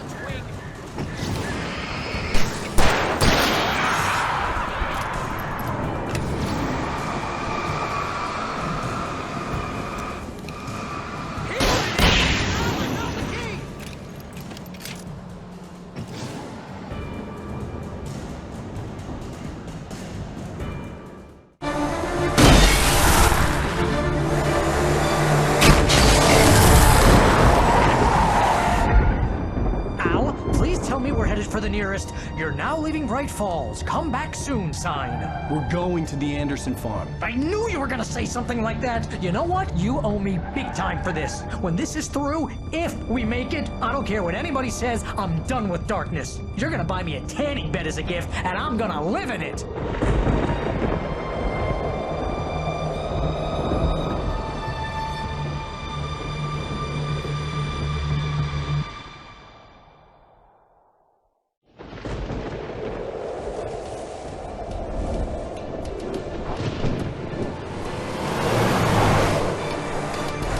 Crazy, but that's fine, Barry. Oh, you got that right, Al. You're barking mad. You are by far the craziest... But maybe that's inevitable when you deal with crazy stuff like this. It helps.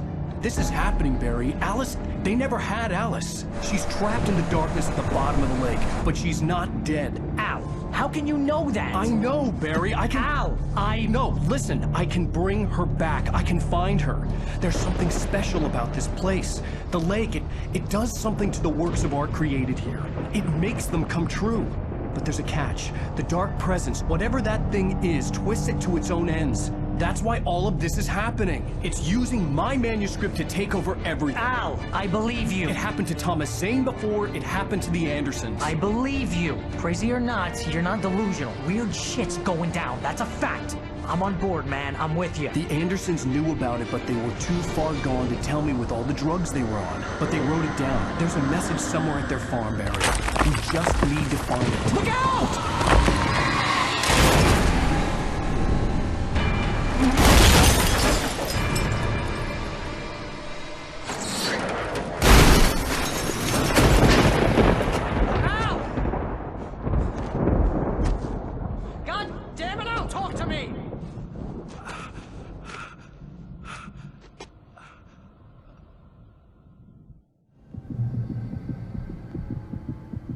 I had lost my gun in the crash. Barry was nowhere to be seen.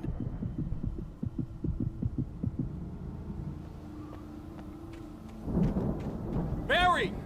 Barry! Oh, man, you're okay! Jeez, it's good to hear your voice!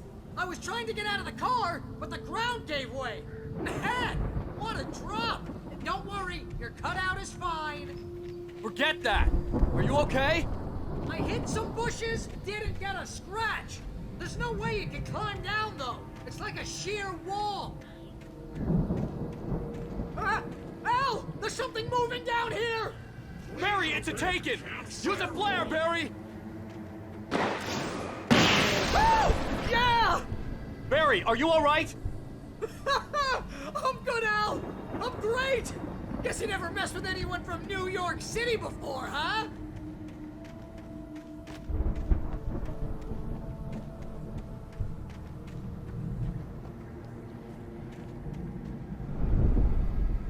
You're gonna have to find your way around to the farm, Al! I'll be waiting! Barry, just wait for me, okay? Al! I'm not staying here! It's suicide! I'm going to the farm! I'm gonna go ahead and secure the area! You can catch up! Don't worry about it! I'm on the case! Now he's Rambo. This would turn into a disaster if I didn't catch up with Barry.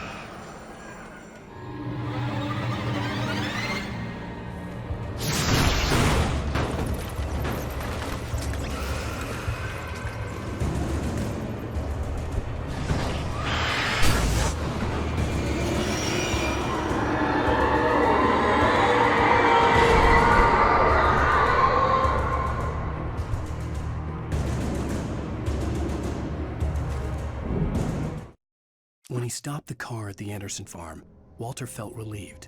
Oblivion was close at hand. The brothers wouldn't miss a jar of moonshine or two in the booby hatch. But then he saw the man on the porch. and he knew who it was. Driving for his life and knowing it was useless, he didn't realize he was crying until he couldn't see the road for the tears.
Crawled over the gate.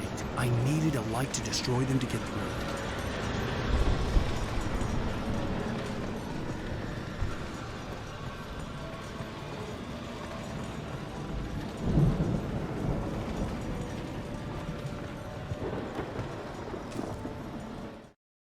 Agent Nightingale stared at the passed-out rider. The man was sleeping off one hell of a night. Nightingale felt a stab of envy at Wake's oblivion, but he had a job to do. He put the gun to Wake's head and almost became a murderer.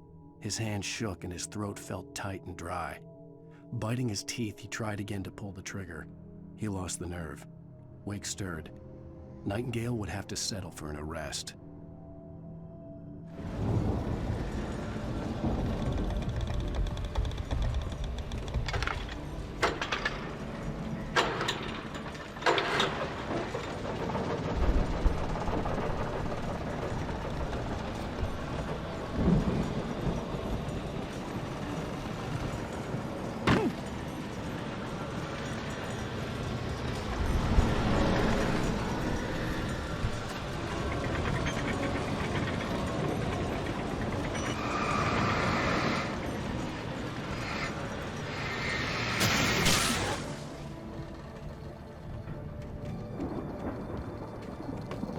I could sense the movement in the woods ahead.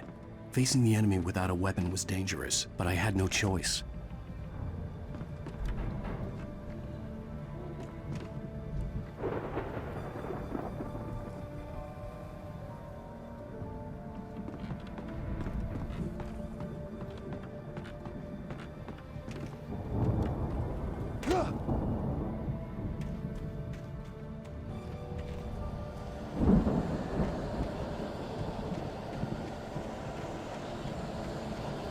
Omega-3 fatty acids are good for your heart.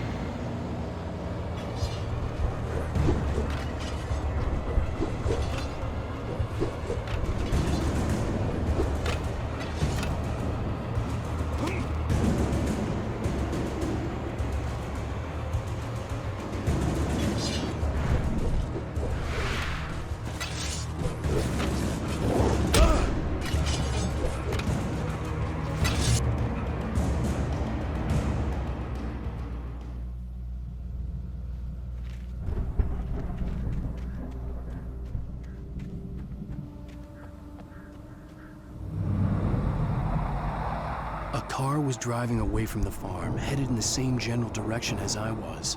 For all I knew, it was Barry, caught in the consequences of leaping before looking.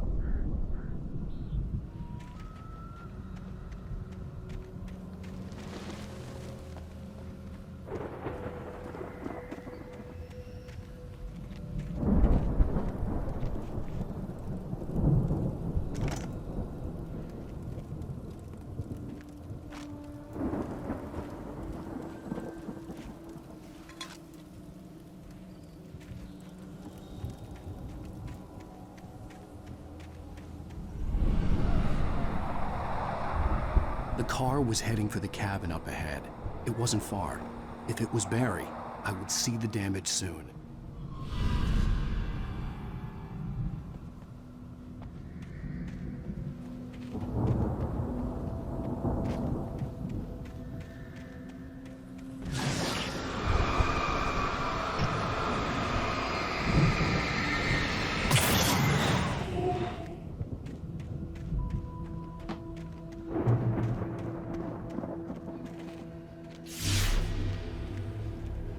I'm trying to deliver each page to the right time and place.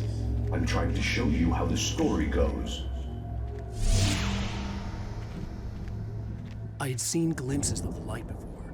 I had seen it in my dream. It was a strange spaceman or a diver in a bulky suit. He was the one who'd been placing the pages on my path.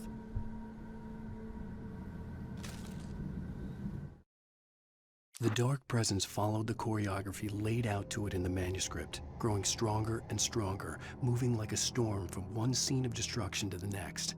But it was still bound to follow the story and chained to the dark place it came from. When the story reached the end it longed for, it would finally be free.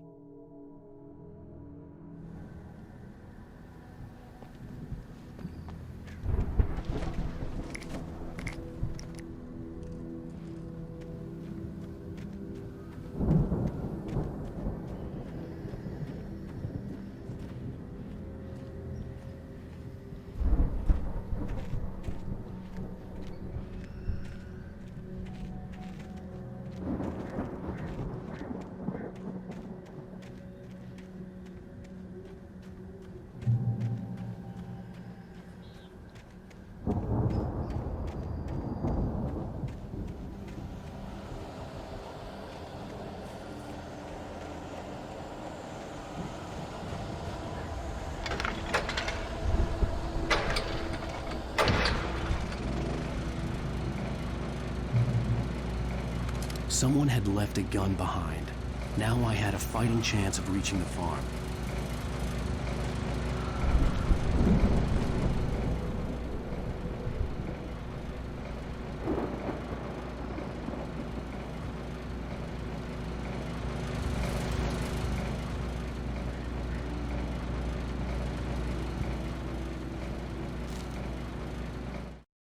The storm raged on as the Anderson brothers walked unsteadily away from the clinic with the other patients in tow, knowing that this time they wouldn't return. The darkness around them seethed with horrors, but Tor and Odin were unafraid. Their eyes glinted with guile. They knew every secret path, and there was blood on their hands. They had fought these shades before.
I could see the car, but there was no sight of the driver.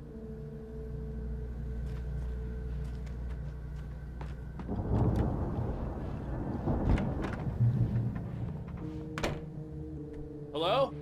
Anybody here? Ah! Barry!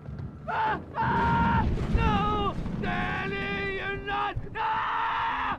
Please! Ah! What are you? Ah! No! Don't! I'm sorry! Ah! Ah!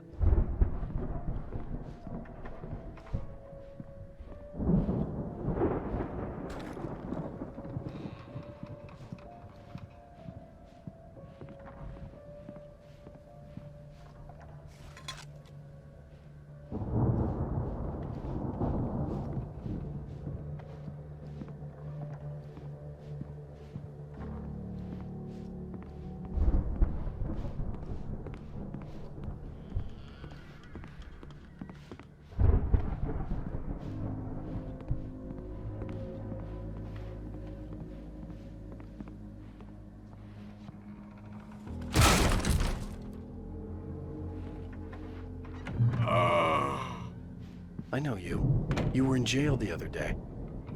I went to the farm again for the moonshine, you know? It makes you see. They're not gonna miss it. They're in the loony bin. But my buddy, Danny, I lost him. Something's gone wrong with him. It's not him. Like a real bad follow-up to a real good movie. Where the best friend's suddenly the bad guy. Who wrote this crap anyway?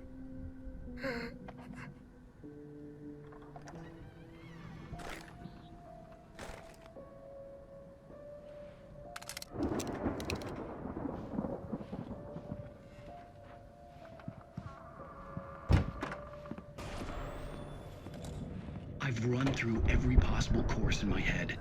If I continue like the Dark Presence wants me to, the story I'm writing won't save Alice. It's a horror story, and it's going to kill her, and me, and everybody in this town. No one will survive. Darkness will consume everything. This is what it's wanted all along. It will be free, unstoppable. It used Alice to get to me, dangled her in front of me to keep me going. It was never going to release her. I'm going to change this. I'll escape. I've written myself into the story. I'm now the protagonist. This feels like a terrible risk, but it's the only way to save Alice. I'll be bound by the events of the story just as much as anyone else who's been woven into it. The story must stay true for this to work. There have to be victims along the way. Near escapes. Cliffhangers. In a horror story, it can't be certain that the hero will succeed or even survive. He almost has to die. I'll write my own escape into the story next. I need help. Zane's going to be the one who'll help me. I'll make it happen.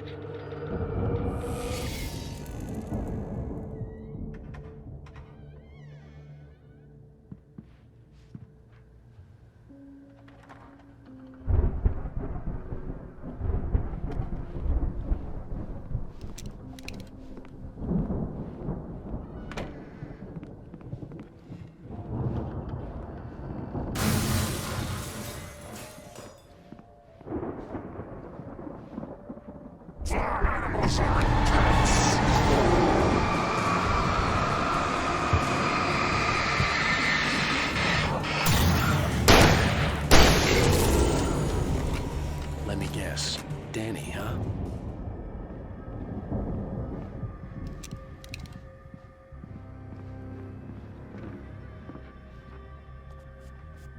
The farm was still a good distance away.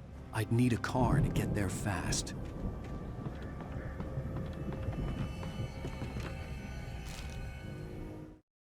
For a moment, Hartman considered strangling the idiot. Mott was mean-spirited, but easily manipulated. An emotional infant who lived for his approval.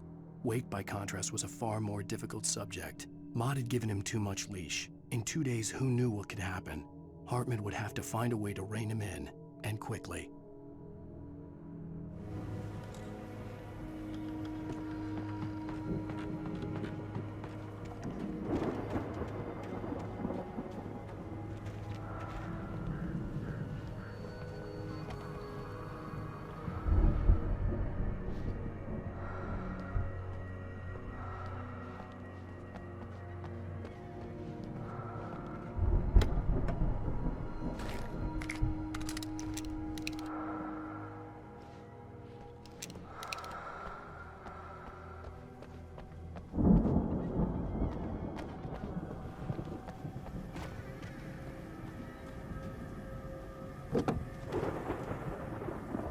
If Barry wasn't up here, he was probably in trouble down at the farm.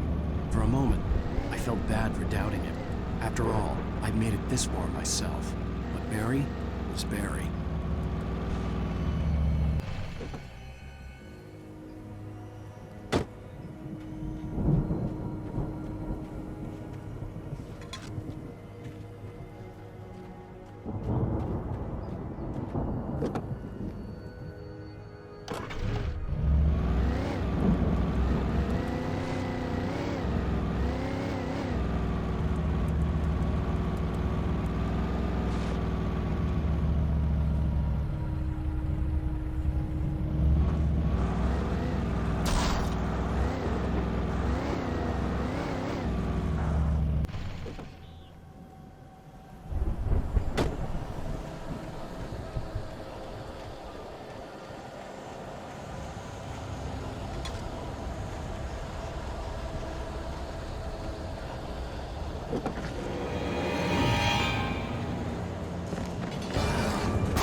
Well, as I'm sure everyone's noticed, that storm we all felt coming is finally here.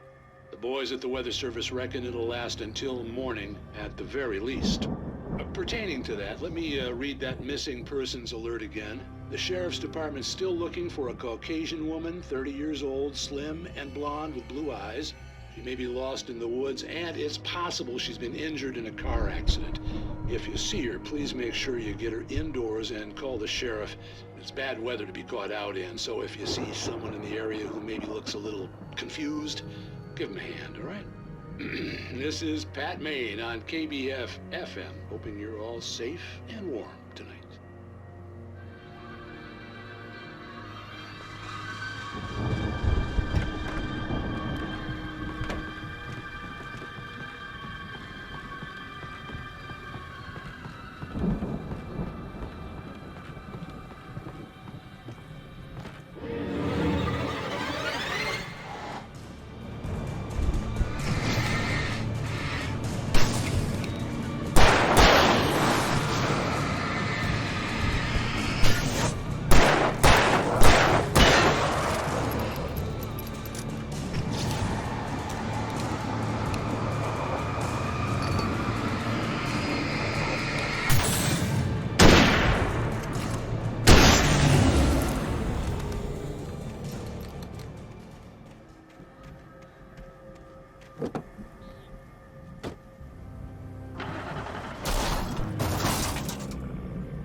I'd known the brothers used to be some kind of rock stars, but it hadn't really sunk in until I saw the stage.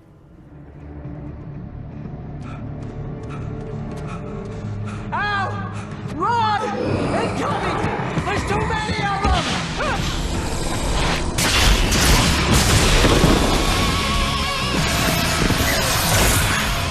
God damn!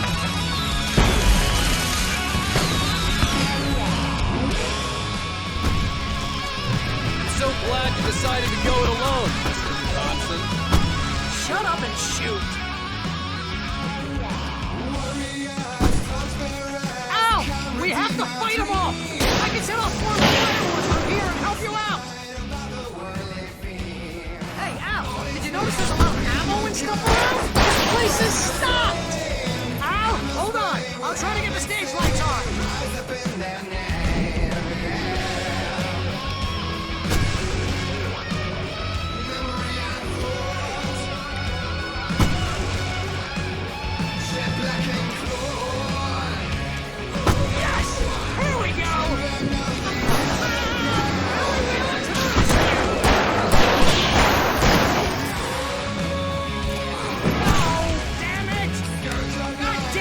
Century wiring! Hang on, Al! I'm working again, I promise!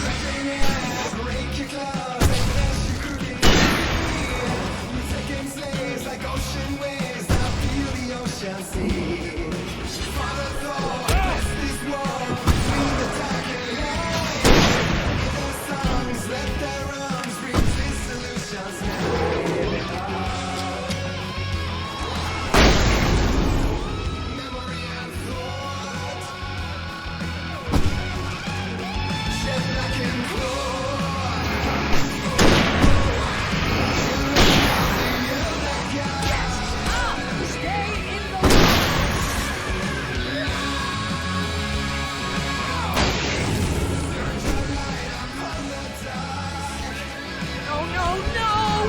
Keep doing this to me! Do it for Barry, please, please, please!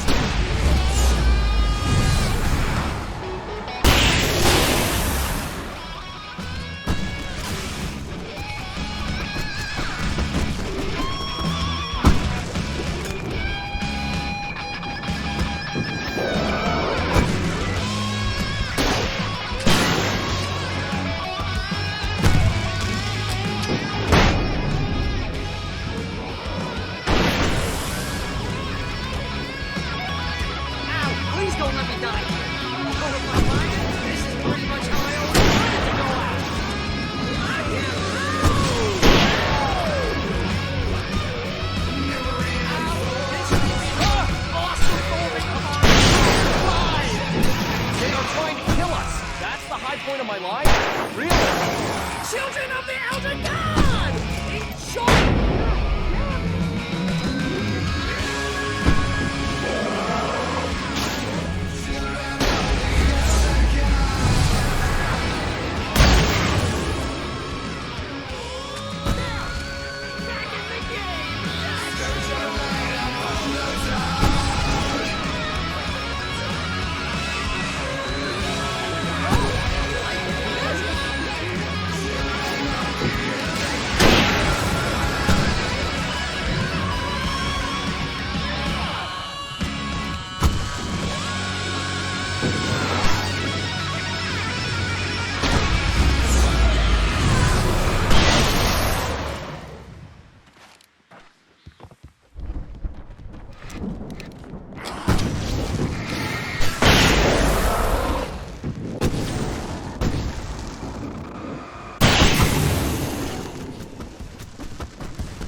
Bright Falls, rock and roll capital of America.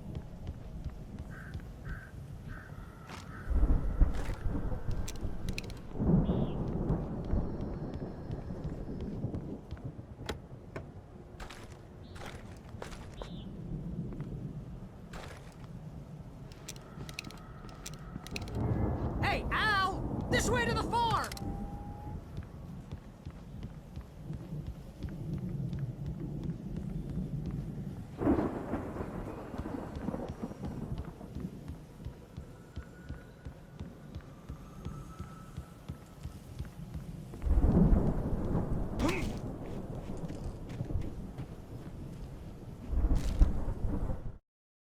Deputy Mulligan tuned Thornton's chatter out. He didn't think writers were particularly useful people, and a huge manhunt for one struck him as idiotic. Certainly not worth the missed opportunity for coffee and pie. It wasn't even clear what the man had done, except run from them at the trailer park. Mulligan knew he wasn't alone. The sheriff's patience with the Fed was running out.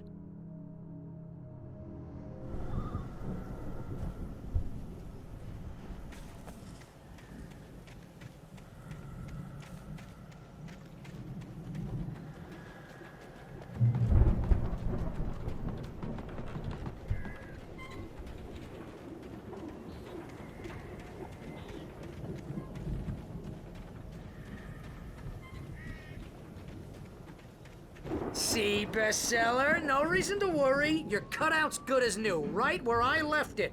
I'll come back for it once we have the place secured. Yeah, that's been my biggest worry all this time. We need to get this thing moved out of the way. This is as far as I got before they ambushed me.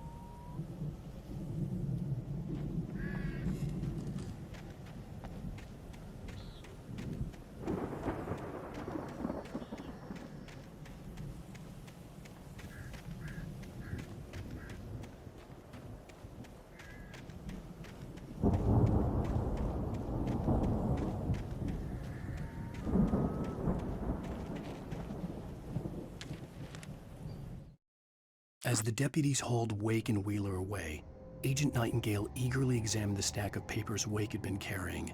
It was incomplete, a collection of random pages, but there was enough. He saw his own name in there, among others. His hands shook with emotion. Finally, it was proof. He had been right all along.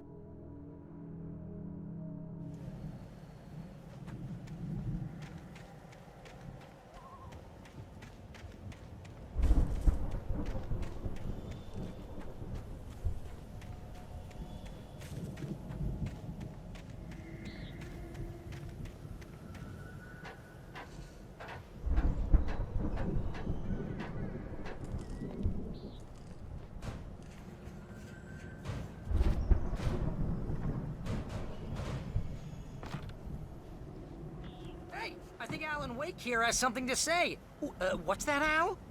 Ooh, I'm Alan Wake. I'm always right about everything. And if I don't get my way, I'll sulk all day long. I'm always intense and moody. It makes me very attractive and mysterious. Right now, I'm just standing here because I need my best friend Barry to carry me. But that's okay. I can just take him for granted. I think I see what you did there. Yeah, it was pretty good. You want me to do my imitation of Barry Wheeler? No? Thought so.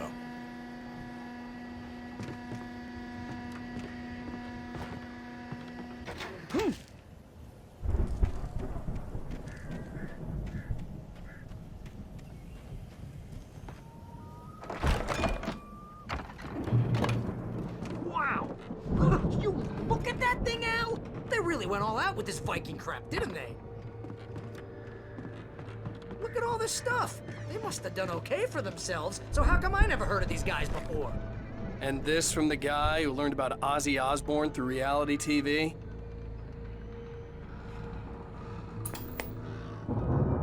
Sleep. We all spend a third of our Night dreams in its Springs. soft embrace, Man, somewhere brings back between memories. fantasy and Hey, oblivion. remember when I got you that gig? But Your dreams first have a real way of writing forcing job. What got you themselves into started? waking life, Was this one of your or vice episodes? versa. In Night Springs. Tonight's episode, The Dream of Dreams. That's by someone else. We join Mr. Jones as he explores the endless dreamscape, only to be brought to a sudden stop by a decidedly mundane situation. A long line of people. Hey, Jones, right? Listen, we're gonna have to wait until His Highness over there is good and ready. Oh, wow. Who's that? You don't know him? What are you, new? He's the guy dreaming us. Well, not just us. He dreams everything. All of this. But wait, no. I'm the one who's dreaming. I'm asleep. Isn't this my dream? Oh, yeah. Sure. Get real, pal. You're just another dream. I'm a dream. You're a dream. The weirdo in the diving suit is a dream. And the girl made of smiles and sunshine is definitely a dream. but I'm pretty sure I'm dreaming this. Well, maybe you're a really confused dream. What am I, a shrink? All I know is I'm going with the smart guys, and they say that's the guy doing the dreaming. Right there. I don't know what that means. It means we keep him happy. No sudden falls. We make sure he has his clothes on when he goes out in public. No chases where the monster is nipping at his heels and he runs like crazy, but his legs don't seem to get him anywhere. None of that. Because if he wakes up in a cold sweat... Oh. Yeah, precisely. So we wait till he wants to move on. Keep things nice and calm. Hey, something's happening here. Yeah?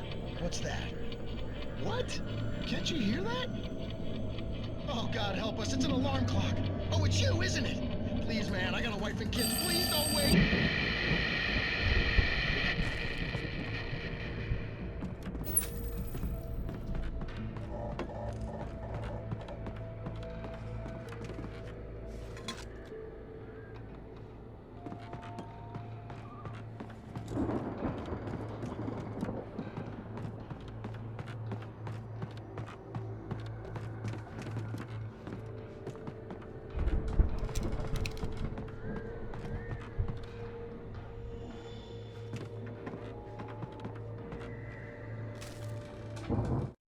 It's 1976. Madness reigns at the Anderson farm. Contrary to all logic, the headiest ingredient of their moonshine is unfiltered water from Cauldron Lake. The Andersons feel like gods. Odin can't stop laughing. He contemplates cutting his eye out. Tor runs across the field, naked, shrieking, hammer in his hand, trying to catch lightning. Their songs have power. Something ancient is stirring in the depths, coming back.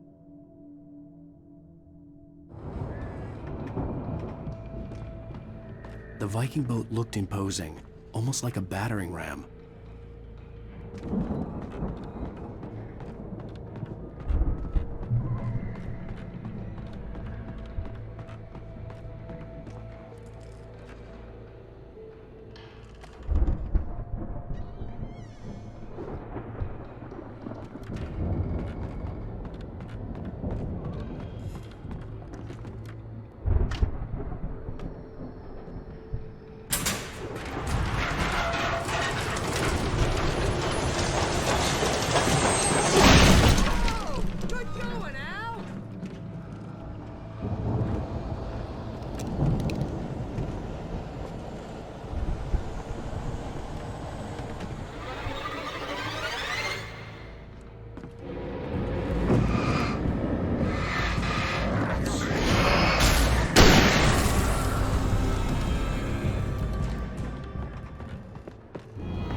I think we can make it through here, Al!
Those geezers had quite a production going on. Ooh, you know what, Al? If we make it through this alive, I'm gonna start representing them. Yep, sell this stuff online, maybe get a reality show going, release a new single. Good luck with that, pal. Hey, you find us a way out of here, okay? I'm gonna take a closer look at this stuff.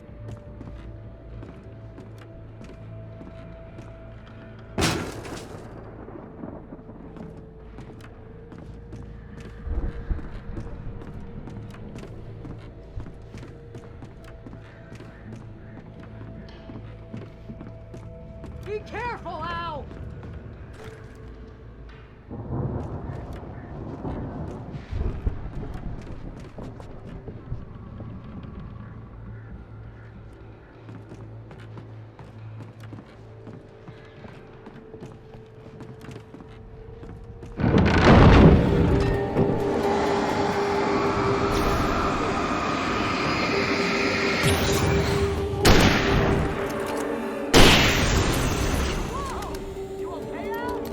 I'm good. Keep your eyes open, okay?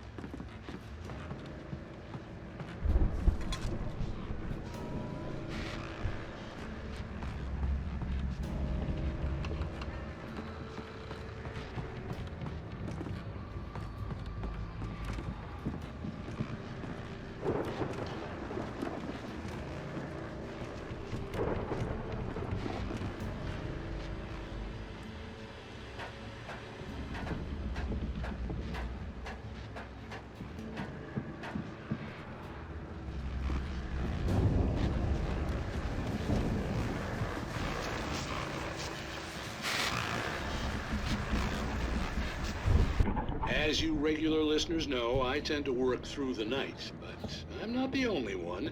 Deputies Mulligan and Thornton are taking a couple of moments off their busy schedule to join me here in the studio. Boys, how busy are you now? Deerfest is almost here, isn't it? I bet that keeps you in business. Pretty busy, yeah. Actually, Pat, we've been real busy with other stuff, which concerns an ongoing investigation. We can't talk about that, Thornton. I wasn't gonna say anything. I was just saying we got, other irons to fry. And how would you compare your workload to last year's? Things have seemed relatively peaceful to me, but people do tend to get a little wild this time of year. Oh, it's wild, Pat. It's pretty wild. There's been all sorts of trouble this year. Vandalism, fighting, public disturbances. A lot of people gone missing, too.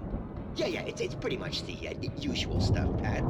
Just, a lot more of it. Now, is it just me, or does Deerfest get wilder every year? People seem to be more drunk, at least, or they start earlier and younger. Oh, it's definitely not just you, Pat, but... Definitely, Pat. Hey, I'm talking here, Thornton. Oh, shoot, I lost my train of thought. Not just me. Oh, yeah, it's wilder, Pat, but actually most of the trouble seems to be coming from grown men. People who ought to know better, Kids are doing fine this year. Well, that's nice to hear at least. Boys, I want to thank you for stopping by. I'll let you get back to your patrol. Sure thing, Pat. Yeah, sure thing, Pat.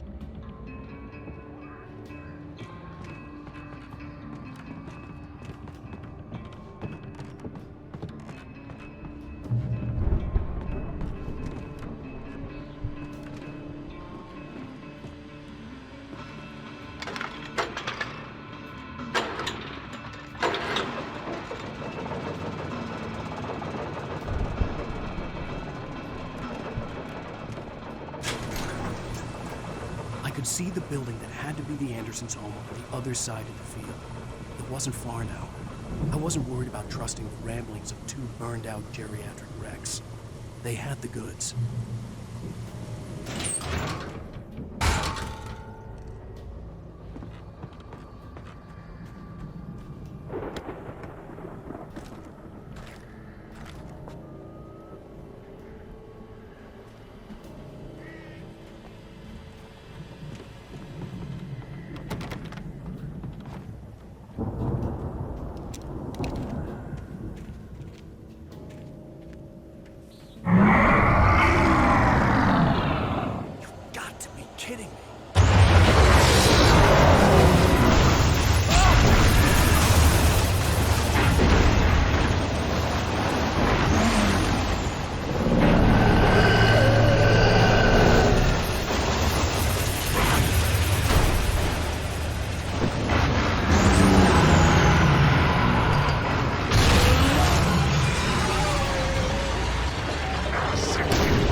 Al? Is that you out there, buddy? Yeah, it's me. Hang on. I'll try to find a key to get the door open. I had to find a key to get Barry out.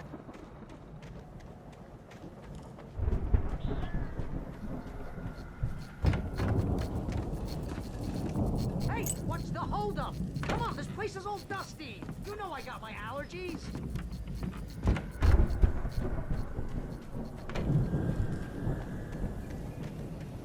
Come on, Al, open the door already. Seriously, I don't like it in here. Hey, let's go, man.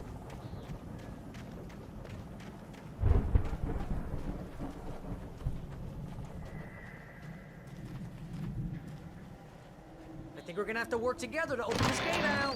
Looks pretty heavy. Hey, I think that's the farm on the other side of the field. We're almost there. This farm is a crazy place for crazy people. We should feel right at home then.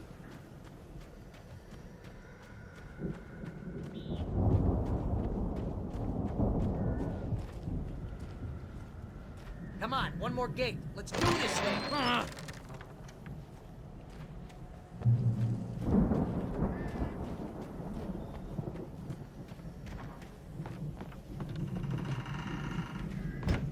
The lights are out.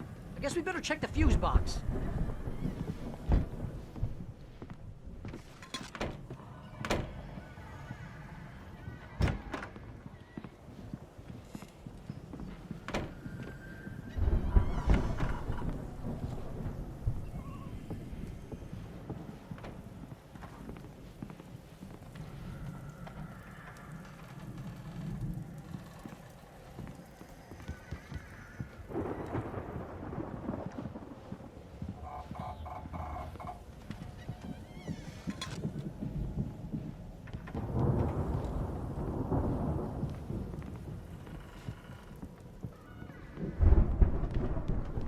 You know, this place looks kind of lived in.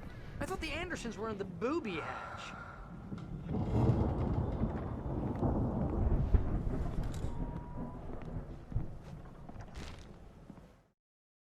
Again, Alice's screams rang in the stillness of the night.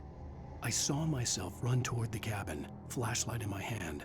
I followed my past self. I was an out-of-body observer, a time traveler in a crazy drunken dream. This was the beginning. The night Alice had disappeared. The mystery of what had happened during the missing week was about to reveal itself.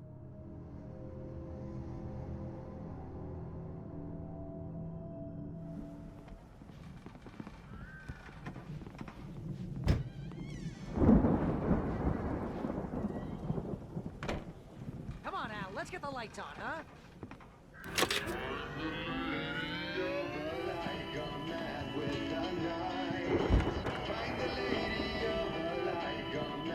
Can you hear that, Al? Music? Of course. We need to find where it's coming from. That's the message the Andersons talked about. That's the whole reason we're here. Lady of the Light? Oh, that's gotta be... What's-her-face? The crazy lamp lady from the town. Cynthia Weaver. Right. Must be.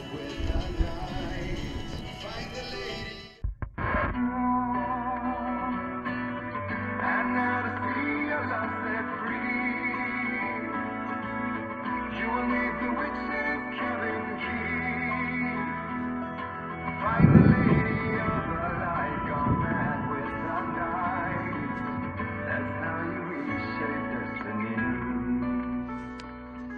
Okay. We need to find Cynthia Weaver. We'll stay here for the night and head back to town as soon as it gets light. Hey, Al. Lots of hours before dawn. Might as well get some rest. And by rest, I mean drunk. Come on, Barry, this is... Yeah, what the hell?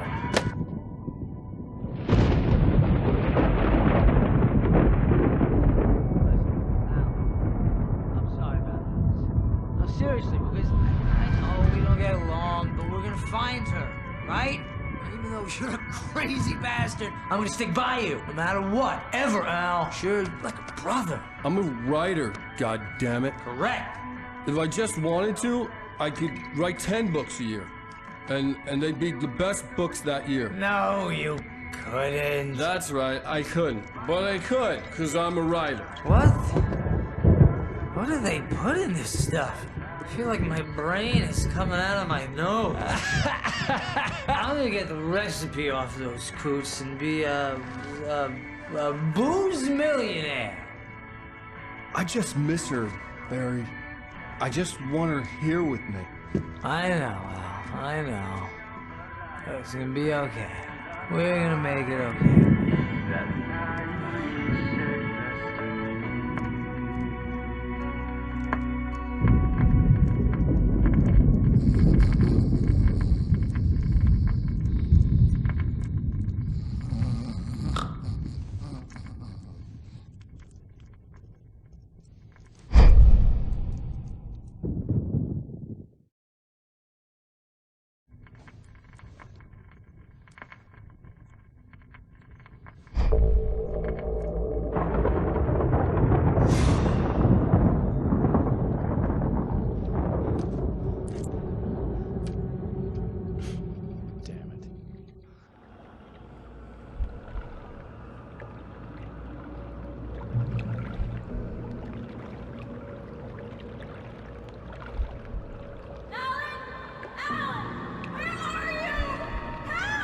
Alice, I'm coming.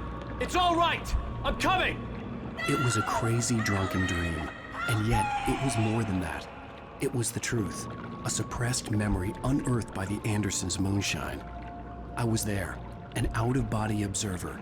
This was the night Alice and I had arrived at Bright Falls, the night Alice had disappeared. I had a chance to find out what had happened. I remembered being surprised to see the cabin dark. Alice would have never turned the lights off.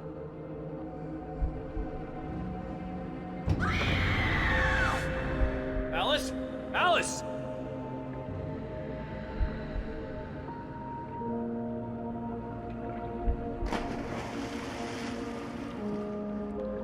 I remembered thinking I caught a glimpse of her form underwater, sinking into the darkness. Diving after her was the last vague memory I had of that night. After that, the next thing I could remember was waking up behind the wheel of the crashed car and finding the first pages of the manuscript.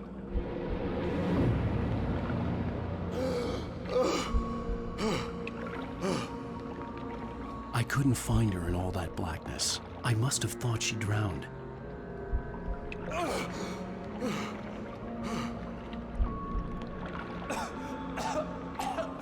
Alice! Jagger had Alice, and so she had me. Alice!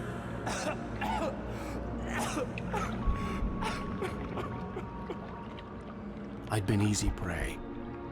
Look at the cabin. Is there someone in the window? Alice? Maybe she didn't drown after all. Maybe she's inside. Alice! Yes. The dark presence had touched me. She had dug her nails into my brain and used me, made me her puppet.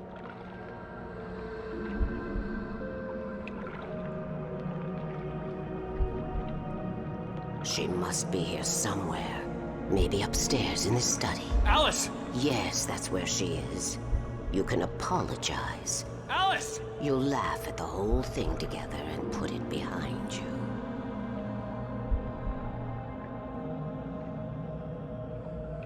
Alice? She's not here. You were foolish to think so. No, she's dead. She drowned.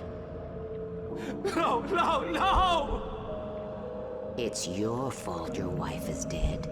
You are guilty. All she wanted was to help you right. You killed her. Oh, hush. There's still hope.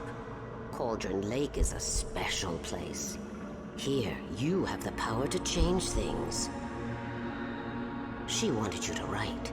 I will tell you what to do.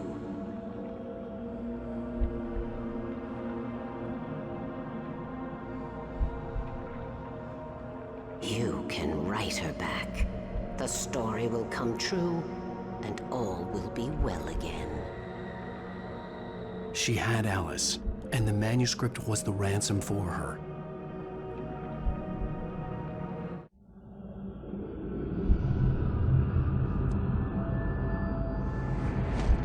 Yes. All right. I'll fix it. I'll bring her back.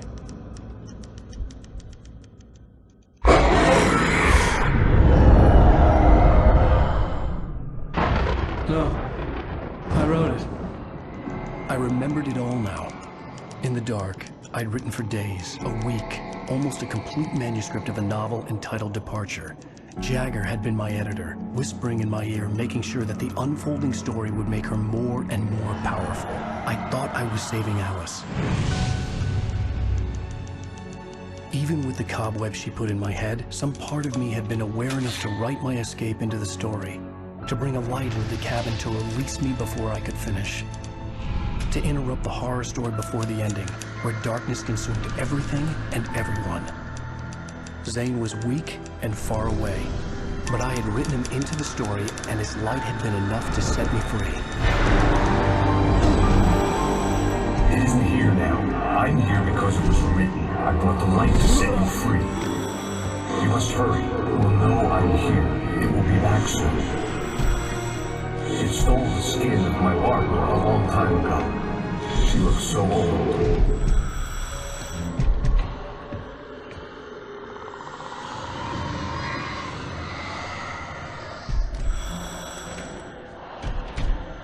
I'd woken up, confused and groggy, my mind consumed by darkness and fear. All I could do was to escape.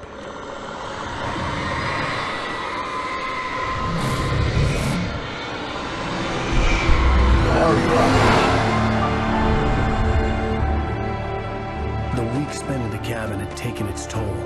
I was barely conscious, and fading fast. It had to have cost Zane terribly, thrown him even deeper into whatever dark place he now haunted. But he had managed to weaken the dark presence, kept me safe that night.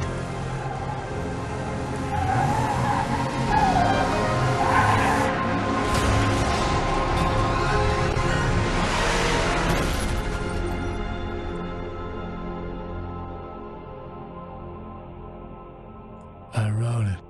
It's my fault. That's right, James Joyce. It's your fault, and you're gonna pay for it.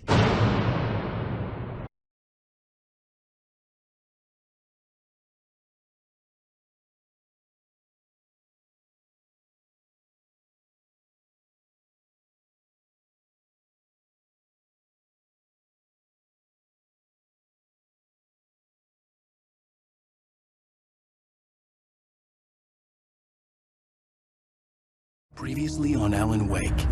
Under the influence of the dark presence, I wrote a horror story that is coming true. Jagger had been my editor, making sure that the unfolding story would make her more and more powerful. Some part of me had been aware enough to write my escape into the story. Together we can create something absolutely wonderful. The lake, it does something to the works of art created here. It makes them come true. My mom gave me this old light switch. The clicker. Alice is being kept in a dark prison. I need to find Cynthia Weaver to fix this. It's your fault, and you're gonna pay for it. Well, we're expecting a record crowd from the neighboring counties. Naturally, we hope to break the record set by last year's Moose Fest in our neighboring town, Watery. Ladies and gentlemen, some people have asked me, what's the big deal about Deer Fest? And I think that this sums it up. It's about friendship and community. We've got a great party coming up, but let's try to hold it in until tomorrow and get through the night in one piece, all right?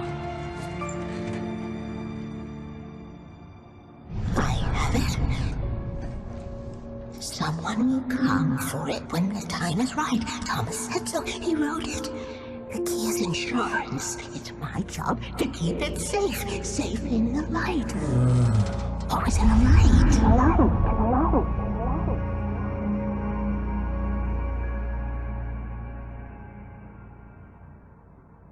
All the manuscript pages were gone.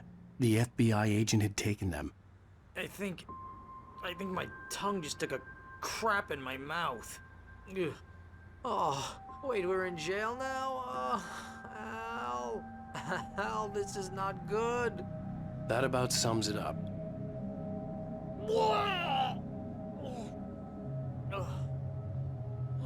Oh, I am never drinking again.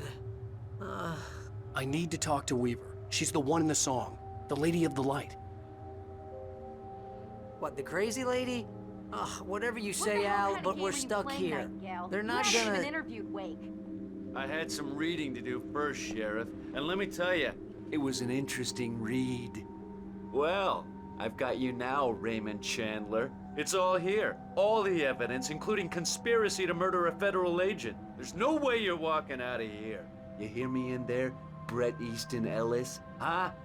Agent Nightingale, I want to talk to your superior. Well, we all want things, Sheriff. I wanted my...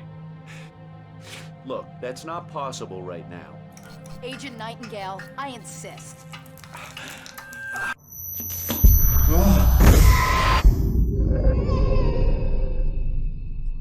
Wake, what's wrong? Lady, are you stupid? It's a trick. It's an obvious trick. Okay, I've had enough of this crap. Wake, I'm gonna trust you with this. You're joking. Agent Nightingale, your opinion would matter more if you were sober and if I actually believed you were here on official business. Whoa! Get back in the cell, Stephen King. The only way you're leaving this place is over my dead... Wait a minute.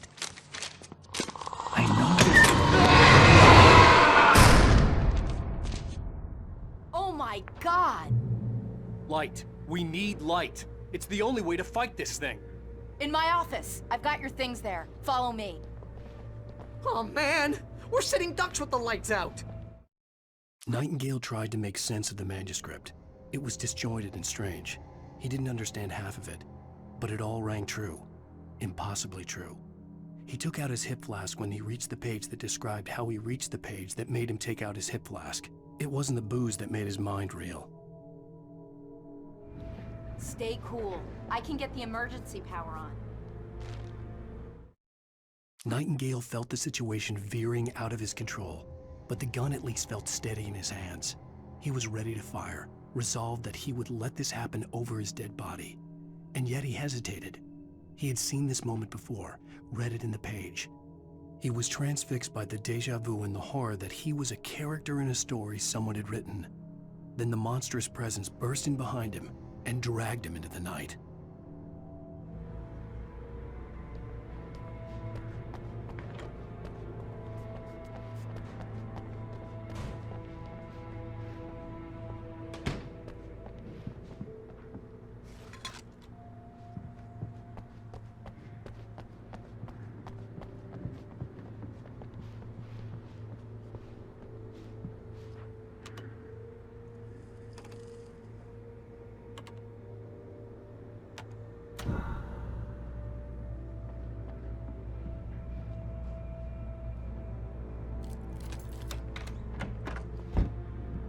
Here are your things. Wake, what do I need to know? What do you need from me?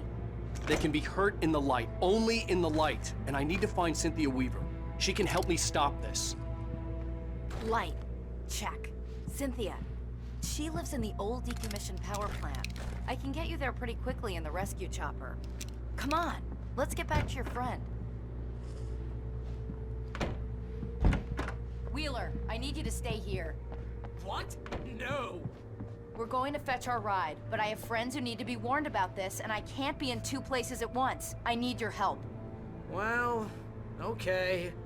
Here's a list of people and phone numbers. I need you to call them and tell them you have a message from me. Night Springs, okay? They'll know what to do. Night Springs? Like the TV show? Gotcha. Oh, hey, that radio guy is on the list. Maine. Who's Frank Breaker? He related to you? My dad. Hey, is this like a secret society? Can you do this? You'll be safe here. The backup power's on. These guys need to be alerted, just in case we don't come back. You'll come back for me though, right? As soon as we get the chopper ready. Thanks, Wheeler. I owe you one. Okay, let's go, Wake. Through the back. My hangover wants a pizza. You think there's any way I could order one, Al?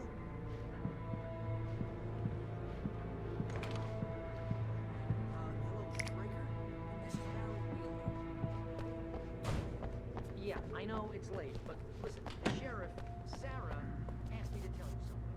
She says night springs, okay? So I guess she... Yes, sir. Okay, Oh, hell. Whatever took Nightingale must have broken the gate controls. We can't reach the gate's control box from here. We need to get to the other side over the rooftop. I'll go. I'll open the gate for you once I'm across. You stay here in the light and cover me, Sheriff, okay?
Hey, Sheriff!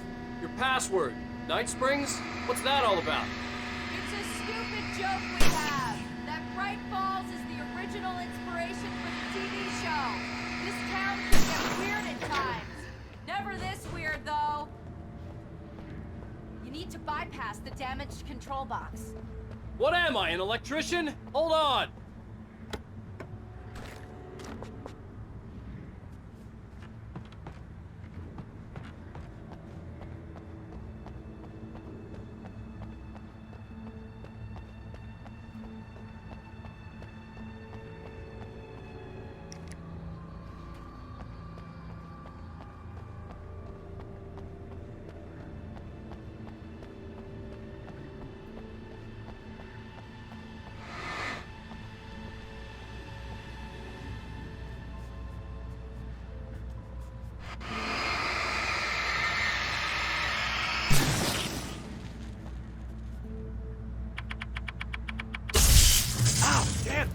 Smart.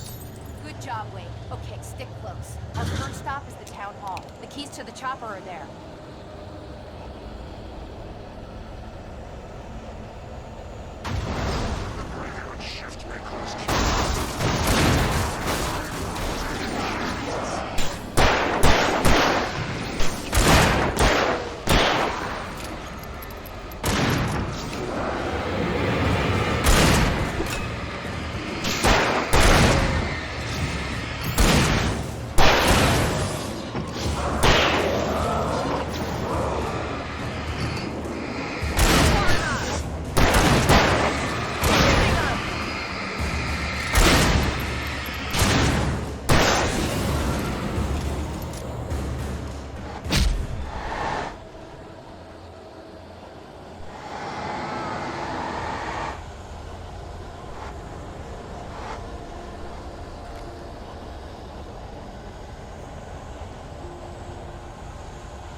here, Wake!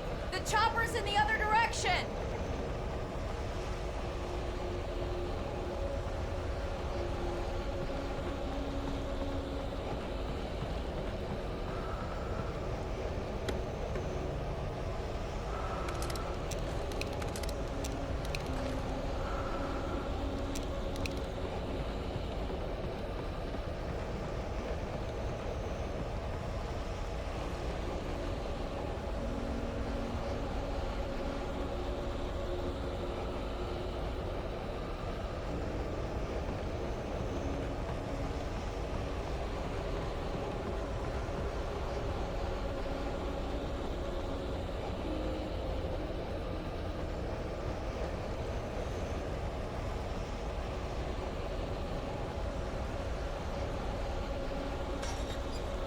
The air smelled of fish. This was Bright Falls industrial area. There was probably a cannery nearby.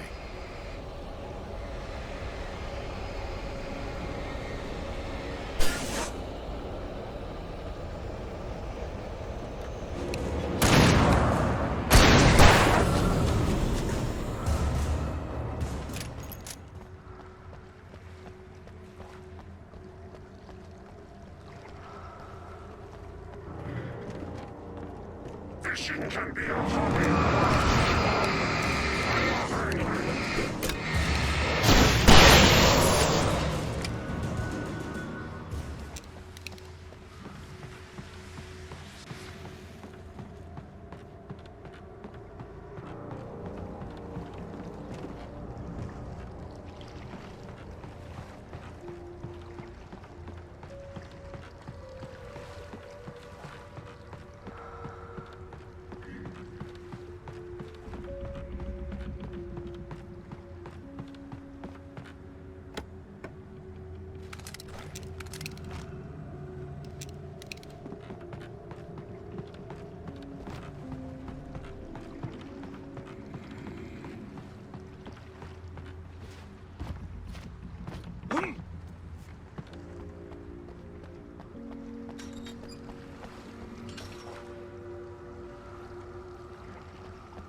I'm gonna want explanations, you know. For example, what the hell happened to Rose? She's seriously messed up now. The same thing I think happened to me after I arrived. During this week you can't remember? Oh, I remember now.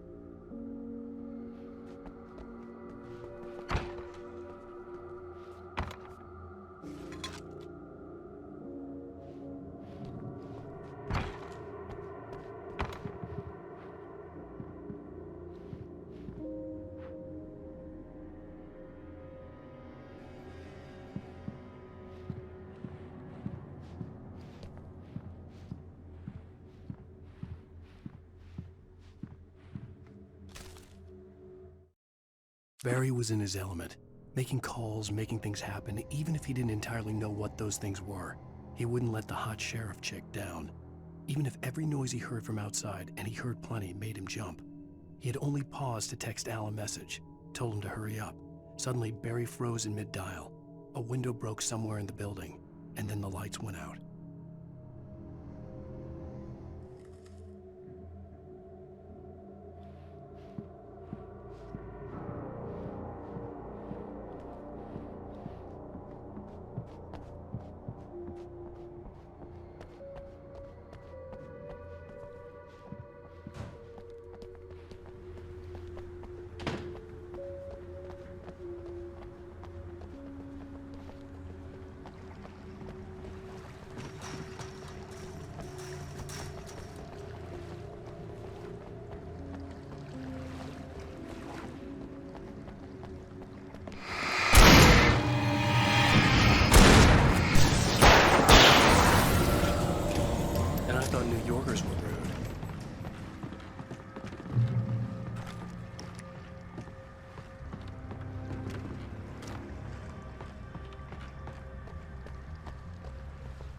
You have the right to answer.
Over here! There's light!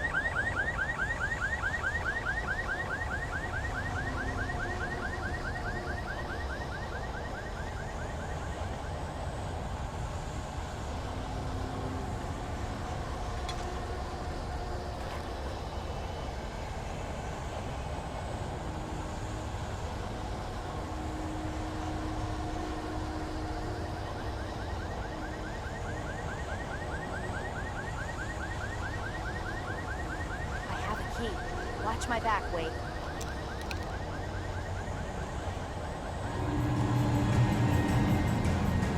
It's an ambush.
Let's go, Wade.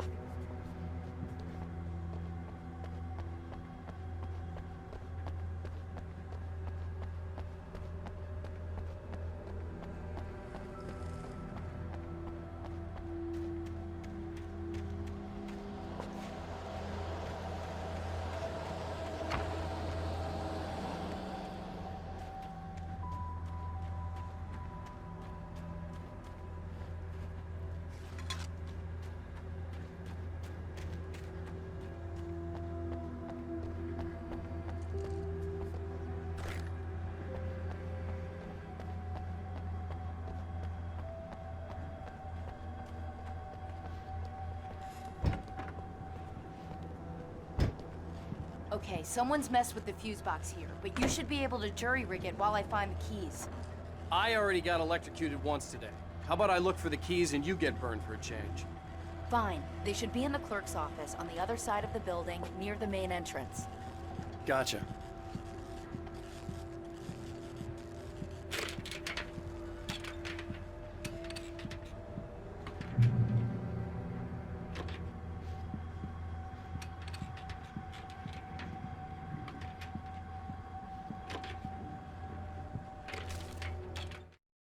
The darkness that wore Barbara Jagger's face was furious. The story in the manuscript had been making it stronger all the time, but now the light had set the writer free and hurt it, weakened it, It was only a matter of days before the dark presence would be strong again, but meanwhile, it would be difficult to recapture the rider.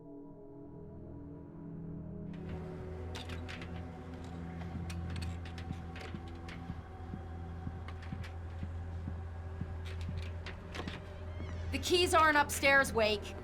I'm just gonna take a quick look.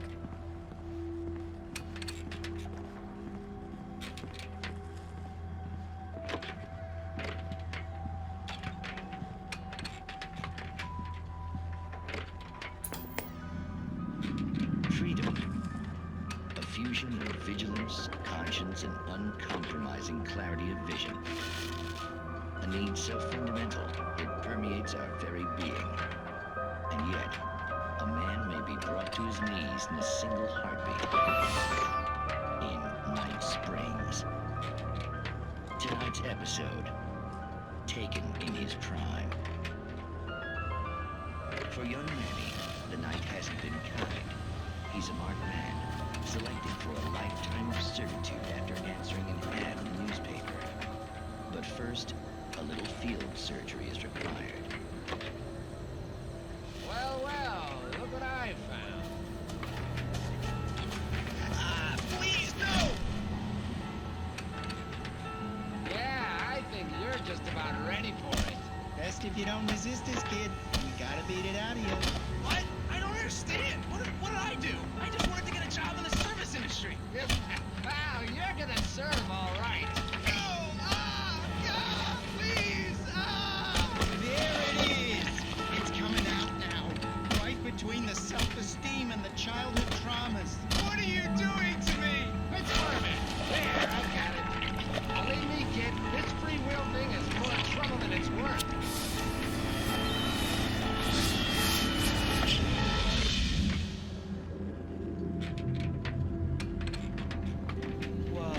What was that? Oh, nothing for you to worry about, Manny. I don't know what I'm supposed to do. We'll tell you all about that. Don't you worry. Another vacant worker ant, birthed in fury and violence for the pleasure and convenience of ruthless and malicious men.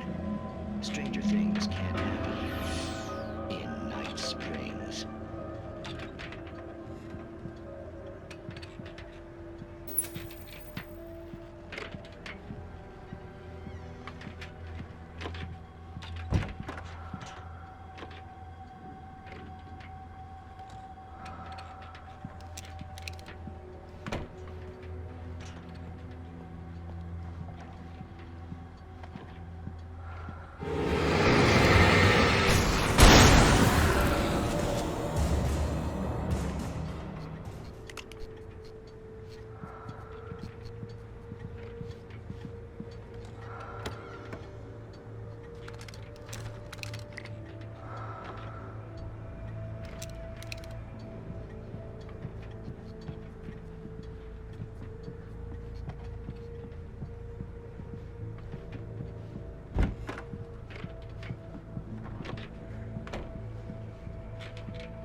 The message was from Barry. He was getting worried at the station. He wanted us to hurry.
Okay, Sheriff, I got the keys.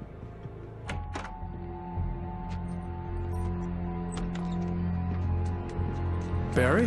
Why isn't he inside? Oh God! Oh God!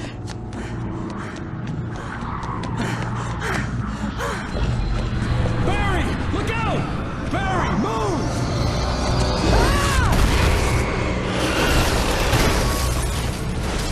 Barry! He made it inside, Wake. He's okay. The storefront's blocked. Come on, Wake, let's go around. We can meet him in the back.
We can make it through the bookstore. Hey, Wheeler should be waiting for us in the backyard. Keep the hell down or I'll call the sheriff.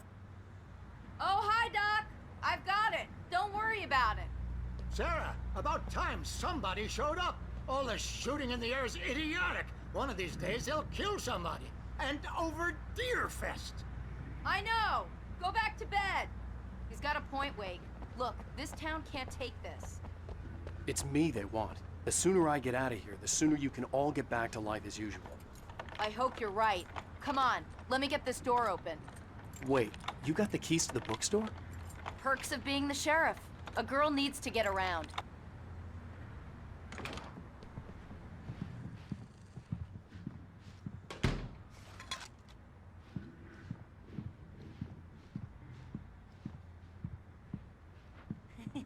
They're really taking advantage of your presence here, Wake. I heard they're selling a lot of your Alex Casey books. Right now, I'm not a big fan of my own writing.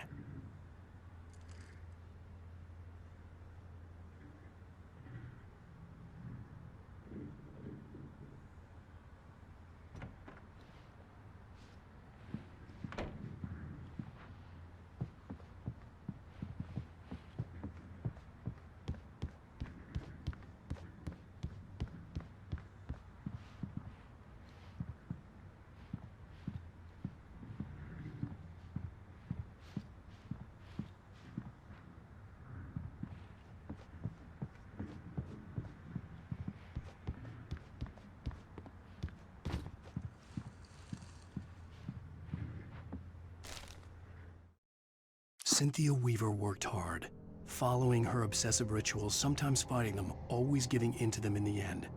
She haunted the halls of Bright Falls' abandoned power plant. She marked her caches with light-sensitive paint that could only be seen by eyes that had been touched by darkness and saved by light like she'd been. She was preparing defenses and supply lines for the war she knew would come. The war between the forces of light and darkness.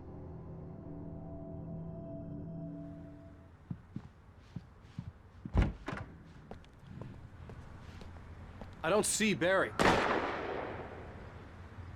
Look, Wake, maybe that's him. That's the way to the chopper.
Barry got back to his feet inside the Bright Falls General Store and dusted himself off.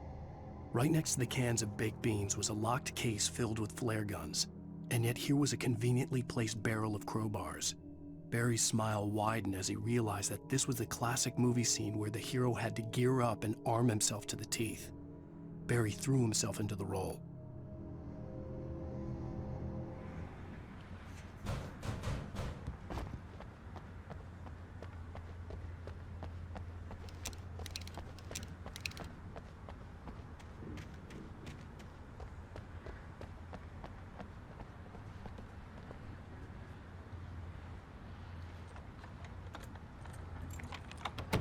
I'm gonna give Pastor Howard a piece of my mind about this lock. Ugh, I told him to get it fixed. Here they come! Labor. Let's take a break.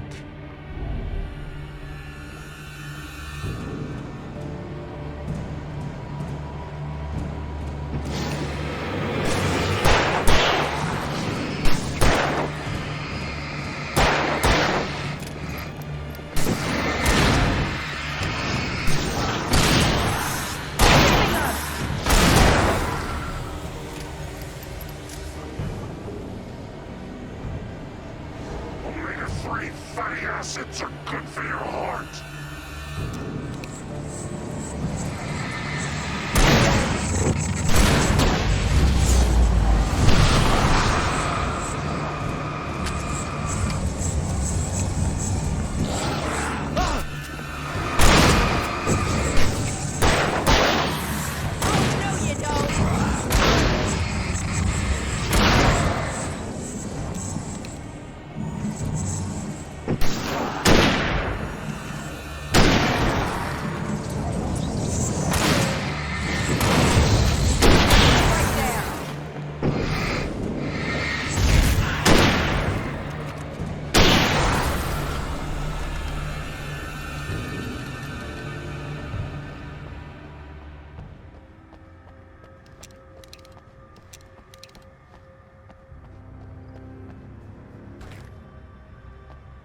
Okay, it's open.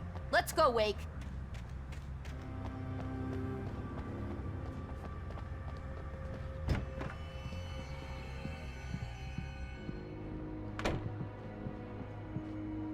Wow. We keep them lit all night long on the night before Nearfest. Why? Well, it's tradition.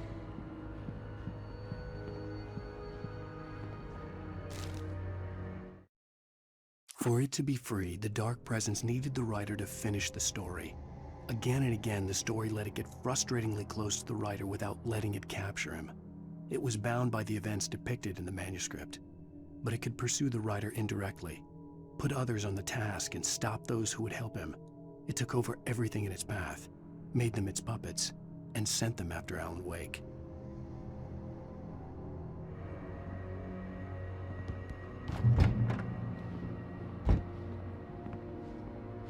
We're almost there. We'll have to go through the basement to get to the parking lot.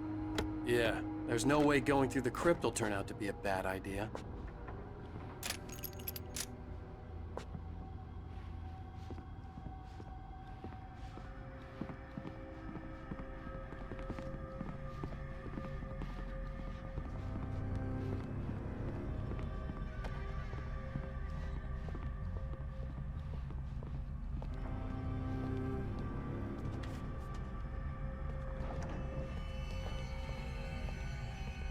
You have the right to.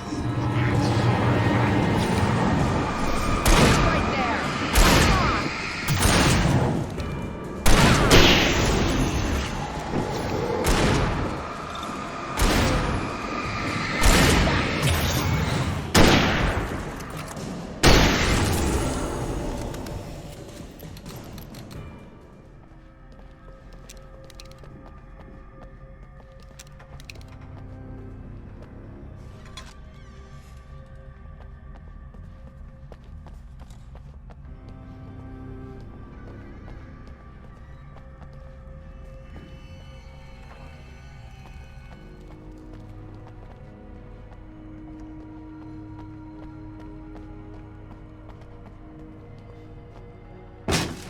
Did you call 911? Guess that one saw the light, huh?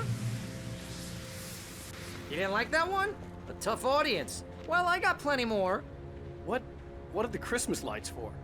Protection, man! Like garlic against vampires? Vampires. The helicopter's just across the parking lot and up the hill. Come on!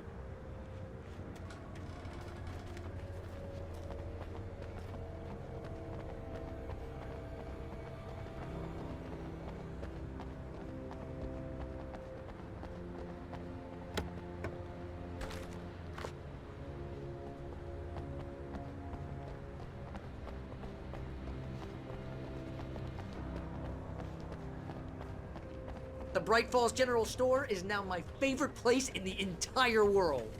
See this headlamp? It's like a superpower. I can just look at one of those things and they die. It's my flaming eye of Mordor. I wish I didn't say that. Yeah. Hey, I want a headlamp. Last one. Bastard. Alice had screamed until she had no voice left to scream. Around her, the darkness was alive. It was cold and wet and malevolent and without end. She was a prisoner, trapped in the dark place. The terror would have burned her mind out, but one thing made her hang on. She could sense Alan in the dark. She could hear him. She could see the words he was writing as flickering shadows. He sensed her too. He was trying to work his way to her.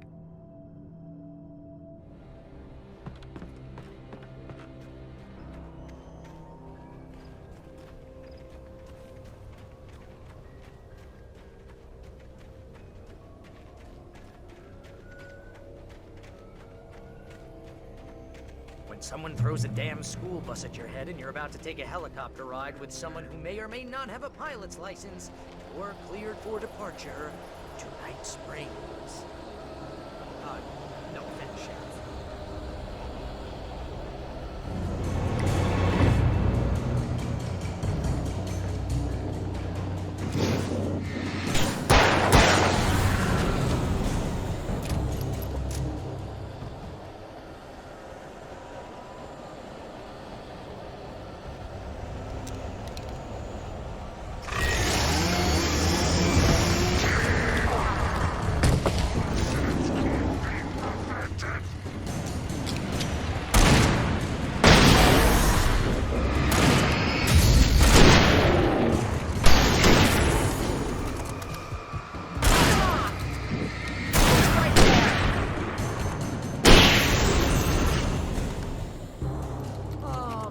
Get used to this.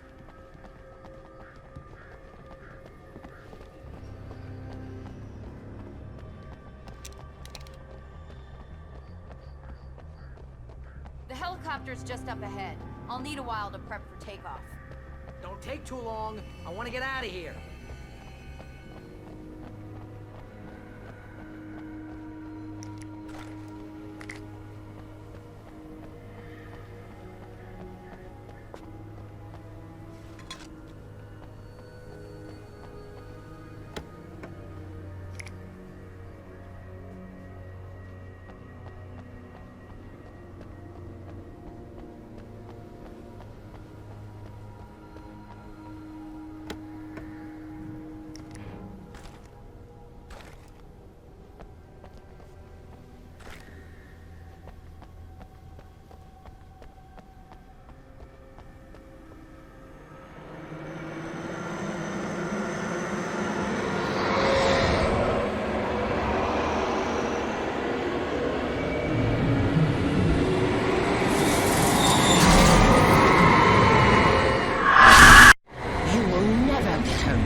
Just get me to Weaver, Sheriff. You're taking a big chance on a local crazy lady, Al. I hope you're right about her, or we can kiss this town goodbye.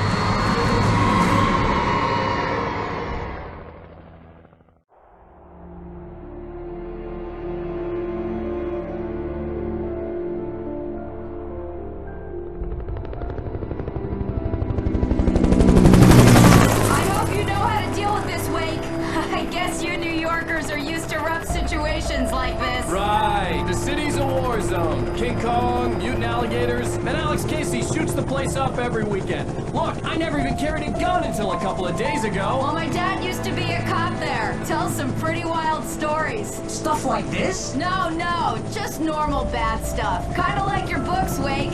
I used to tease Dad that he was just like Alex Casey. You've read me. Oh, sure.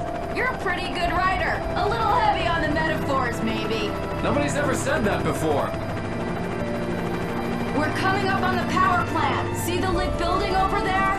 And that's the dam further up the river. I can't land here. I'll take her down the road across the river. Just get me there, Sheriff.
And here's a new song from a band that they always remind me of our local rock legends, the Old Gods.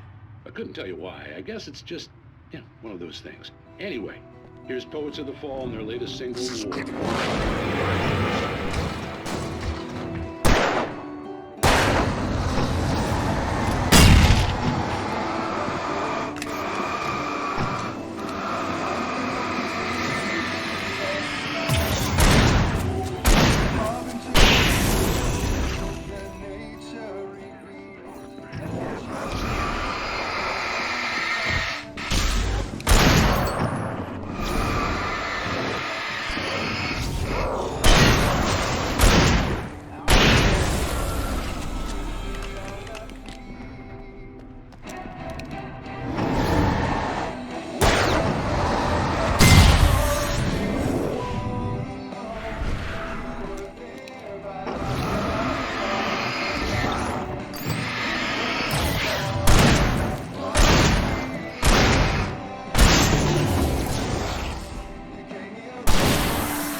power plant glowed in the night.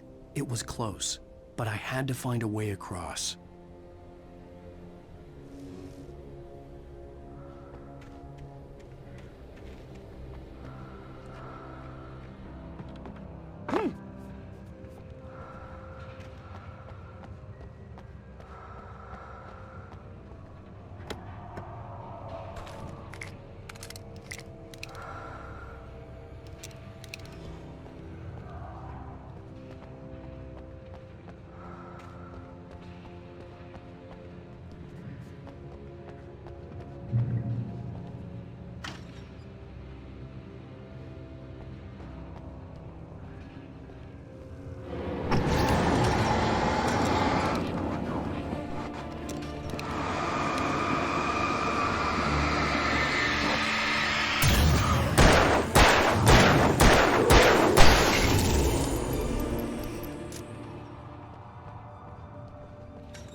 Making her way through the water pipe alone, Cynthia was angry at the writer.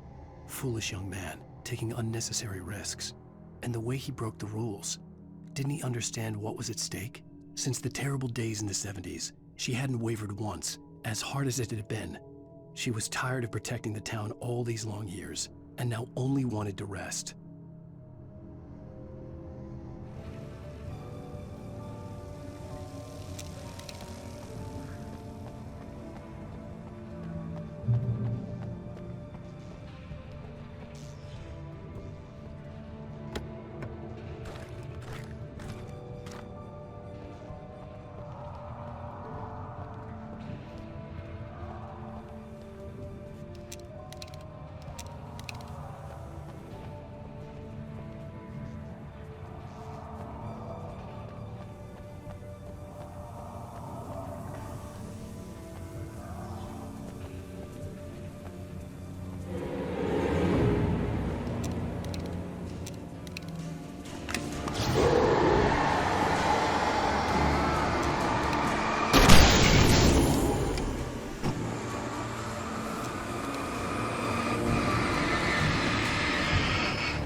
The story I had written in the cabin had come true. Touched by the dark presence, I had written a horror story, but the end was still missing. The story was incomplete, and the last unfinished page of the manuscript still sat in the typewriter in the cabin study. If I could get back there, if I could read the page, then I could write my own ending to this story and save Alice.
I couldn't get across until I found a way to turn the bridge.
butterflies or butterflies that dream of being men. Such philosophical concerns are by necessity abstract.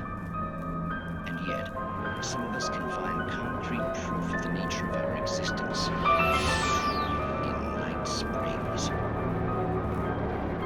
Tonight's episode, an absence of creativity. Hello, Martha. What did you want to show me? Oh, Lydia, thank God you're here. Please, it's in the basement.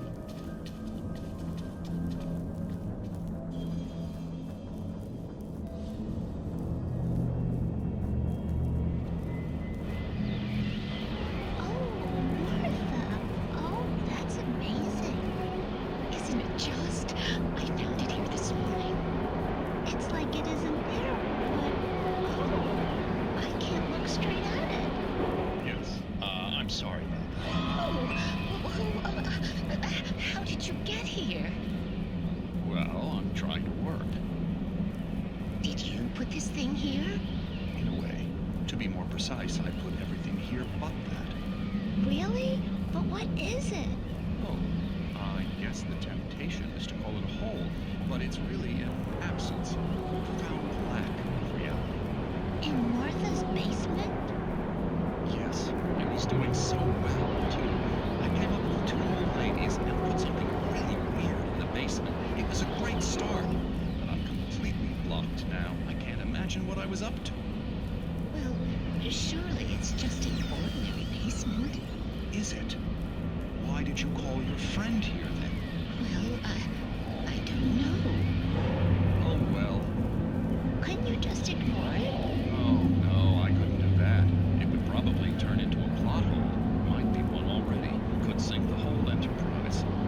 Oh, my. Listen, ladies, not to be rude, but I'm really not at all sure where I'm going with this, and you're just not helping. You should just go back upstairs for a cup of coffee while I try to figure out what I'm up to. Well, if you think that's best. Maybe I should just stop here. Or is that too moronic? Is that too moronic? Indeed. Who can tell? It's a fine line between the stupid and the sublime. Springs.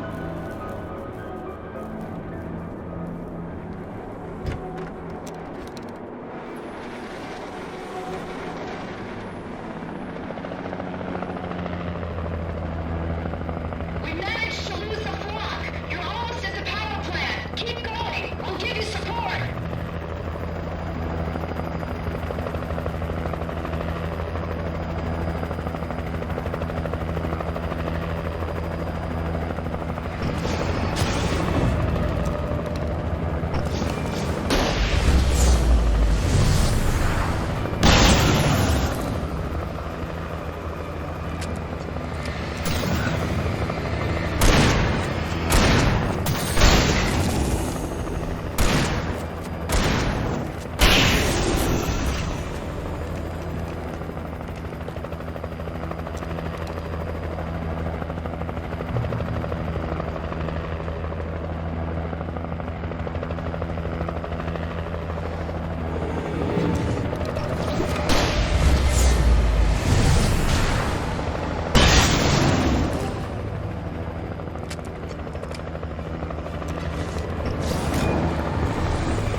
I recognized the logo on the power plant sign.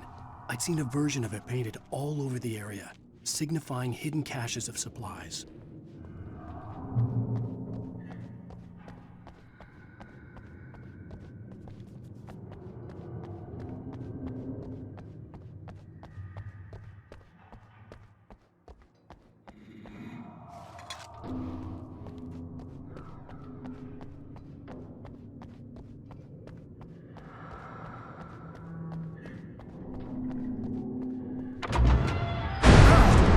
Right there! Miss Weaver! Cynthia! I'm a friend! Prove it! You knew Zane! Thomas Zane! You're the Lady of the Light in the song! You can help me! About time! Young man, I've been waiting a very long time for you.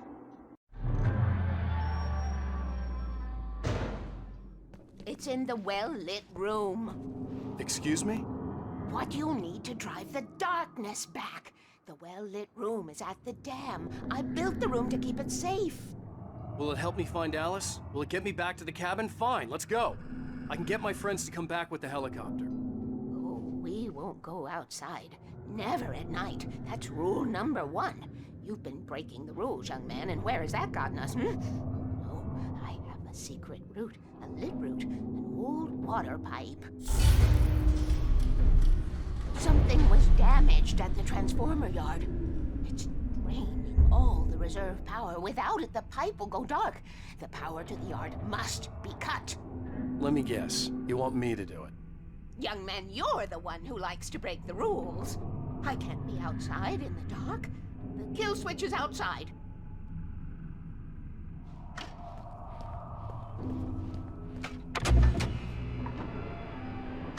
I have been preparing for these times, the dark tides. You have found my caches, haven't you? You can see the signs. Very few people can.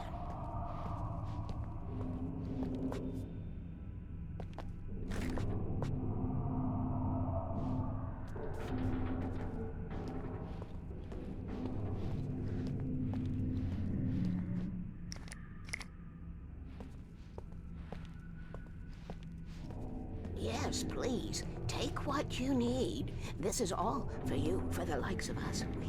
We do Tom's work, don't we? Hurry! The switch is on the wall facing the shore.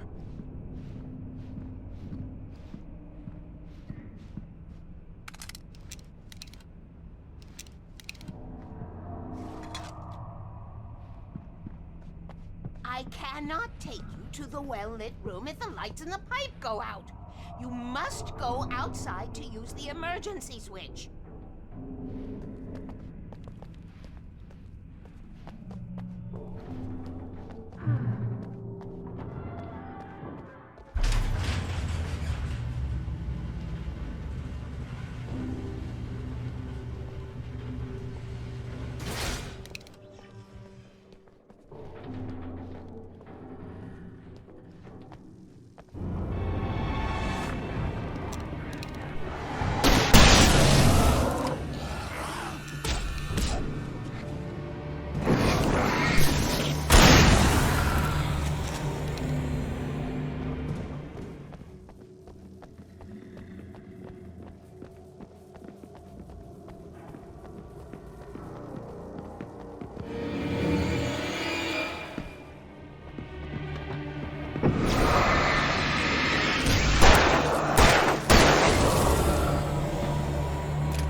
Had sent me to cut the power to the transformer yard.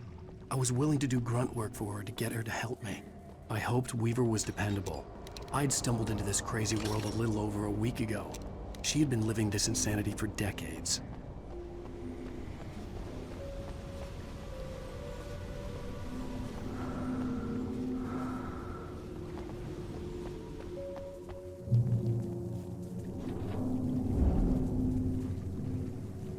I could see the kill switch that would cut the power to the transformer yard. Now I had to find a way to reach it.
designs these things?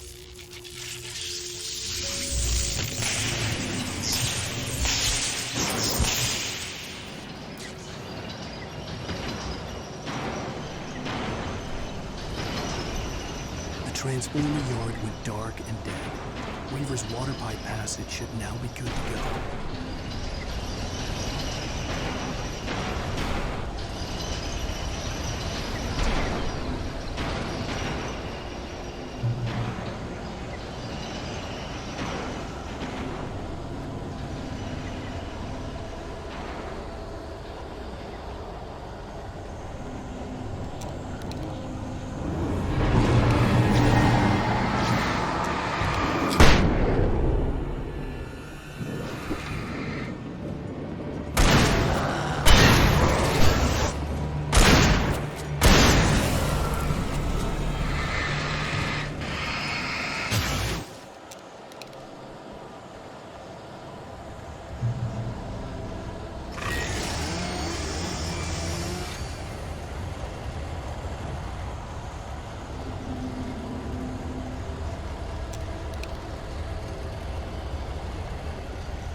This way, young man. Follow me.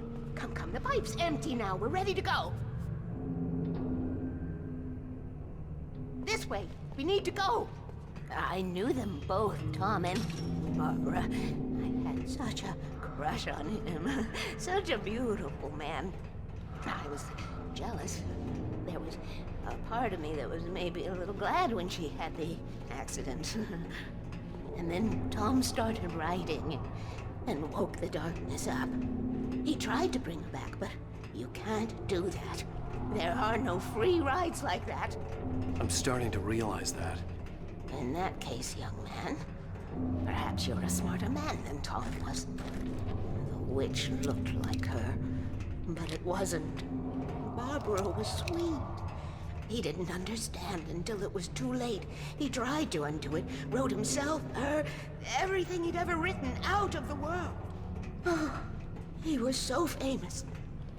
And afterward, no one knew. Oh, Tom. He left only one thing behind in my game, in case it happened again. Insurance. He trusted me. Or perhaps used me a little. Tom knew how I felt. Knew I wouldn't refuse him. I built the well-lit room and put it there. It's been waiting for you. We are characters trapped in a story you have written, and none of us will survive to see the end of it if the darkness isn't stopped. She'll twist the story to her own dark ends. How do you know all this? Tom, that's the way he wrote it. He still talks to me, you know, in television, from beyond, from below.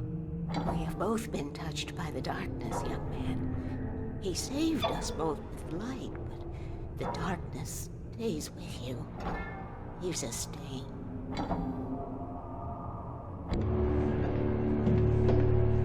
This pipe will take us directly to the well-lit room. Okay, I need to call my friends, tell them where we're going. Hello? Al! Barry, We're headed to the dam in one of the pipes. Meet us there.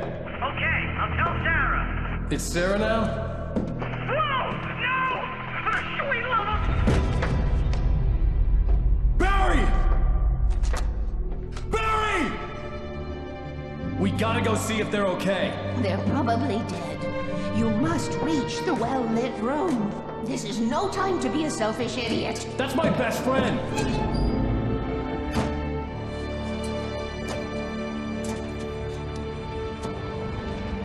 Well, be a fool. I'll use the pipe. I'll meet you at the dam if you make it.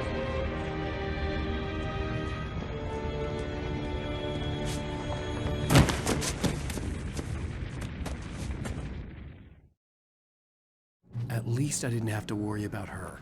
She knew how to stay safe.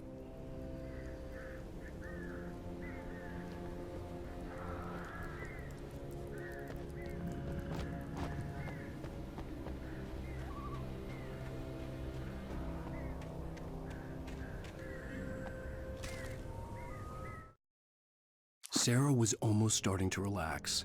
Maybe they could turn this into a win yet. Suddenly, there was a piercing sound, like a table saw gone wild, as 100 birds made out of shadows swarmed into the rotor. The chopper bucked wildly and the board lit up, telling her what she already knew. They were going down. Barry Wheeler screamed next to her.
The crash site looked bad, but as far as I could tell, the wreck was empty.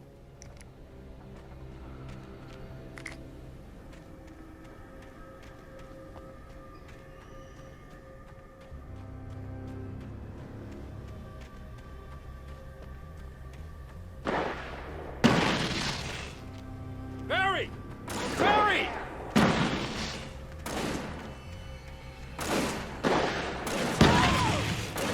Over here! Hang in there, I'm coming!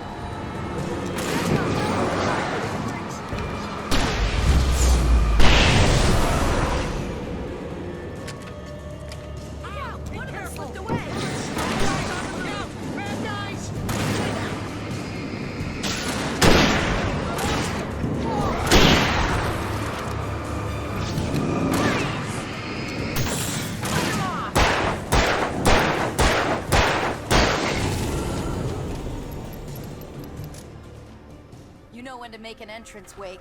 We were ready to make like Butch Cassidy and the Sundance Kid. I have a different ending in mind. Yeah, I'm fine. Thanks for asking. I knew you'd be all right. How's that? The flaming eye of Mordor? Laugh it up, funny man. Didn't we have somewhere to go? Weaver will meet us at the dam.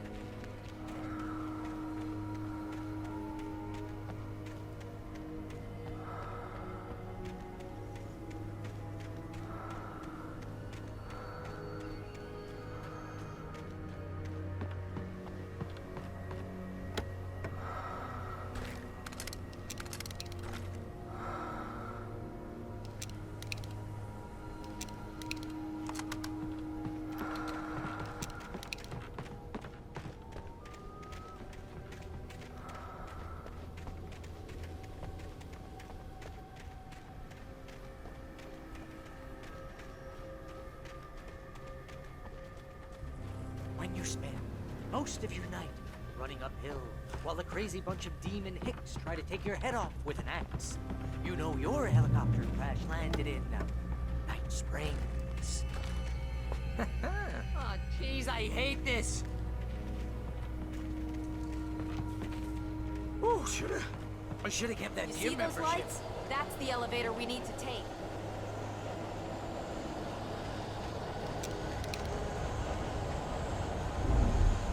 I thought I saw something. What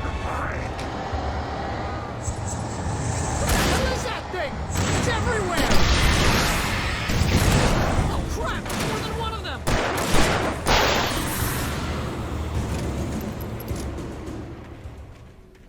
Was that it? Are we safe? That was... wow. I think we're okay. Hey, Al, I got a bad feeling. Let's keep our eyes open.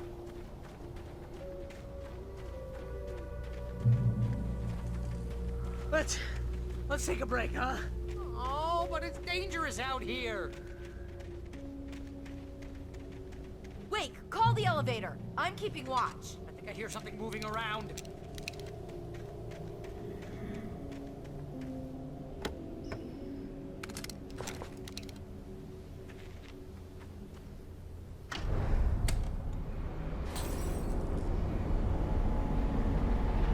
Heads up! Here they come!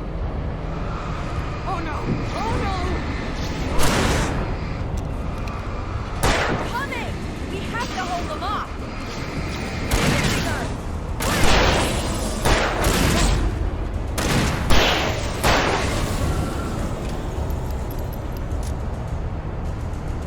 Oh no! Oh no!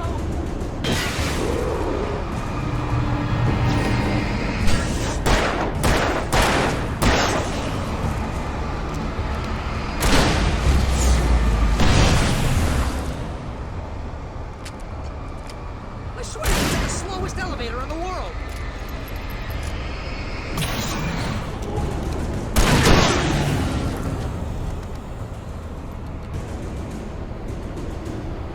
It's almost here, Wake. Just hold on.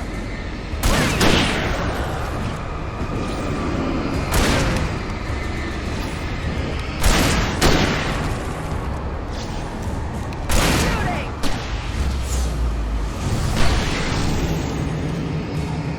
Shut up! It's here! Now, let's go!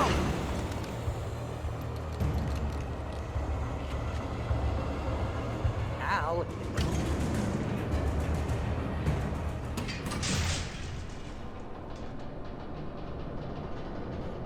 We're almost there. There's an entrance into the dam at the top. What's the plan, Wake? Well, Weaver's crazy, but she's got something Zane left behind. Something to fix this. Gee, could you be a little more vague? Thomas Zane? Seriously? Might as well be Paul Bunyan or Bigfoot. Yeah, well, he was real.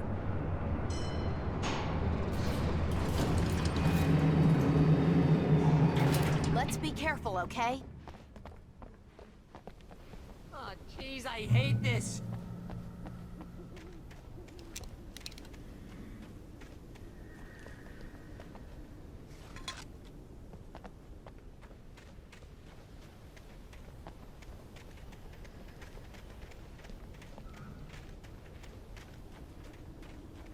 Okay, Wake. There's a button over there that opens the door.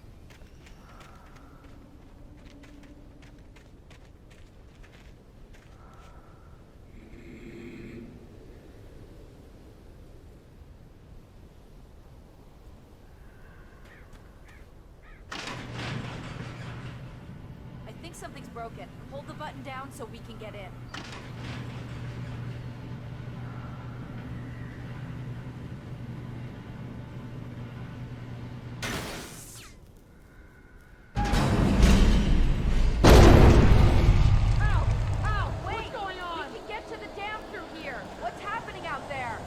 You guys go ahead and find Weaver.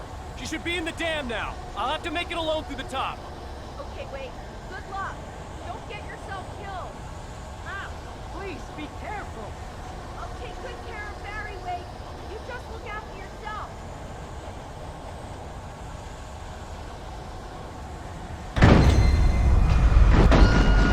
You gotta be kidding me.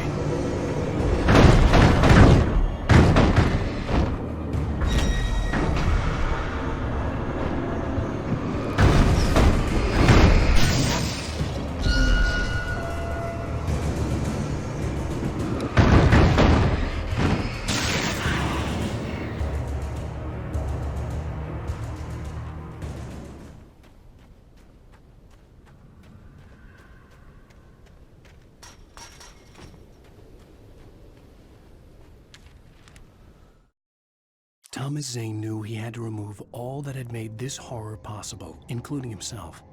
That was the only way to banish the dark presence he had unleashed and now looked at him through the eyes of his dead love. But he also knew that despite his best efforts, it might someday return. So even as he wrote himself and his work out of existence, he added a loophole as insurance, an exception to the rule. Anything of his stored in a shoebox would remain.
I was ridiculously outnumbered.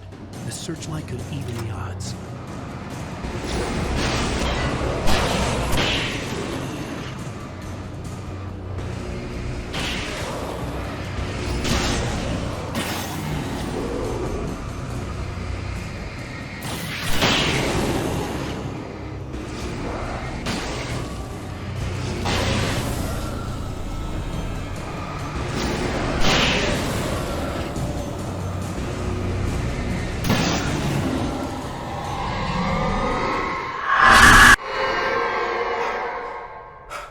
Enough. You will go no further.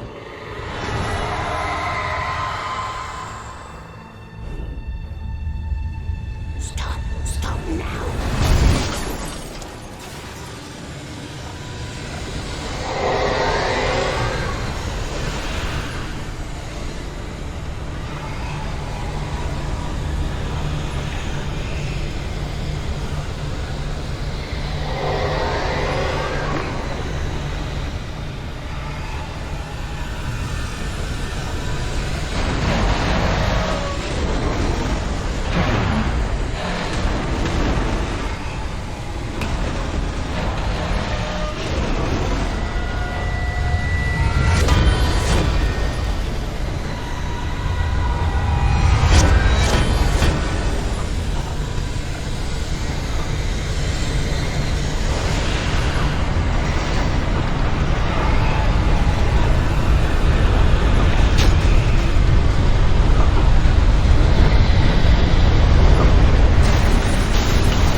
wrong.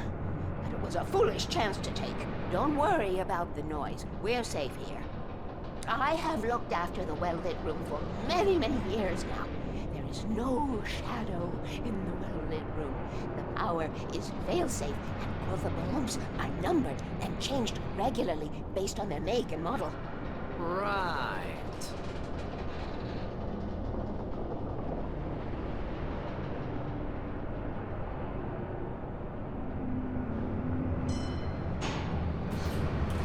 There's an old army base at Raincoat Point, north of here. It was active during the Second World War. They operated here back then.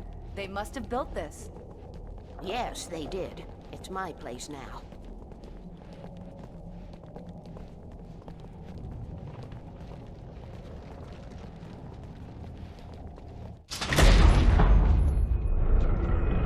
Take it, and I won't need to worry about the room anymore, because 6 and 33 and 118 need changing soon, and I don't want to climb up the ladder to change them because it's very late, and I'm tired.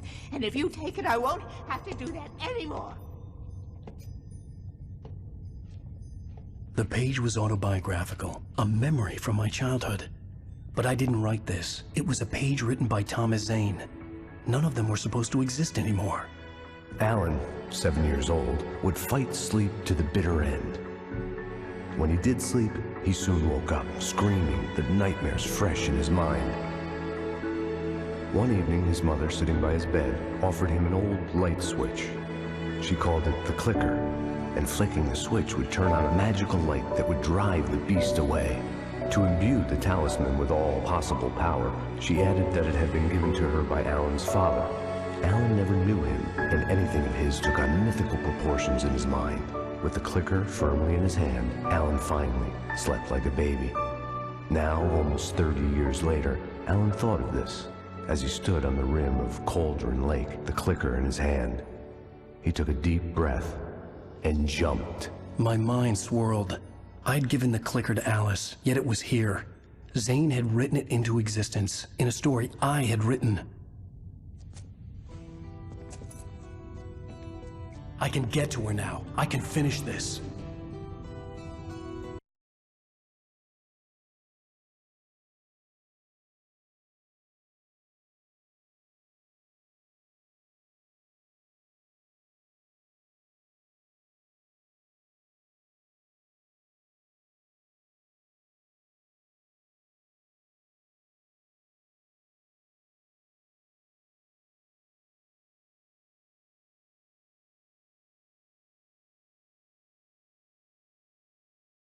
Previously on Alan Wake, I wrote a horror story that has come true. Thomas Zane did the same in the 70s. You will go no further. If I continue like the Dark Presence wants me to, the story I'm writing won't save Alice. It's a horror story. No one will survive. You knew Zane! Thomas Zane! You're the Lady of the Light in the song! He left something behind to help me. The clicker. Alan thought of this as he stood on the rim of Cauldron Lake, the clicker in his hand. He took a deep breath and jumped. I can get to her now. I can finish this.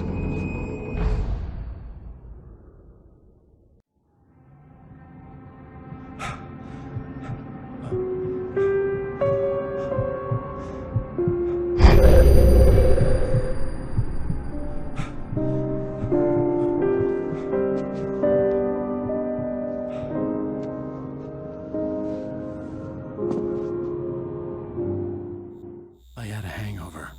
My head was about to explode and the light hurt my eyes. I needed my sunglasses and painkillers to dull the pain. In one of my finer moments of self-deception, I swore to quit drinking.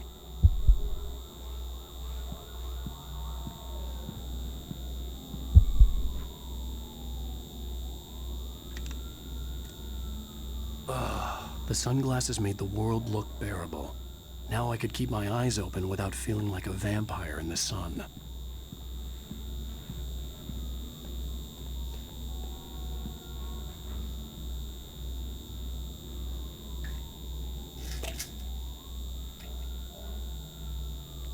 The pills worked fast.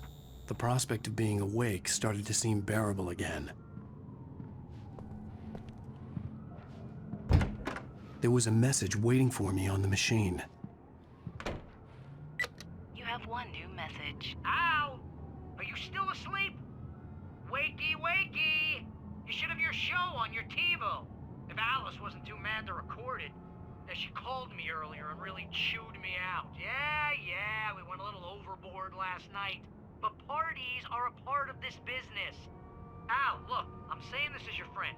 She's not doing your career any favors by trying to run your life like that, okay? I'll talk to you later, Al. Watch the show.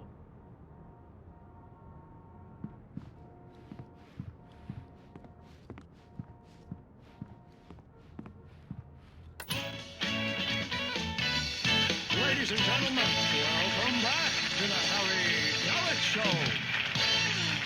Thank you. Thank you, everybody. We have a great show tonight. I've been talking with the best-selling author Alan Wake about his new book, The Sudden Stop. Yeah, good read. Go buy it. No, it is a good read. Look, I'm gonna be honest here. Is that wise? No, but I'm gonna do it anyway. I got people who give me the lowdown on books. I'm a busy guy. But this one, I actually read from cover to cover. I mean, I'm a big fan. Wow, thanks. Now, this might be a spoiler for those who haven't read the book yet. Based on the sales figures, the 2 people out there who haven't read the book yet. But this last book is all about the death of the main character, the hard-boiled New York detective, Alex Casey. Now, there's been a lot of outrage about this. Why the hell did you kill Casey? What the hell were you thinking, man? Good riddance. No, seriously though. 7 years and 6 books is a long time. He was a gloomy guy to spend all your working hours with, and it was a good run. But it's time to explore new things. My next book will be a departure from the old for me. You selfish bastard, always thinking of yourself. Well, you've certainly given us a lot of entertainment over the years. And now that you mention it, Casey was a gloomy guy. Never had much luck with his love life with the ladies. Was that autobiographical in any way? Yeah, no kidding. Casey's lady friends tended to die on him. With Casey, it was all about his pain. No, nothing autobiographical about that. I'm a happily married man. My wife is my muse. Well, congratulations. That's great to hear. So, how's the publicity tour been treating you? Good, great. But I gotta say, I'm glad to be back home in New York. Well, you've certainly been on the news a lot lately. Lots of parties and, you got into a fight with some paparazzi. Oh, man. Well, that guy was really in my face. I lost my temper. I know that wasn't cool. You are famous for that temper. Well, I did also write several books. Well, your latest novel is called The Sudden Stop, and it's in bookstores now. Go get it. That means the 2 of you out there who haven't bought it yet. Ladies and gentlemen, that's all we have for you tonight. I want to thank all our guests for the evening. Alan Wake, Sam Lake. Once more, do the face for us, Sam. And our musical guests, Poets of the Fall. Thank you, and good night. At least I'd been funny. I told myself I could live with that. Hey, honey. Did you watch the show? I didn't say anything stupid if that's what you want to know. Okay, Grumpy. You want an aspirin or something? Are you gonna start with me about drinking now? You know what? Go back to sleep, Alan.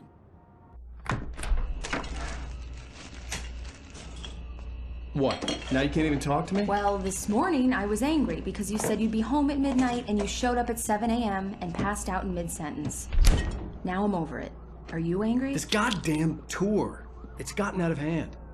Oh, honey. It's almost over, right? We can get back to normal. Then you can start writing again.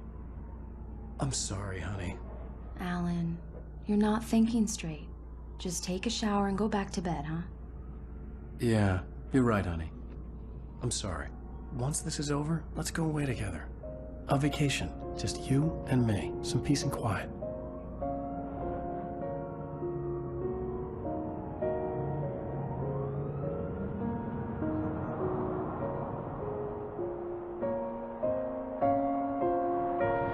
Somehow, the clicker was the key to the cabin. I had to return to Cauldron Lake to save Alice.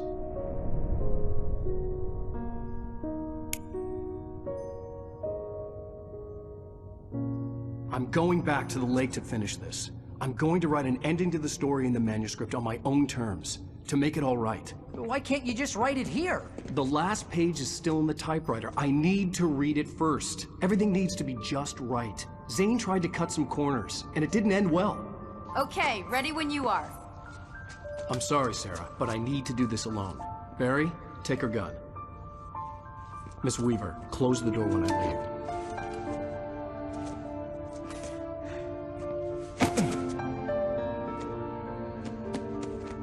Good luck, Al. See you later.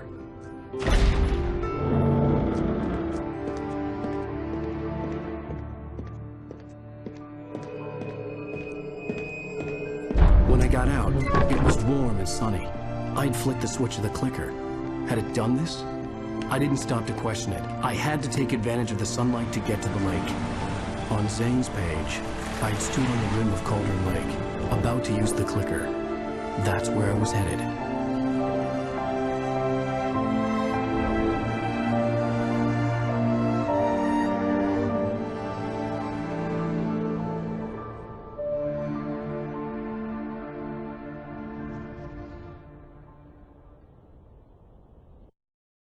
Alone, in daylight, surrounded by the beauty of the Pacific Northwest landscape, it was hard not to let doubt creep in one last time.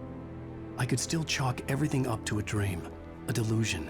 I had enough imagination to make up something like this, having been in the cabin all this time, trapped in a story inside my head, gone mad from grief over Alice's death like Hartman had claimed. There would be no way of knowing. I told myself it didn't really matter. My course was set.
There was a link between us, always would be. I could feel its presence again, getting closer.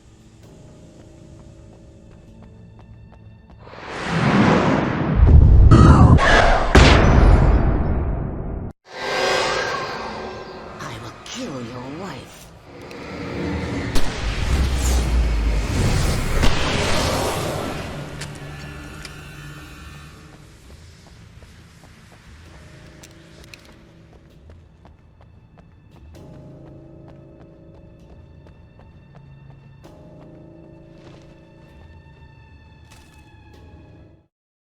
The dark presence was no longer trying to capture the writer so he could create the ending it wanted.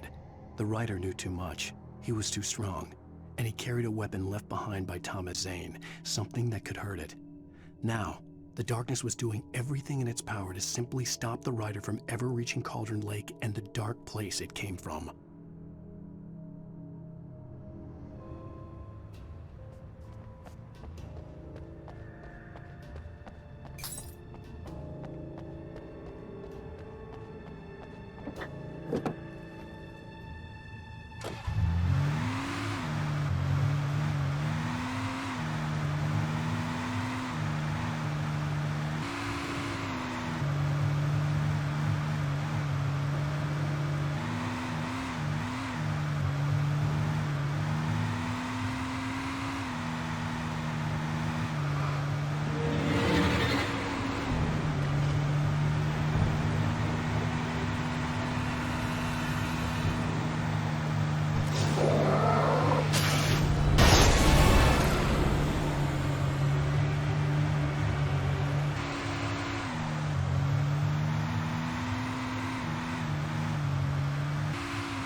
Based on the signature in the motel register, Agent Nightingale had stayed here, in room number 2.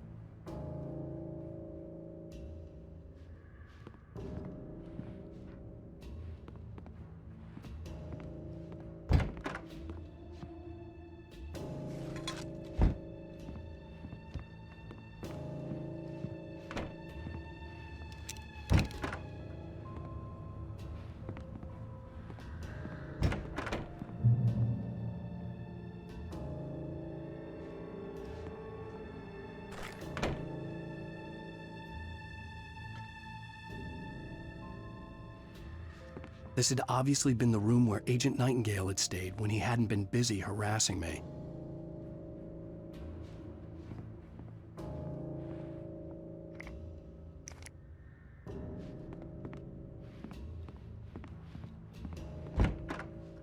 Look after yourself and your co-workers!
The bottom of Cauldron Lake was a graveyard of things the lake had claimed in one way or another over the decades.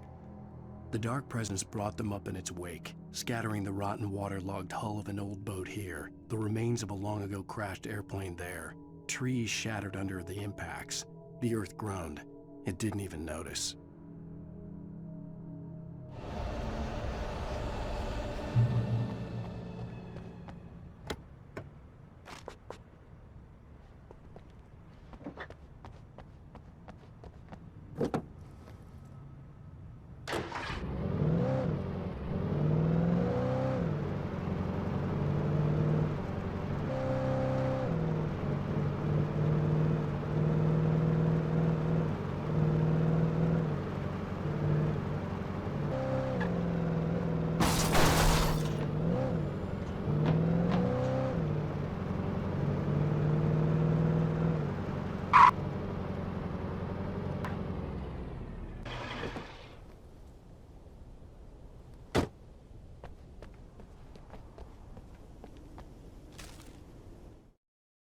In the end, Barry wasn't going to shoot Sarah. They both knew that. Once she had no chance of catching up to Wake, Barry gave up the gun and sat down on the floor, shielding his face from the merciless glare of the well-lit room. "I don't think I'm ever going to see him again," he said in a weak voice. Sarah didn't have it in her to be mad at him. Besides, he was probably right.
Zane cut its heart out, but it didn't die.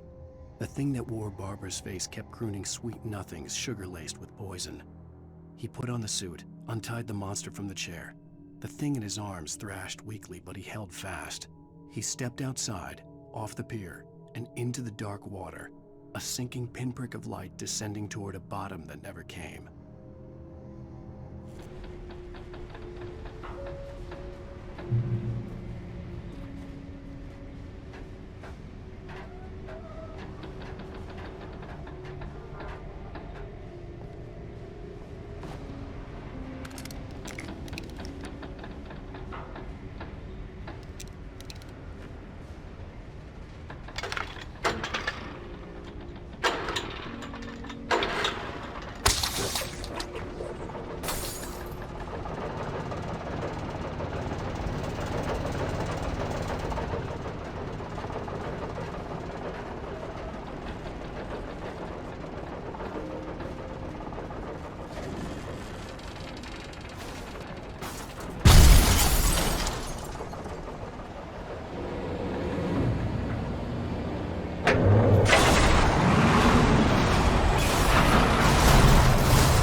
When I told Barry my plan back in the well-lit room, I'd acted as if I knew what I was doing. I didn't. I was operating on the shifting logic of a dream. I had to fight my way to the lake through the horrors of the night. I had to flick an old battered light switch imbued with childhood magic. I had to write a happy ending to a horror story. I had to save my wife from the dark prison she was being held in.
I will never give her to you.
dark place I found myself in was unlike anything I could ever have imagined. It wasn't solid. It flowed. It was conceptual and subjective. For someone else, an artist in another field, it would have been very different. I could sense the story of the manuscript all around me, the words and ideas floating in the air, poised to become real.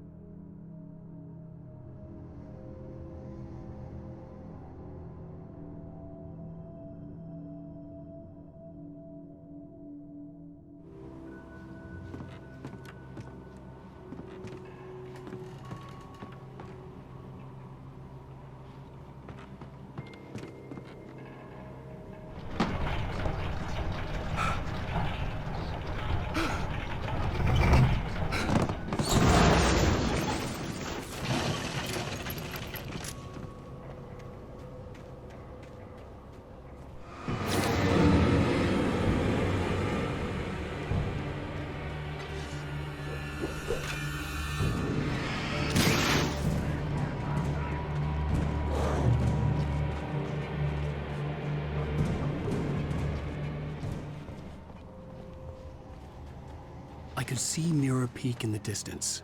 That's where Cauldron Lake was.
After Zane had gone, I stood alone in the shifting dream that was the dark place.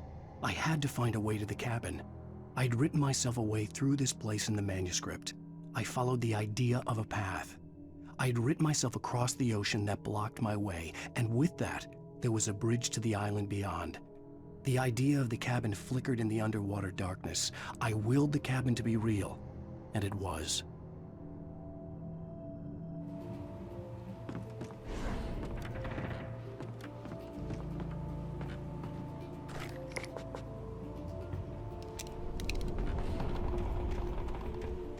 Turn back now.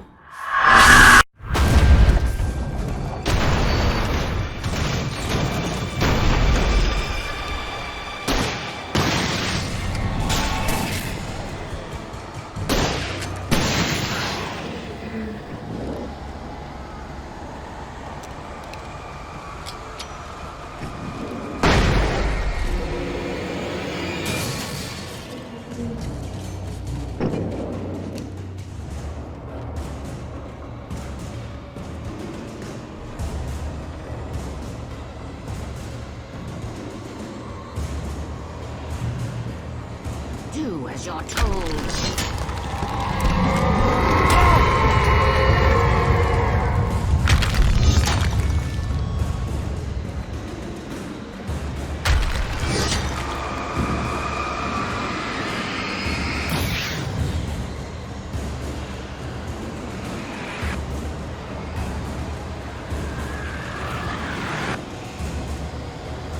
Alice never loved you.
Baby, you were having a bad dream. It was just another nightmare. No.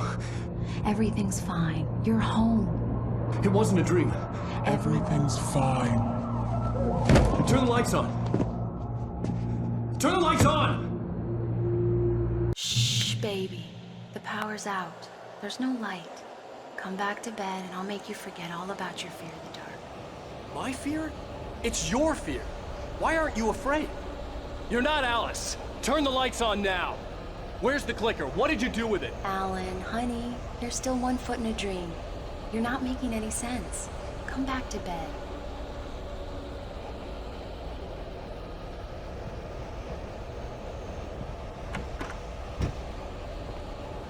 Alan, you're scaring me now. Come back to bed. Have you taken your pills? Do you want me to call Dr. Hartman? I read your manuscript. It's brilliant. Departure is your best work yet. You're a genius. I'm so proud of you. Come back to bed. We'll talk more about it in the morning. Come back to bed, Alan. Come back to bed, Tom.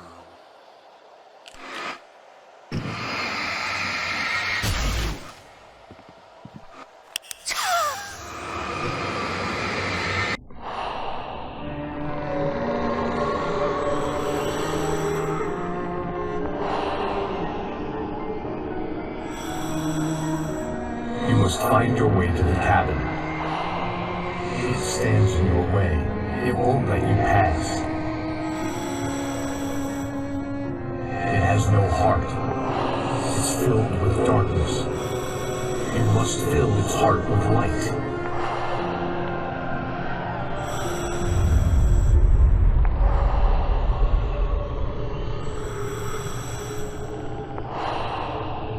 Don't mind him. He's Mr. Scott. Your friends will meet him when you're gone.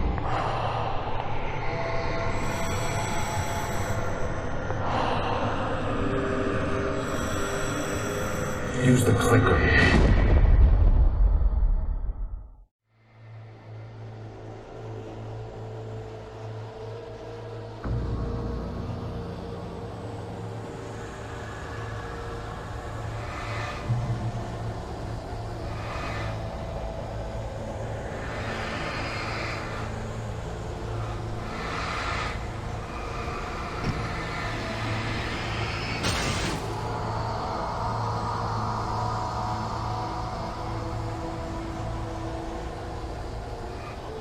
I'm leaving you. What? I'm leaving you, Alan. I met someone. I'm in love with someone else. Alice? No, what are you saying? You can't... You don't love me. How could you? You don't even love yourself. All you do is torture yourself with work you can't do anymore. No, I love you more than anything in the world. You're my muse. I'm not. Who are you? What have you done with my Alice? Alan? What are you doing? Put the light back on. What are you doing, Alan? Stop! Put the light back on! It wasn't true. Nothing like that had ever happened. You're not my Barbara. Tom, let me go. I promise to be good. Please, untie me, you naughty boy. I will help you write your masterpiece. I will love you forever. No, you're not Barbara Jagger. I made a terrible mistake. I should have never written you back. You came back wrong. Your heart is filled with darkness. Put that knife away, Thomas. Put it down. Heart is filled with darkness. I'll cut it out. I'll take you back to the depths of Clevver.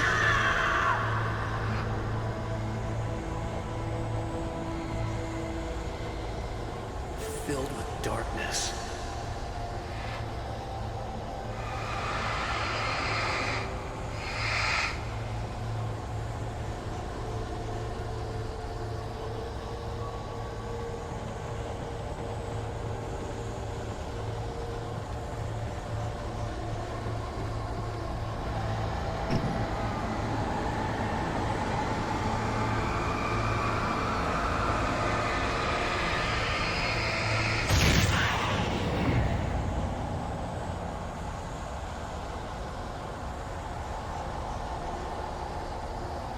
Get away from me, you hag!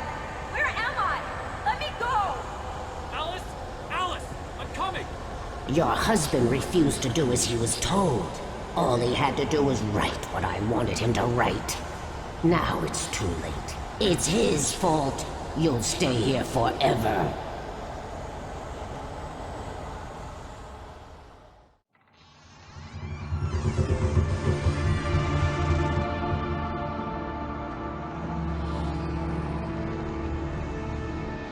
Now you will never get her back.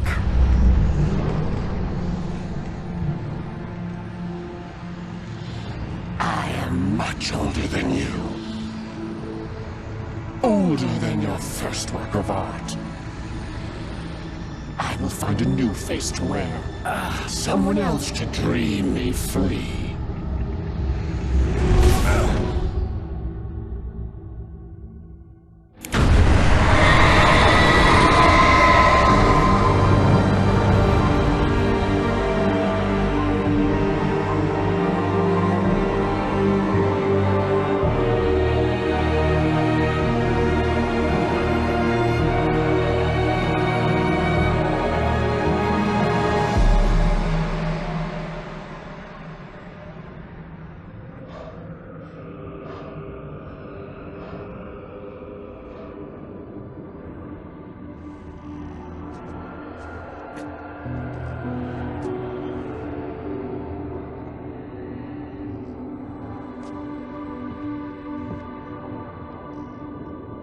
I could feel Alice's presence close by.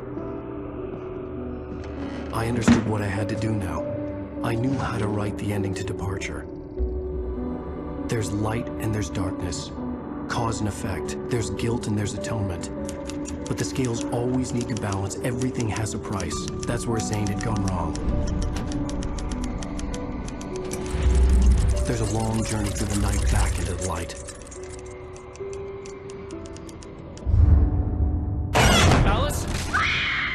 Alice?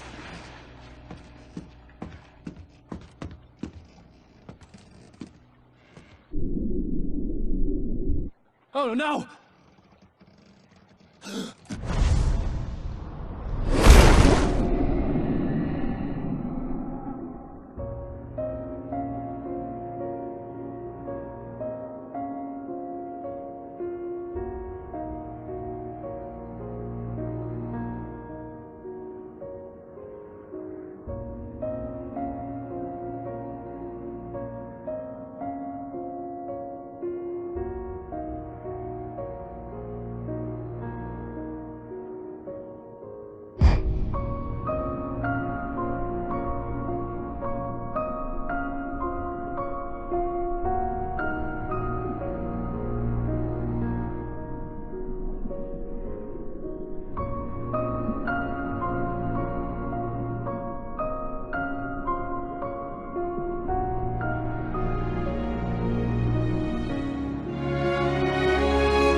without a